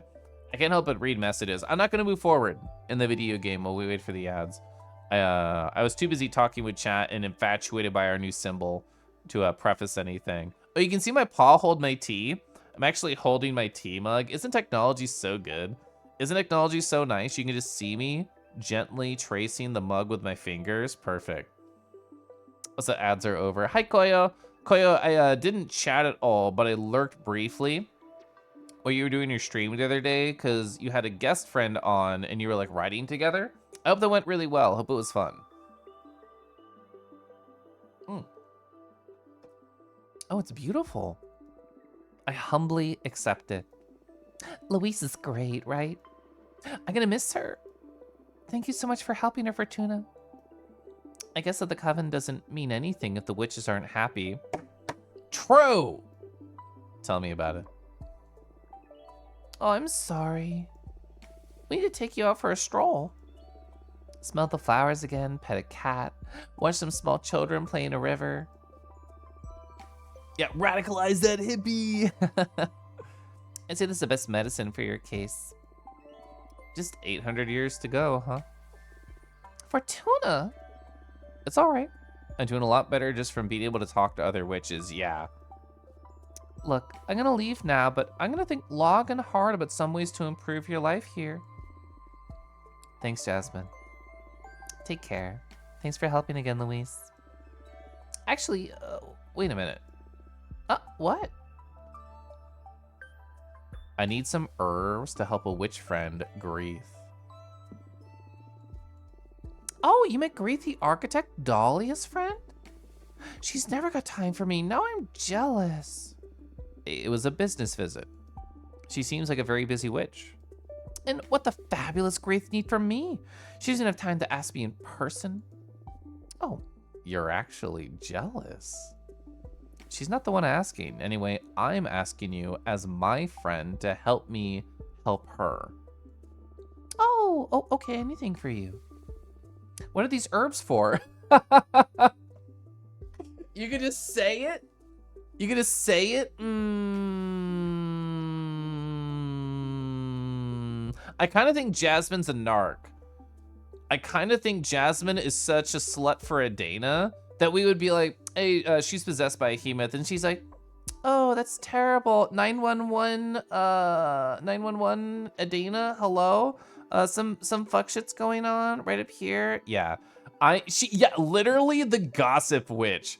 I don't want to tell her. Like, there's a small part of my mind that says, oh, but if you tell her, she can get like the perfect concoction to actually help with the behemoth issue. But at the same time, I cannot trust her with my heart and soul, and especially secrets. Oh, it was fun. He's a pro screenwriter. That's crazy. He was having to write stories for world building, drawing a PNG companion for a stream was very fun. That's super cute. Yeah, she might not mean ill. She's not keeping that secret. Yeah, something to ease her mind. Smile emoji. Is she stressed or? She's really anxious about a personal problem. I'm looking for a way to heal her. But whatever ritual we attempt, it would help to have her relaxed. I see. Well, that's a pretty common ailment, a distressed mind. I have something on me that might help. Oh, that's so pretty. Bacopa maniri, mixed with chamomile. Infuse it with a lemon or honey, have a Greeth drink it while she thinks about a toy she loved back when she was a mortal kid. I've never seen it fail. Thank you so much, Jasmine. This is exactly what I needed. You're welcome. And maybe Greeth will deign to thank me in person next time. Hey, do you have some herbs against jealousy? That got me. I did not expect that. It's for a friend of mine. Shut up. Okay, I have to go now. Thanks again. Goodbye. That was really funny. Fuck, we don't have the fire to do the deal with Abramar. I wanted to have a deal with my behemoth. Oh, wait. Oh, it's Greeth. We can immediately bring Greeth over and do tea. Out of curiosity, we could go to the bed. We go to the bed. How far am I in this game? I don't know a good gauge of progress, aside from telling you that I'm in the second chapter of the game. I have 8 tarot cards, and we can do cute things like this. Apparently, every time we study, well, not every time. Well, no, I've done 1 study and 2 interactive fiction. Study gives us lore about the world and powers and some resources. And there's 15 chapters. I was gonna say, I'm like, do you know? It seems like so many. Yeah, we're definitely past the tutorial. You know, stress, possess, gonna get a behemoth cut out of her head with a magic dagger. Yeah, it's like whatever. Let's read an interactive fiction. These are just cool. So these are like one-off side stories. I don't know how many there are, but we've done 2 already, and they were both really interesting. The Hand of the World by Ava Sid. The girl was ambling along the path, shrouded the smoky haze of dawn. She was crying. The words of father still echoed in her head. The warmth of his last kiss still beat on her cheek. Since you were born, I knew there was something strange about you, and it's time for you to join your kind. And without further ado, father left her in the thick of the night. Oh, werewolves? Werewolves? The path was narrow and marked a trail that was easy to follow but hard to swallow, a slight furrow of land that led to a whole new life. After hours of walking, the girl stumbled upon the knocker of a trapdoor on the ground right where the path ended. It was beautiful, an antique-looking piece, a hand carved in bronze holding a sphere between its fingers, a globe. She pulled gently, and the hatch reacted to her touch by opening diligently. The globe was waiting for her. The girl entered the blackness beneath the floor. What is that one thing from Elder Scrolls where it's like a murder cult? That's what this is. The girl entered the blackness beneath the floor, groping the height of the steps until she emerged into a dimly lit room. As her eyes became used to the gloom, she spotted the hunched silhouette of a woman at the back of the vaulted chamber.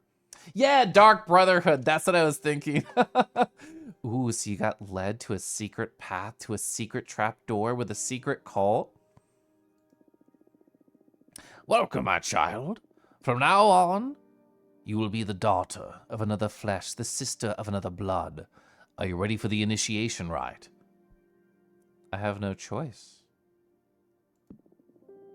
You carry within you the primordial force that secretly rules the world. But a power needs to be tamed. So we're going to get collared and leashed? Hot? Power requires sacrifice, just as the world needs balance. The woman approached her. Her skin was wrinkled like the ridges of a freshly plowed field. The force rests in the space between the pairs of opposites. We must relinquish one of our senses to focus that force. Sight and hearing govern the rationality of people. Smell and taste drive emotions. The girl struggled to understand. What about touch? It's from a Kangithy murder cult where all we do is drown people, like in a fight, right? That is the only sense we cannot renounce. We are the hand that subtly rules the becoming. It is the tool for channeling our magic. Bro, we can always touch? Hell yeah. No. The girl scrutinized the woman's face, wondering what her choice would have been and what kind of magic she would flaunt. She thought it would be easier to live without some senses than others. Surely there was a catch. Do not be afraid. Look inside. Ooh, we do get a choice. Look inside yourself and you will know the right choice, says the woman. Should I do without the exquisite taste of the succulent fruits of earth? Should I do without the countless fragrances in which nature enraptures us? Should I do without music and the warm voices surrounding and guiding us? Should I do without the reliable witness of my eyes, the crystalline window between me and the world? I think I would have to. It's all a personal question. What would you choose, chat? Because I think scent. I know scent, like, does more than just sniffing. I know it is more than just that. It's like taste as well. A large part of our taste lies in the scent. So you're kind of like gunning a sense and a half and not just one scent. But, and I guess I would lose out on a lot of positive things. A candle would not feel the same at that point. It would just be warmth. It would just be light. Oh, and I couldn't smell the tea. Oh, I would ruin tea and ruin coffee if I got rid of it. But at the same time, I really like taste. I really like voice. I really like sight. So I think I will. You have chosen to forgo the sense of smell, the mighty waves that envelop the most profound desires with significance. Oh, Mountain Dew? Code Red, maybe? Flake. Gosh, I love boy kissing. Your renunciation will also be your force, because only from humility and detachment can you exercise power. From now on, you will be able to color the nuances of desires, nurture them with meaning. Oh, is the meaning that the rage happening from Stellar? Hi, Stell. Hello. I hope Phoenix Wright Ace Attorney trilogy was very fun. Where are you at with those games? Are those games that you played growing up? Is this your first experiencing, a re-experiencing? Let me know. Stell Raid. Hi, Runeseeker. We're currently playing a game called the Cosmic Wheel Sisterhood.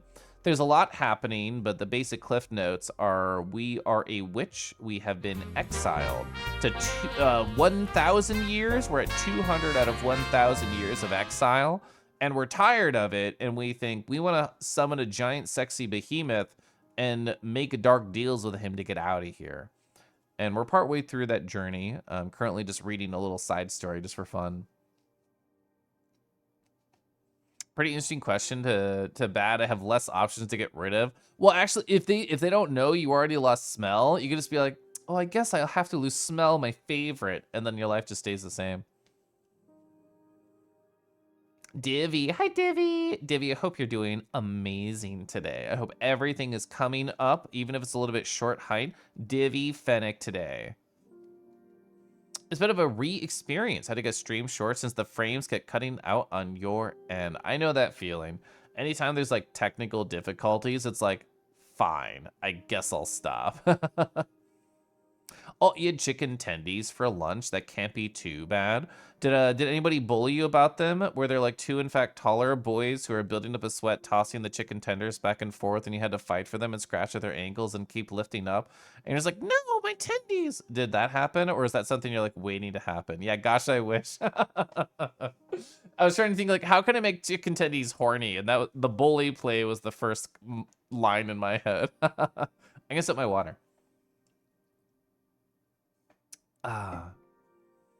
You feel like they would know if I lost it before. They're only witches. They're not that smart. Well, actually, they're really smart. From now on, you will be able to color the nuances of desires and nurture them with meaning. What to do? Oh, that was the end. We ended on the last line. That happened to be perfect.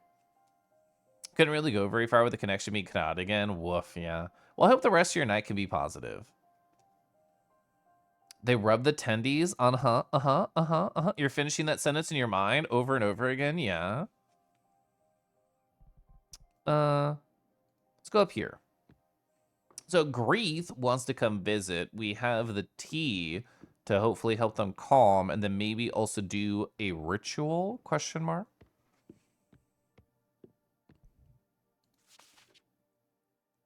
Oh, it's already ready. Fuck. Dolly has given me a magic dagger to perform an exorcism. Have you found anything else? Is it all right if I come over? We can try the ritual together. So I'm torn. Well, so how could I even talk to Abramar about it if I want to go the route of getting the name of the behemoth from Abramar to help with the ritual? How would I even do that? Like, how do I talk to Abramar right now? And I don't even have the resources to do so. Because we're at 3. We're at 3 fire, because I never choose fire options. Theoretically, if we study, we might get lucky and get some fire. It seems kind of random, though. I think with the power of friendship, we don't have to rely on the behemoth for answers. We have a magic dagger, we have magic tea, and we have a magic divination deck to keep on asking questions to if we need.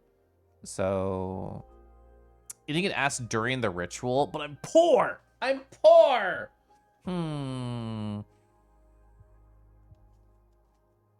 Let's study. Let's see if we get lucky. Ooh, already got the Ace Attorney Investigations pre-ordered. I want to try that blind. Let's go.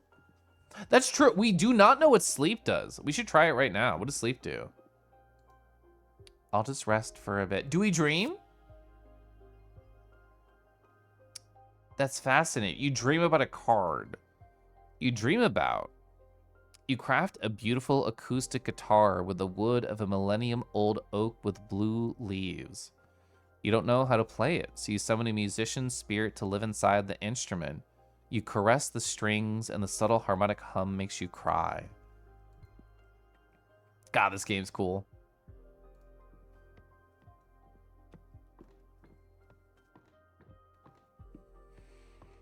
I love video games. Chat, what's a game that made you feel things that you played recently? I'm going to study. Excerpt of On the Four Elements Air by Witch Uena, our mentor. In all my years of mentoring, so the last one that we read, I imagine these go in order. The last one that we read was just like, oh, why are the 4 elements important? How can we describe everything in the universe with the 4? Nothing that you played recently. What are you playing that's not making you emotional, Zuna? Oh, Yakuza 0. Somebody was telling me, they're like, Kelif, if you like play Yakuza, I'll be like the happiest person in existence. But it's such a commitment. It's like the one piece of video game series right now. In all my years of mentoring, air, the invisible element, is the one I found most students having difficulty understanding. Its intangible nature locks it in the world of ideas. How do you define context? It is an infinite element that expands as far as your thought wishes to take it. For a true master of air, there is no such thing as out of context. Everything is intertwined and in constant relation. A river is in the middle of the jungle, can put context in the nature of an office worker. Oh, Persona 5. Good night, Bristol. Thanks for chilling. Yeah, Persona 5 is an emotional game. Oh, Kingdom Hearts 2. Oh, so you replayed that recently? Kelif, very important question. Do I get ice cream today or tomorrow? You get it tomorrow. Well, if you're gonna get it to not have it tonight, you can get it tonight just so you don't have to do that chore. But if you are gonna eat it tonight, I would say do it tomorrow because it gives you something to look forward to. That is your reward for working hard. Also, I'm gonna do it. Let me sip water. Let me mute the video game. I didn't forget Poppin. I was just thinking, have I seen Poppin since I read their message? Oh my god, that's my streamer! That's my streamer right there. Oh my god, it's Poppin. Should I do like a different, less higher take? Oh my god, it's my streamer! It's my streamer! Oh my gosh, my streamer! That's more like the Zord take, where like they pretend to be Poppin. They're like, oh, what's up, guys? It's me, Poppin. That's my streamer! One really low take. That's my streamer! That's my streamer right there! I can go lower in a different way, right? That's my streamer. That's my streamer right there. That's my Poppin. That's my guy. That's my dude right there. Yeah, the Kuwabara voice. I love that one. Was it a Vine? It was a Vine because it was so long ago. I like all the different voice characters that voice actor does for Kuwabara. It's so good, yeah. How would I do like a regular Kelif voice? That's my streamer. That's my streamer! Oh my god, it's the puppet. That's my streamer! Oh man. That's probably like the most regular one. There you go. I know you wanted that.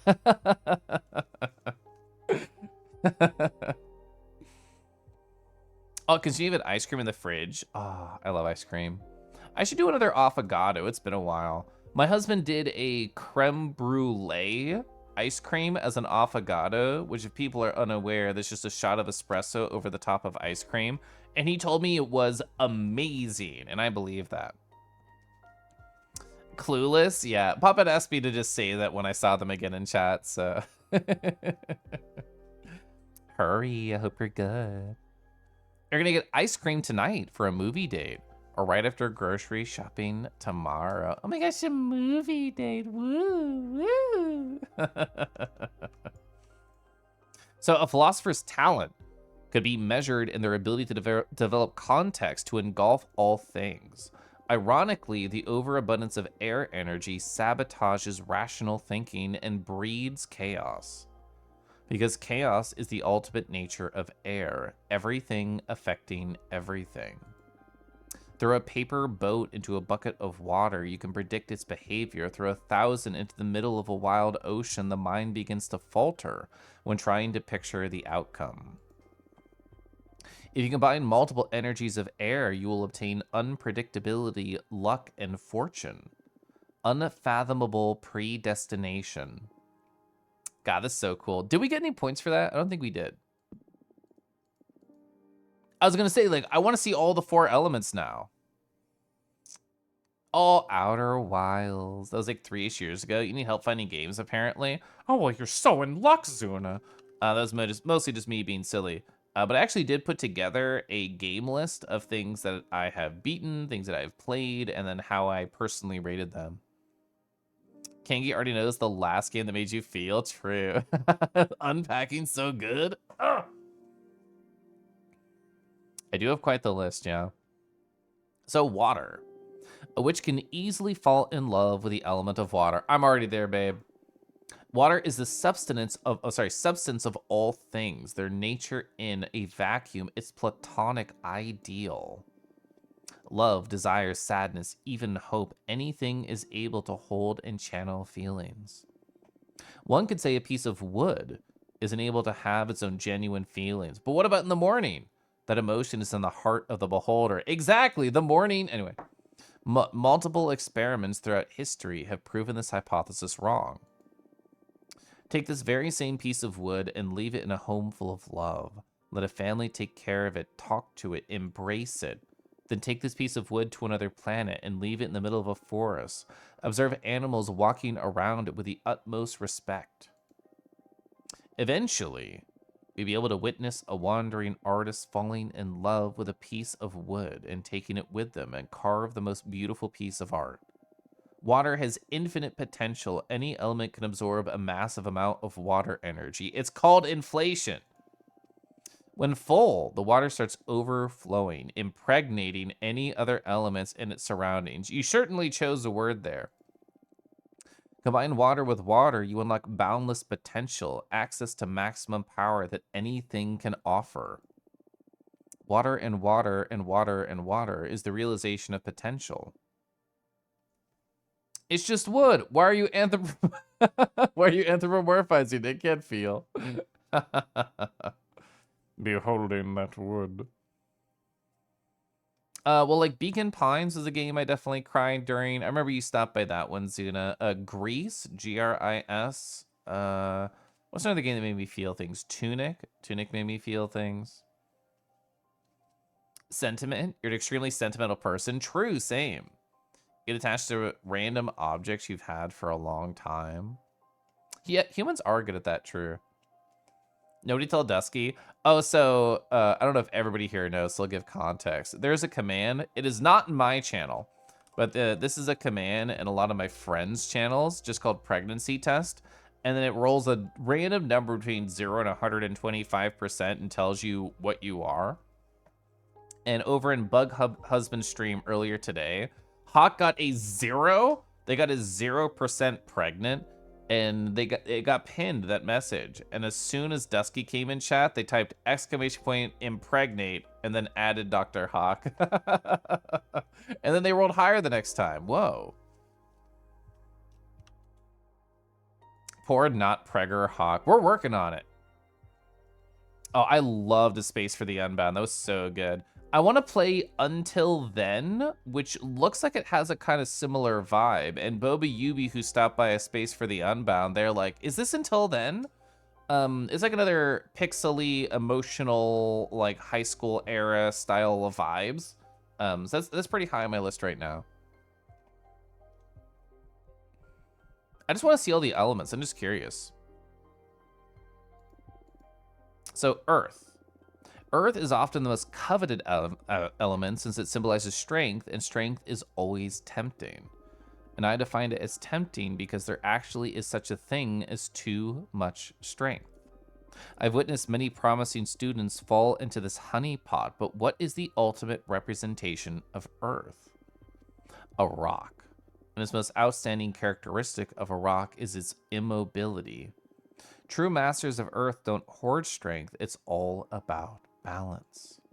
Because strength cannot only be drawn from you, but from your peers, your tools, and your opportunities. Picture pieces of different kinds of wood. The lightest one may be at the mercy of elements, but the sturdiest one is the most likely to fracture. An earth witch should aspire to become wicker wood, which bends before breaking. Combine earth with earth, you'll provoke the paradox of the omnipotent, stagnation. The most powerful stalemate, the inability to exercise your own might. Oh, To the Moon is definitely on my list too. I do love Beacon Pines.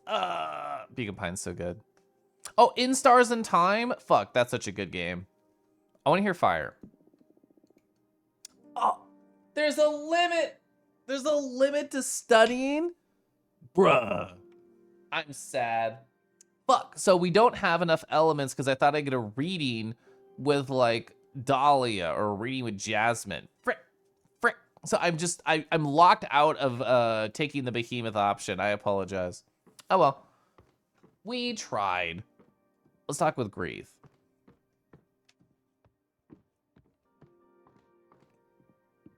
You failed me? No, I believed. I was a believer. Lo-fi enchantments to study too. Ooh, are they more infected? They're not. Well, maybe down the neck. I don't remember the next side. Maybe not. I don't remember. Hey, how you feeling? Corrupted.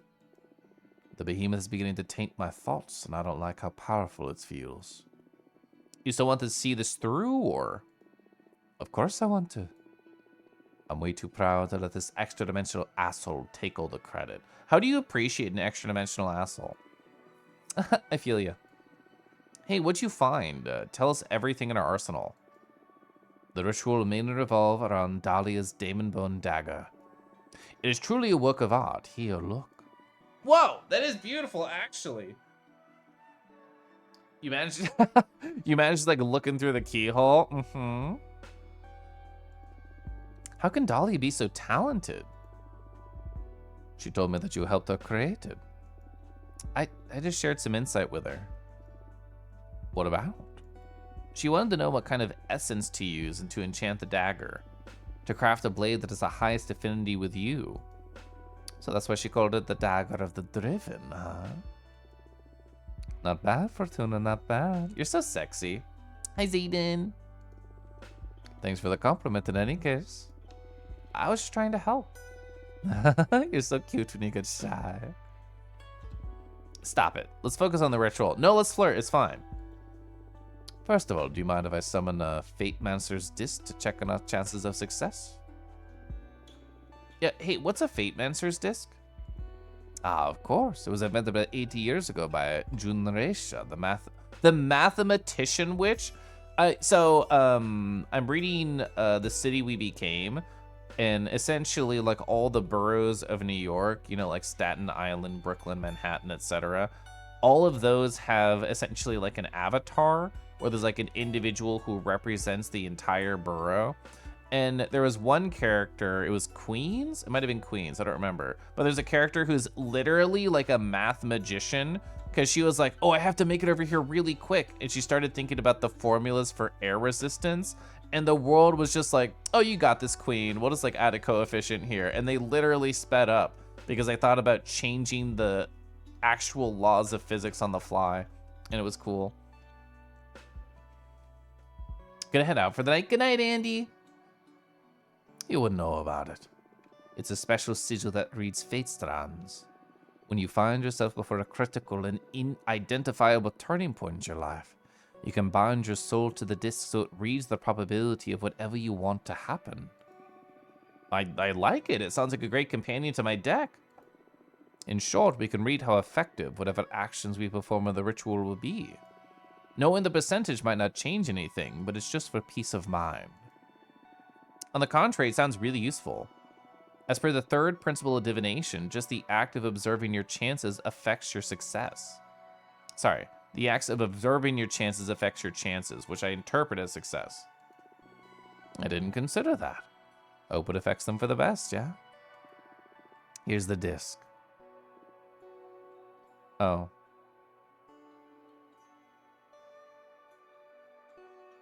Yeah.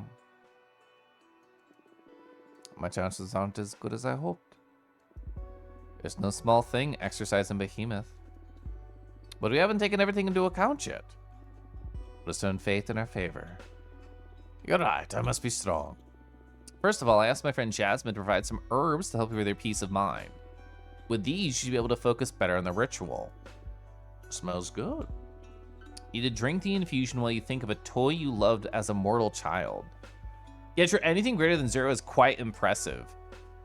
We take some time, bribe a name, hold off perhaps, maybe. I sure love my Legos. You are an architect and you love Minecraft. Of course you loved Legos. But my favorite thing was the Jake.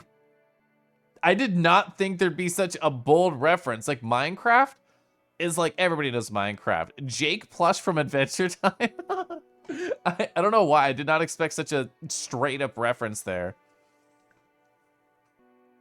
Gotta run. Hope y'all enjoy the rest of the stream. I will. I will, Koya. Thanks for hanging out. I would love the sip tea. Thank you. There's so much talking. She is a millennial. I don't know what that means, but I'm sure it worked on your face already. How to make these characters so likable? The writing in this game has been impeccable, yeah. I feel less tense, yeah. Ooh, it only went up 6% for... Well, you didn't sip the tea, right? You just thought about it? This is working. Good. Thank Jasmine for me. I think it'd be better if you thank her yourself. Sure, it'll be my pleasure. Hey, can you run me through the specifics of the ritual? It's more straightforward than I thought it would be. Most of the heavy work has already been done by Dahlia crafting the magnificent dagger. You need to insert the blade into my chest. Me? Gongaga?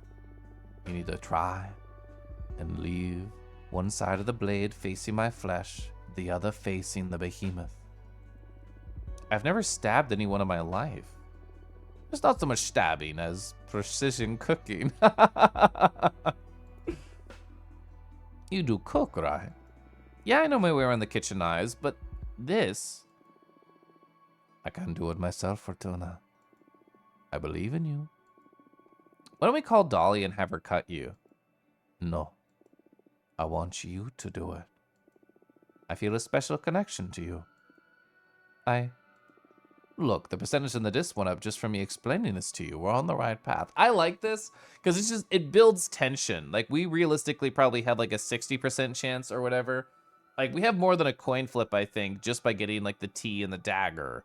But we won't have 100%, I'm assuming, because we don't know the demon's name. And then what's that it? Yeah, what to stab you? Dahlia told me the ritual would be more effective the stronger our bond is. I pretty much opened up about myself to you in a way I haven't for ages. So I believe a shortcut to make our bond more powerful would be if you told me something intimate about yourself. The less people know about it, the better. Oh, shit. Oh, okay. Tell me something. Ooh. Ooh, shit. Shit.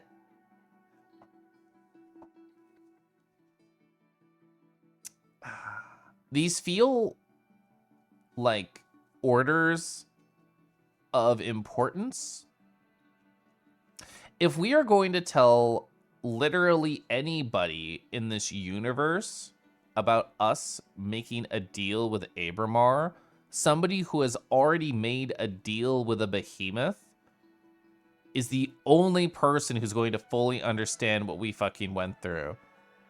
I feel like it's really hard not to say the first one. Grief is literally the perfect catalyst to hold this information in their heart. The second one, I have tried to kill myself numerous times while exiled. I think it's probably very true. That came up when we did the reading with Dahlia, but we were not allowed to share that information. Oh my god, Arnie, hi! You came in at a very interesting time. I won't make your raiders sad. I'll make them happy by showing them my thighs. Is this better? Is this better, Arnie? The new skirt that I bought right here. I was sort of showing off to chat earlier.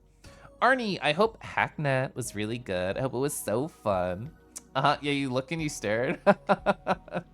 I've become more of a skirt-pilled individual in my life, which has been fun. This is basically what I wear when I'm doing VR chat. I just wiggle. I can move around and dance and sing and giggle a whole bunch. Nice skirt, thank you. It is from witchvamp.com. Ruth Eye is good. The ratings have been through the roof. Arnie, what is Hacknet? Tell me all about it. Did you have fun playing tonight? Did you make progress? Did you get hard stuck? Did anything cool happen? Hi, Morris. Hi. The Ruth Eyes. The Ruth Eyes. I thought these pics were pretty good. Thank you. Nice shot. Thanks, Sugi. I literally was just walking around my house in a skirt. I'm like, where the fuck do I like do this? And honestly, just laying on the floor turned out to be my favorite. So this is just like the downstairs of the house. And I'm like, yeah, sure, why not? I'll get the sun to hit my pasty legs. Oh, it's a hacking simulator style game. Pretty interesting. I'm remembering a different game, or it might be the same one, where there's like two furries working together and it's a hacking style thing. I don't know if it's that. Anyway, anytime I think of like a furry game, it sticks in my brain forever. Real hacking or movie hacking? So, Raiders, I can't possibly explain to you everything we're doing in this game, but here's the cliff notes. This person named Grief made a deal with a demon, or sorry, they call them behemoths in this world. Basically like a gigantic space monster, because they really wanted to know the meaning of life. And now it's taking over their entire body, soul, and self, and we're trying to help them get it out. We have a magical dagger that we're gonna stab them with. They're gonna sit tea and think about their favorite memories from their childhood. And in order to increase the percentage chance of this working, that's in the upper middle right, we have to tell them something we have never told anybody else before. And I think the top option is my favorite one. They do love Legos, yeah. So the second one, I've tried to kill myself multiple times while exiled, which context for the Raiders, we've been exiled for 200 out of 1,000 years, and we've not been allowed any visitors until now. So we've been very fucking depressed. I don't think we've ever told anybody that from Fortuna, from our perspective. So the top two are both valid for secret choice, but I'm more likely to reveal the second one to a close friend, and they are the only person I can tell the top one to. You think Dahlia might know? Maybe, maybe. You have to be in the lurk mode, you'll be watching along. Thank you. I'm doing it. I summoned a behemoth too. Shut up. You're putting your life in my hands, so I guess it's only fair that I do the same. Abramar, show yourself. Is he gonna do it? He did it! Holy cosmos. How is this possible? No one knows about this. Not even my closest friend. Oh, look at that percent! 60! We're already at 60%. Oh my god. Why do you have a behemoth? I don't have him. We're partners. Well, we haven't fucked yet. We're only talking today because I summoned him. I couldn't endure my exile anymore. So I called upon him and we're working together to regain my freedom. Abramar is the one who taught me how to channel Arcana to build my own deck. I owe him my life. That is, for the lack of a better word, so cool. So cool. I love Greeth. I love Greeth so much. I thought Dolly would be my favorite forever, forever, no take backsies. But Greeth is so fucking good, actually. Fuck, it feels so good to say out loud to another person. Oh, I just did a whole fucking stream about how catharsis feels. Thank you for understanding. Are you kidding? This is like the ideal audience for that kind of... I know! I just told my Twitch chat that. Jokes aside, thank you for trusting me. I feel really fortunate. As goes without saying, you can rely on me. And our sisters in the forbidden... That is such a sexy way to phrase it, Greeth. We're sisters in the forbidden. The best kind of sisterhood there is. Abramar, you can leave. Bye. Understood. Oh, they just faded away instead of coiling away. Oh, they fucking... Time to put me under the knife. I'm not ready. You'll never be more ready than now. And I'm ready to accept any consequences. Let me meditate for a couple... Ooh, we wanted the resources to be able to make the deal with Abramar, and that's what's going to happen. 2 whole minutes. That I have for sure. Thank you. The way their face just appeared was actually so scary and cool. Moment of truth. Have you made a decision? Do you want to pay for the behemoth's name? We can't afford it. They put it at the perfect percent because 60% is just slightly more than a coin flip. And there's no saves coming in this game. They specifically tell you that when you start a new game. What happens if you say yes and you can't afford it? Oh, can we make a deal maybe? Allow me to absorb your energy then. Ah, what's this? You don't have enough energy, Fortuna. Come on, don't waste our time. You're better than this.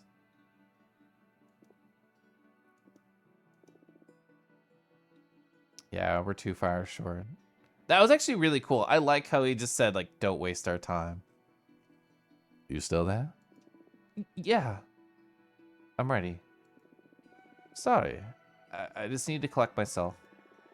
Ready for some stabbing? Don't say it like that. Sorry, I was trying to blow off some steam.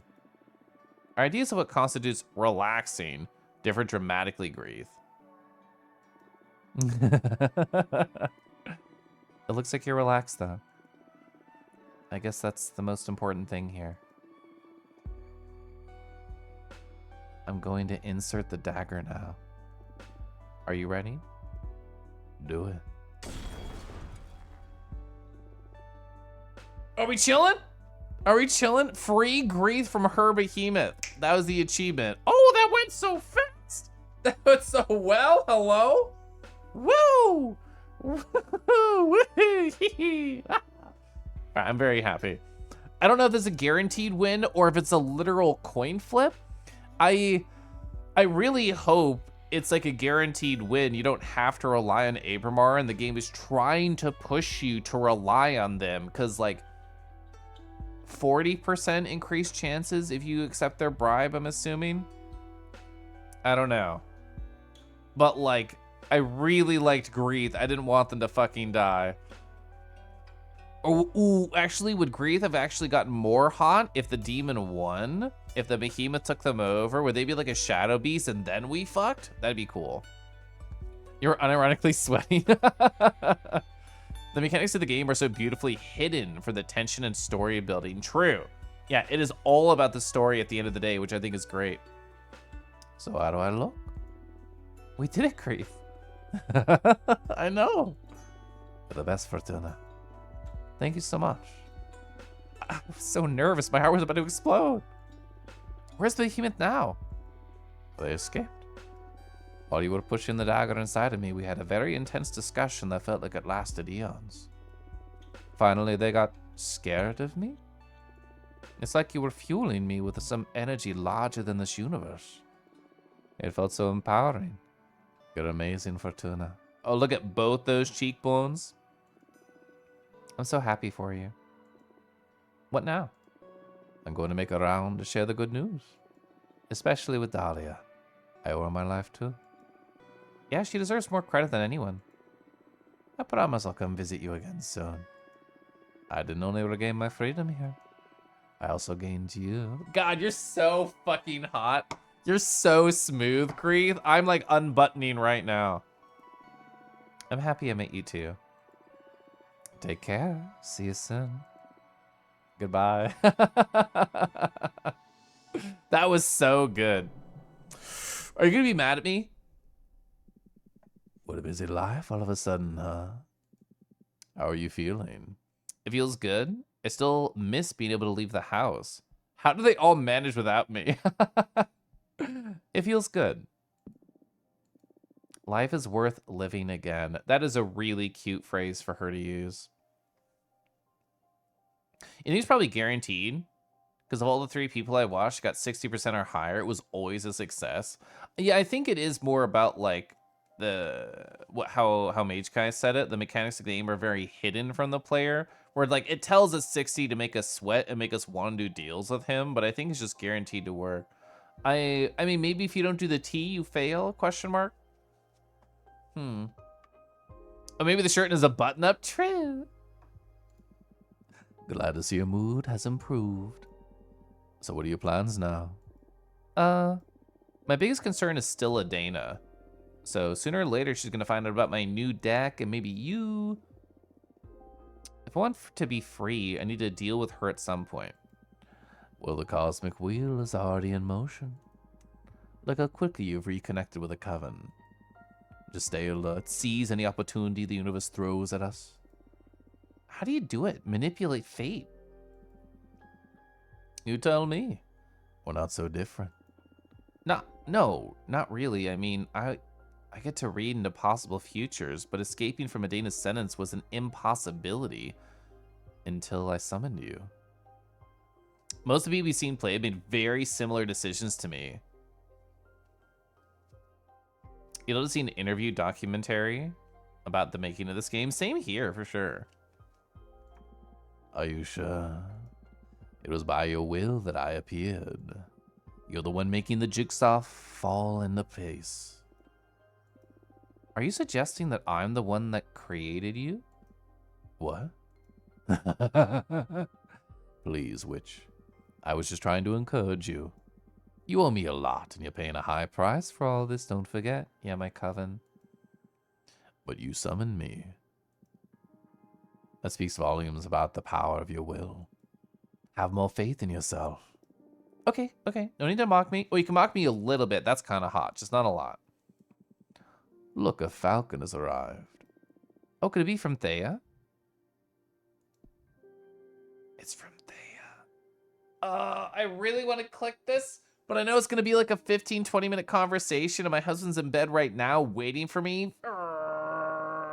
Video games. Ooh, video games. Ooh, video games. It burns. I want to click this so bad. Maybe you'll play this through, try and make different decisions as I could. Yeah, I think it'd be really fascinating to watch, like, I don't know, a more diabolical playthrough, because I'm a sappy, emotional dude. I'm going to choose water options and say, kiss that crush, go move in with them on Earth, and like all those sorts of things. A careful balance of freedom and strong narrative through lines. So the card seems to spawn based on the elements on them, so it funnels people towards the same paths, even though the cards could be wildly different. Yeah. Okay, I broke it. I broke the spell the game had. And let me confirm that it saved very, very recently. The game saved 1 minute ago. I will take that. Husband in battle alert. Yeah. We need to go cuddle that rat. Make sure that he is warm, taken care of. He gets so many pats. That's what he needs. Let's see, who is online and who can I raid? Oh, we got lots of fun friends all about. That friend is still going. That surprises me. It's pretty late for them. They were streaming before I started streaming. Didn't expect these streams to be so interesting, but heck yeah, they are. I keep wanting to play more and more of this game. Every day I'm just like, oh, I'm so excited. When's like the next time that I can start like playing this again? So by Sunday, I'll be like chomping at the bit to stream. I need to figure out how to get rid of this knock emoji when I'm raiding people. I think I figured out how to prevent people from asking to collab on my stream, but I don't know how to get rid of it from my perspective to others. Harumph. Harumph, I say. I mean, I was hanging out here earlier. So, it's spellbinding. You choose the most interesting games to stream. It's been very cool. I love streaming like weird, sad indie games, and this is good for that. Yeah, so Bug Husbands is super cool, super fun. They're currently playing House Flipper. They do a lot of amazing art. I know they just made Telegram stickers based off their Twitch emotes earlier today. That's what I was watching them stream. If you don't know Bug, if you like me, you'll probably like Bug. They have a nice, silly, goofy energy, and lots of our mutual friends stop by each of these streams. Alexa, hug from Matas. Yeah, earlier I think you said you were taking a nice nap, a good rest. I hope that treated you oh so well, and you're very cozy. Have a good night. It's Friday tomorrow. I'm guaranteed to have a good night. Hell yeah. Weird said indie games that have lesbians is very colorful. I don't intentionally look for the lesbian games, but they do happen. There's a lot of games like this you probably wouldn't find out about or play alone. So glad to experience them all with you. Oh, that's cute. Thank you, Mage Kai. I love finding weird things. I have so many different friends who recommend stuff, so I have like a large platter of options, as you can tell from my exclamation point game list. But I'm gonna go kiss my husband. Good night, everybody. I love you. Sleep well. Whoa. Where'd that kingy go? Oh, he's going to the bed. He's going to the bed. Oh, his ear's there? He lied to you? Ooh, don't trust him. Don't trust him. He's still here.